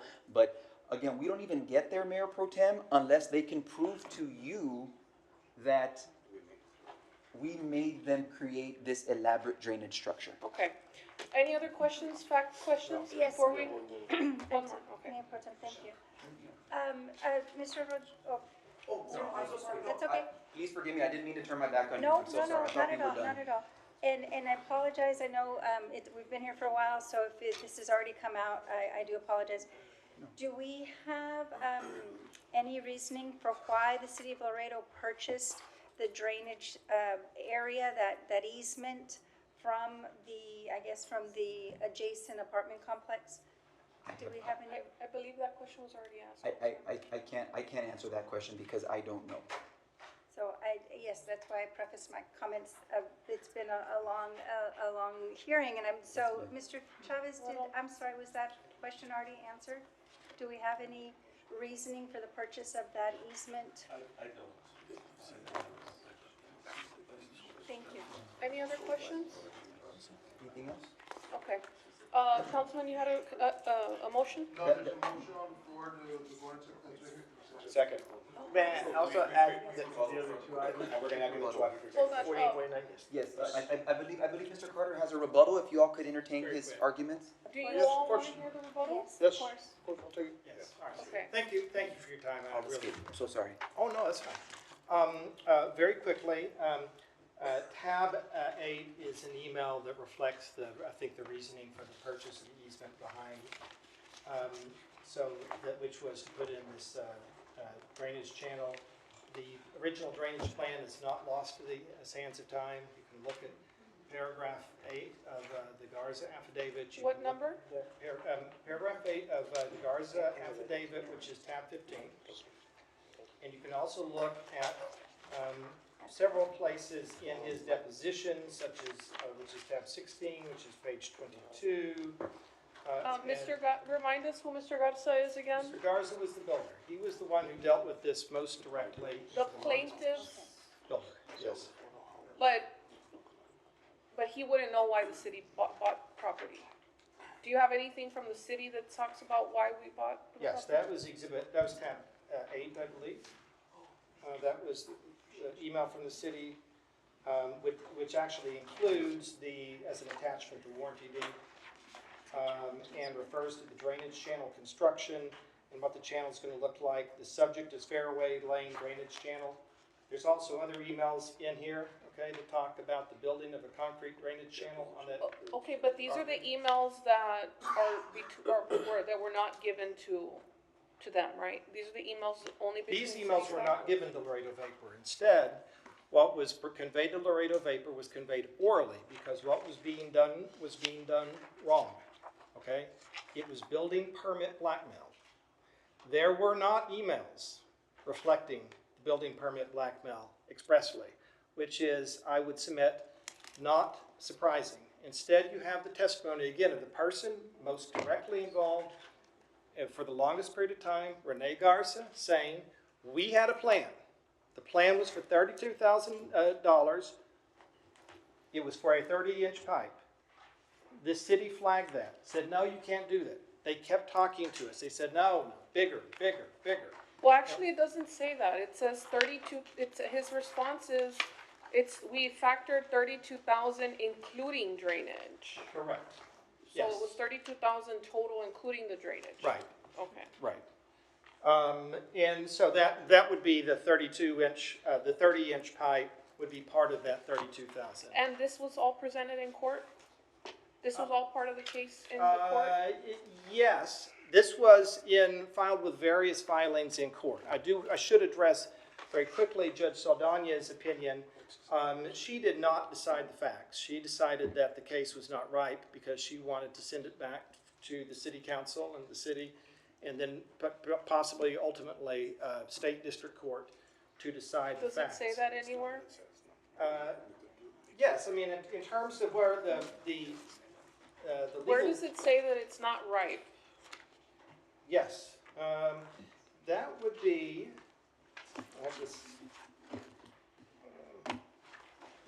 so if you look at the last page of Judge Saldana's, well. Are you talking, well, I don't see where it says it was not ripe. When she talks about, on the last page, she talks about dismissal without prejudice, and she talks at the top about the ripeness requirement being prudential, okay? Meaning essentially there is a requirement that the claim be ready to be decided. That's why she had a discussion in her opinion about section 212.904. She was basically saying there is a procedure under Texas law that you can follow in order to get this adjudicated. So I will just submit one final thing. There's been no rebuttal that there was a plan to deal with the drainage, that it was to extend the 30-inch pipe. The theory, okay, that this small business that was crippled for 2 years because it had to expend the extra $140,000, spend the extra $140,000 because time was money, makes no sense, okay? There wasn't an offer made that the city couldn't refuse. There was an offer that the city just required, okay? And Mr. Garza's testimony makes it very clear that Mr. Porter was very clear. You are going to have to build something that's going to accept more than the pre-existing flow. Even Mr. Gonzalez, who was less involved, his testimony, there's a question in there from the city attorney. When did you find out that there was going to be more flow coming through the neighborhood? And then he describes going back and forth with Mr. Porter, where Mr. Porter was strategically ambiguous, but just kept conveying the message. We need more. We need a bigger and bigger channel. I'm going to stop you there. Councilman Tejeda? Mr. Carter, just a real quick question and something that I'm just trying. Yeah. And I don't see it here, but any time of these conversations, did Laredo Vapor go and talk to their engineer and say, well, if you're creating something, of course you're gonna look into a good investment, but at the same time to save money, right? And I imagine everybody wants to do it the cheapest way, but to be done the proper way. Was there ever those conversations with the engineer, say, hey, 132,000, I started off with 36,000, going to 130,000, that's crazy. Why so much? Is there another plan that we can come into, or did they present and did they request, an option of going out and looking for another, how do you say it? I'm sorry. Alternative? Yeah, another alternative, instead of just going and spending that kind of money. Yeah. Did they ever do that to the engineer? Is there that, conversation to the engineer, or did the engineer even, present any documents or a plan A, Plan B, Plan C? If, spending 132,000 is just not spending money, it's pennies, it's 132,000 or 200,000. If you're gonna spend that kind of money, you will want options. That's what I'm just asking, and I'm wondering if you have those conversations or documents. Right. Well, I'll tell you what we have. Okay. What we have is there was we have a testimony about a $32,000 plan. that was submitted to the city, and the city said that wasn't good enough. We have testimony about conversations. Hold on, really quickly. Where's the plan that you said that the city said wasn't good enough? Where, The Garza where is it? affidavit and No, the no, Garza- other than an affidavit, the plans. I don't know that that's in the record. I don't know if there is in the Well, actual because plans it's themselves. just it's based off hearsay, because he's telling you what they told him.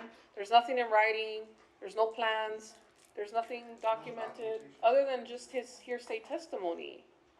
Well, it's his testimony about his plan that he prepared. But based on a conversation that what somebody else told him. No, it's based on his personal knowledge. There's some comments in his testimony that are, somebody told me this, somebody said this to me, but there's nothing in writing.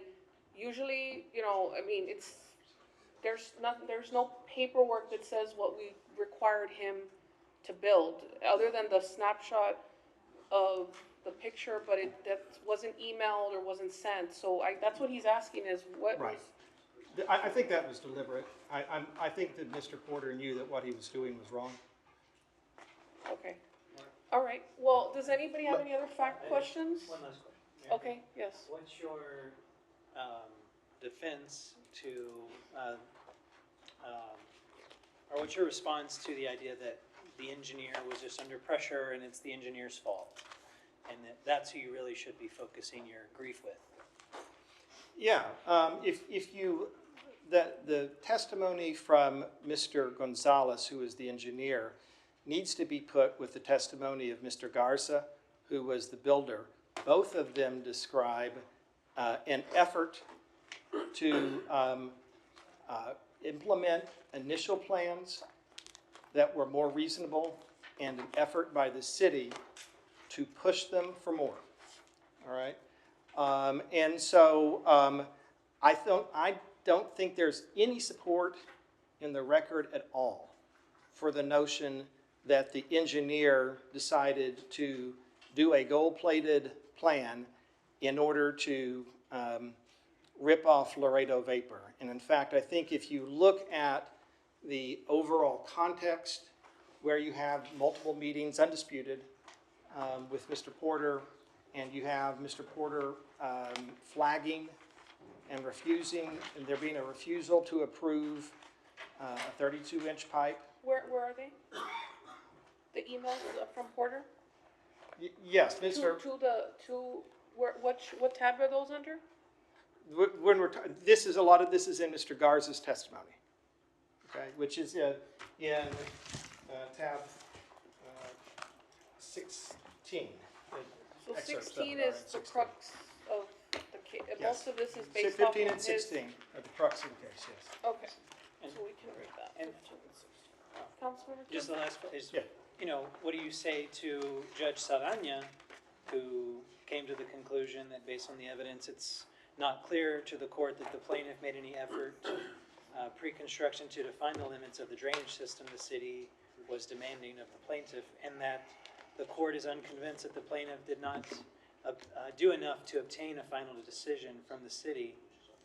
And so what's the response to Judge Sardanya's conclusion there? Yes. Unlike what you all are having today, Judge Saldana did not hold an evidentiary hearing.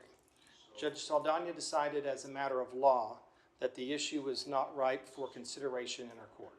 She did write some commentary about some of the things that she had seen in the limited exhibits that were presented to her in connection with that motion, but I do not think she was suggesting by any means that she was judging the facts, because these were not even motions that called on her to judge the facts. These were motions to dismiss based upon the pleadings. Okay. And that's why she sent it back to you all to make the decision. Thank you. Tab 5, page 10 says, based on the information plaintiff has presented, the court is left with the impression that plaintiff's engineer, under pressure to begin construction on the site, designed an extensive drainage system without engaging in back and forth conversations with city officials to ascertain whether such significant and expensive construction was necessary to meet the city's demands, or whether a less elaborate drainage system would have been sufficient. This showing does not leave the court with a final decision to evaluate and does not suffice to meet the ripeness. That's where he talks about ripeness. But she does say that based on what was presented, that that was the court's impression. So- Mayor Pro Tem, if I may. Yes. Again, I'd like to request to go into executive session for number 21, number 48 and 49. Executive session pursuant to section 551.071 and 551.072 for 49. Motion? Yes, for both executive sessions. Well, there, hold on, point of order. Was there already a motion on the floor? There was, but not including 48 and 49. Not including 48 and 49. Okay, there was no second, okay. So we didn't go in, okay, so we didn't have a set, so basically this is the new This motion? is the new motion. All right, motion, second? Yes. I think it might be wise to extend the meeting till 11 before we go into executive session. Motion to extend the meeting to 11 p.m. Okay, so we'll take that motion second, all in favor? Aye. Anyone opposed? Motion passes. Now we have that other motion on the floor. Okay, motion, everybody in favor? Anyone opposed? Motion passes. We're going into executive session.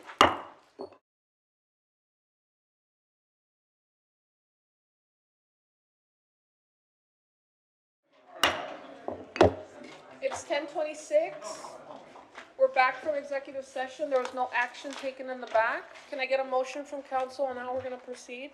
For number 21, Mayor Pro Tem, I'd like to make a motion for our attorneys to come back with a recommendation at the next meeting. Second. Okay, we have a motion and a second. All in favor? Aye. Anyone opposed? Motion passes. Next item? For number 48, On executive session. motion for staff to proceed as directed. Second. Motion, we have a second. All in favor? Anyone opposed?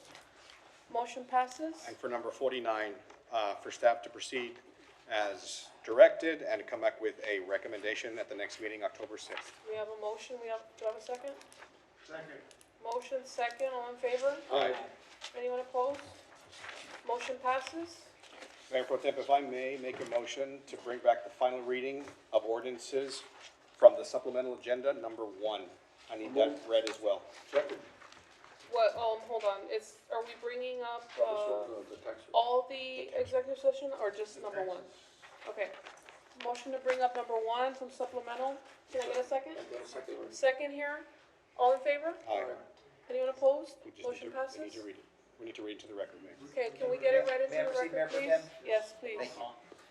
Number one, an ordinance of the city of Laredo providing for the adoption of a tax rate of 0.506090 per 100 of value of tax year 2025. This tax rate will have a maintenance and operation rate of 0.377599 per 100 of value and an interest in the sinking fund rate of 0.128491 per $100 of value for the levy of the collection of general and special ad valorem taxes for the city of Laredo in the amount of $134,248,550 for tax year 2025 and fiscal year 2025-2026. The taxpayer impact statement as required by House Bill number 1522 is as follows. Tax rate per $100 value, fiscal year 2024-2025, 0.507623 to fiscal year 2025-2026, 0.506090. Median homestead taxable value, $182,335 in 2024-2025, $194,727 in fiscal year 2025-2026. Tax on medium homestead, $125.57 in fiscal year 2024-2025, and $985.49 fiscal year 2025-2026 proposed. I move that the property tax rate be increased by the adoption of the tax rate of 0.506090, which is effectively a 9.45% increase in the tax rate. Second that. We have a motion, we have a second. Mayor Pro Tem, Yes. we need a roll call. Okay. We need a roll call. Councilmember Seagal. The percentage? Question about the percentage that you mentioned, Councilmember Gutierrez. When you discussed a 9% effective rate increase, I think it's 3.5% on the maintenance operations side. Oh, here we go. Thank you. Thank you, Ms. Maldonado. Okay. If you could clarify that. Good evening, Dora Maldonado, Tax Assessor Collector. Yes, well, the 9.45% is based on the proposed rate of 0.506090 versus the no new revenue tax rate of 0.462402. So the difference, it's an increase. In essence, it's an increase because we're proposing, or we're voting, you're voting on the rate, which is the voter approval rate, right? And not on the no new revenue rate. The no new revenue rate, as you know, brings in the same value, the same revenue as last year. I think, and perhaps you can explain this. So when we approve this rate, we have first the rate, that's the 3.5% cap on the maintenance and operations, plus the additional 2 cents that we agreed to put on our debt service for existing properties. But then there's also the rate that occurs for new properties. And if you mix the collections from the new properties with the existing properties, is it all combined a 9.45% increase? No, so you're referring to the 9.45, okay? Yes. That is strictly the rate that's been increased because you're gonna be voting on a rate, on the proposed rate, which is a voter approval rate, right? Right. Which is higher than the no new revenue rate. Right. Again, the no new revenue rate is a rate that brings in the same amount of revenue as last year. But because you're adopting the voter approval rate, which is higher, right, they consider it an increase. Even though the rate this year is a little bit lower than last year. Right. I think the point being made is that the median citizen for their home, it's not they're not gonna see 9% more. What you just said is it's 9% more that the city is collecting in taxes because there's new homes that are developed. And so because we get new money from brand new homes or properties, that's why it's a 9% increase in actually overall revenue. But for the median, household, their taxes are not gonna be increasing 9%. That's the point I think Councilmember Melissa Segarra was trying to make.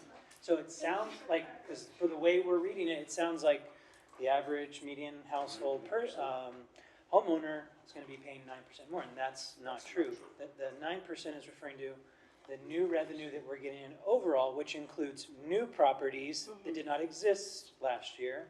So that's where that number comes into.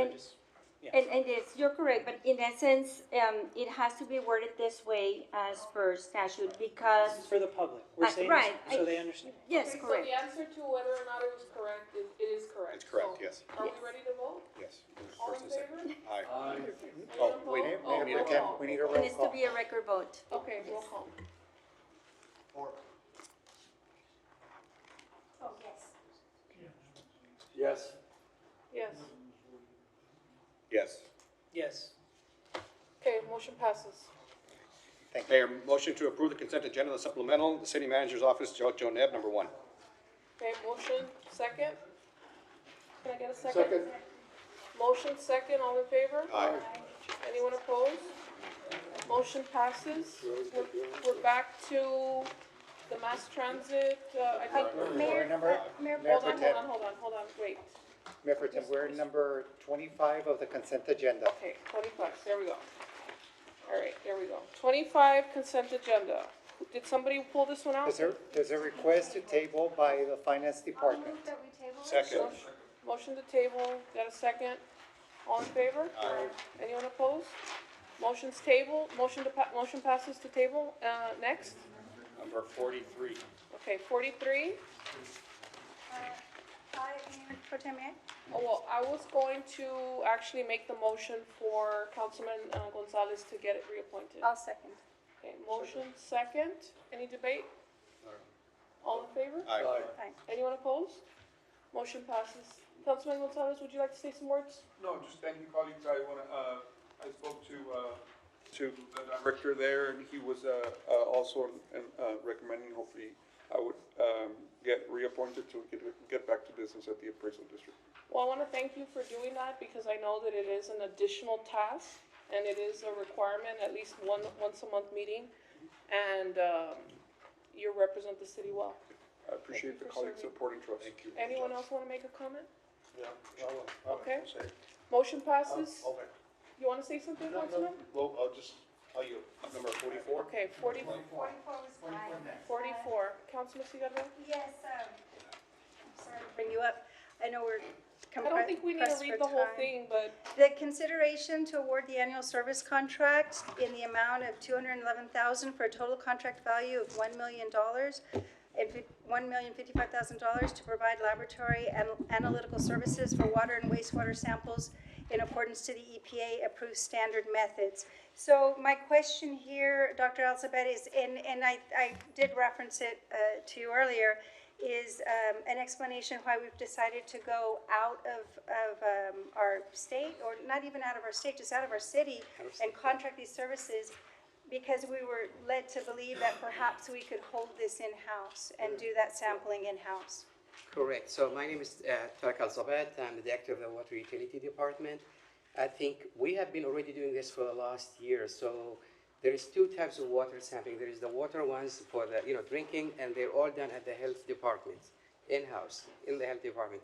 And there are also wastewater samples that are done in the south wastewater treatment plant. There's few that we have to send outside, like the sludge, stuff that is not existing in our existing labs or health labs. The good news is actually we already are bidding to upgrade the wastewater treatment plant. So within the next year, we will have everything done in-house. During this transition for the next 6 to 12 months, we will continue on an interim basis, as we used to do before, to outsource, to do this in external labs outside of actually the city and the state, to continue with compliance with TCEQ. Okay, so this is part of our usual practice, Business and as yet usual. we are moving towards eventually being able to do this in-house. Correct. The council actually approved the upgrade, so we should be done. We brought the engineering firm, so we should within 1 year completely to be self-sufficient. I really appreciate the explanation. I will move to approve. motion second, all in favor? Anyone opposed? Motion passes. Mayor, motion to recess the Laredo City Council and convene as the Laredo Mass Transit Board. Motion second, all in favor? Aye. Anyone opposed? Motion passes. Motion to approve number 50, 51, and 52. Motion Second. second, all in favor? Aye. Anyone opposed? Motion passes. Mayor, motion to adjourn as the Laredo Mass Transit Board and reconvene as the Laredo City Council. Second. Motion second, all in favor? Aye. Anyone opposed? Motion passes. I think we're down to Mayor Pro Tem, staff reports. if I could ask that we move up 56, because it is time sensitive. Item number 56. Okay, let's, we have a motion to move up Second. 56 and a second. All in Sorry. favor? Aye. Anyone opposed? Motion passes. All right, let's do 56 first. Discussion with possible action to submit a resolution urging the Environmental Protection Agency to continue enforcing the greenhouse gas endangerment finding and motor vehicle greenhouse gases standards and any other matters incident thereto. There is an open comment period now that the Environmental Protection Agency is, I don't know if threatening is the right word, is considering undoing the endangerment finding. And that really controls the greenhouse gas emissions regulations that exist. And that particularly falls on our port city because of the amount of truck traffic and diesel traffic that we have. We know that this city, this council believes in monitoring the air. Air quality has become a really pressing issue for us. We have new air quality standards. We've invested in the air quality monitors. And I believe that this council believes that the endangerment finding is important for our country to continue to enforce, so that we put as priority the public health needs of our community. It is comment period for this action that EPA is considering. And so the resolution basically says that we want the EPA to continue to enforce the endangerment finding and the motor vehicle greenhouse gas standards. And as a city council, we agree to this and we submit this under the EPA comment period and under their collection process. Okay, so is that your motion? Yes. Okay, we have a motion, we have a second. Does anybody have any questions? No? Thank you. Management, you're good? Okay. All right, so motion, second, all in favor? Aye. Anyone opposed? Motion passes. Thank you very much. Of course. And anybody else want to bring up their agenda items? Okay. Second. 57 and 58? Okay. Motion, second, all in favor? Aye. Anyone opposed? Motion passes. Thank you. And 57 was from the last meeting. I'll make it real quick. It's just basically I want to refer to the Fine Arts and Culture Commission for guidance and approval on there's a water tower at McPherson International. It's blank. All the other water towers in the city have various high schools or schools and or slogans, and it's a blank canvas that I think could be. It's right next to North Central Park. A lot of good ideas could come of it to beautify the city. So that's my motion. Yeah. Okay, we have a motion. Second. All right, I have a comment on that one. Okay, sure. So, when, I believe a couple years ago, with the previous director, or the previous director, they were supposed to repaint multiple water tanks. There's the water tank on Mines Road that was also supposed to be repainted. I don't know what happened to that project, and I do know that Dr. Marte, when he was here, had a schematic. It said, "I love Laredo," and it has kind of like the imagery from the CBB kind of matches that. I know there is something in the works already. I don't know if you want to take a look at it, but I guess the motion's fine, but I think the question is, what about the rest of the water tanks, like the ones by Mary Help are also white, and all the ones that we were supposed to repaint? Mayor. That, Mr. Rodriguez? Yes, I discussed this with Mr. Garcia, previous director, and the city didn't enter into an agreement to do some rehabilitation of some of those towers, water towers, and part of that was also going to be the repainting of the outside. And so ultimately, it didn't get done. And so we'll ask Dr.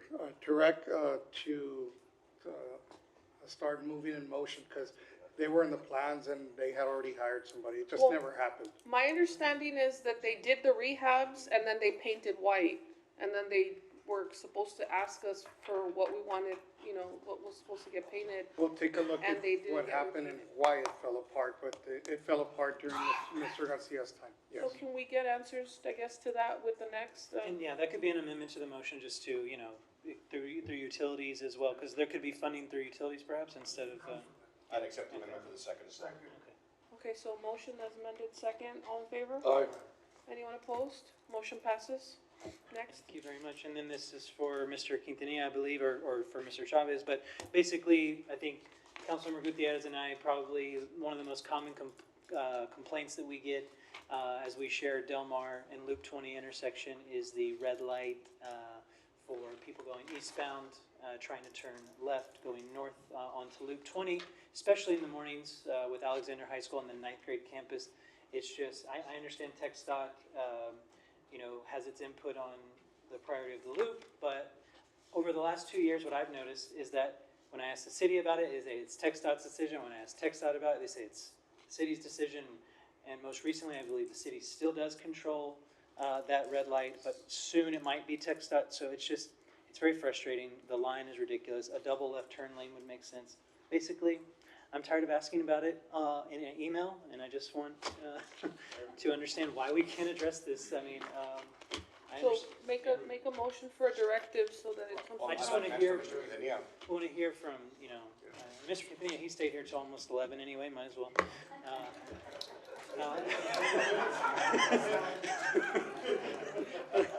Get his blood flowing a little bit. Yes. Good evening, Albert Quintanilla, Assistant Director of Traffic Safety. And there's a couple of issues with the signal. And you're saying we're playing, pickleball basically back and forth between us and TxDOT.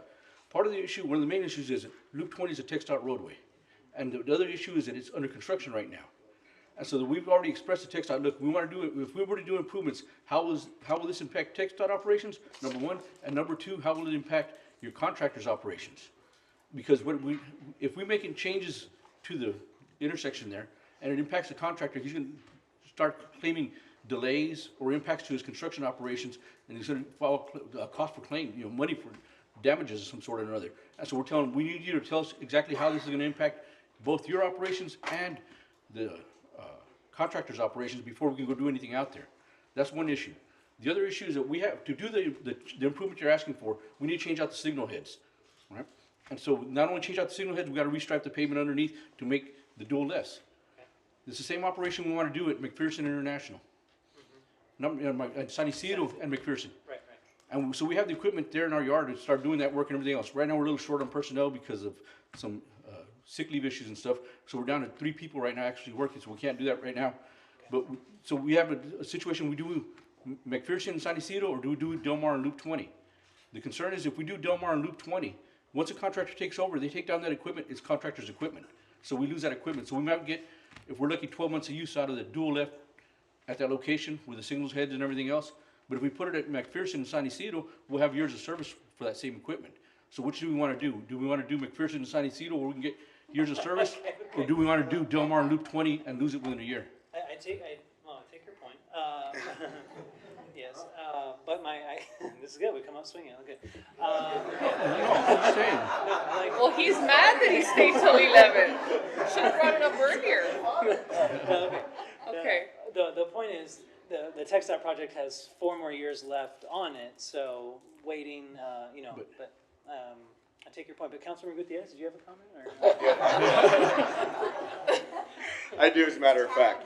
So, Mr. Chavez, if you could, or Mr. Quintanilla, whoever it's gonna go to, I'd like y'all to come back to the next meeting and let us know if we're gonna need to expand that particular place, or we can just use the space that we have there now to have those 2 left turning lanes, or the 2 lanes going northbound when you're traveling eastbound. From eastbound onto Del Mar, going north on Loop 20. If we need to purchase land, whatever we need to do, come back to us with it. I'm sure we've got plenty of funds to make that happen there. Okay. But yes, certainly do San Isidro and McPherson would be my recommendation. And then we can come back to Loop 20, but because of the construction, right, obviously, we know what's gonna happen there, so. And if you don't mind, at the Del Mar Loop 20 intersection, the city has bought additional right to widen out the pavement as a part of the TxDOT construction project. So in the long term, there will be, in the 4 years, there'll be room for those dual lifts and everything else.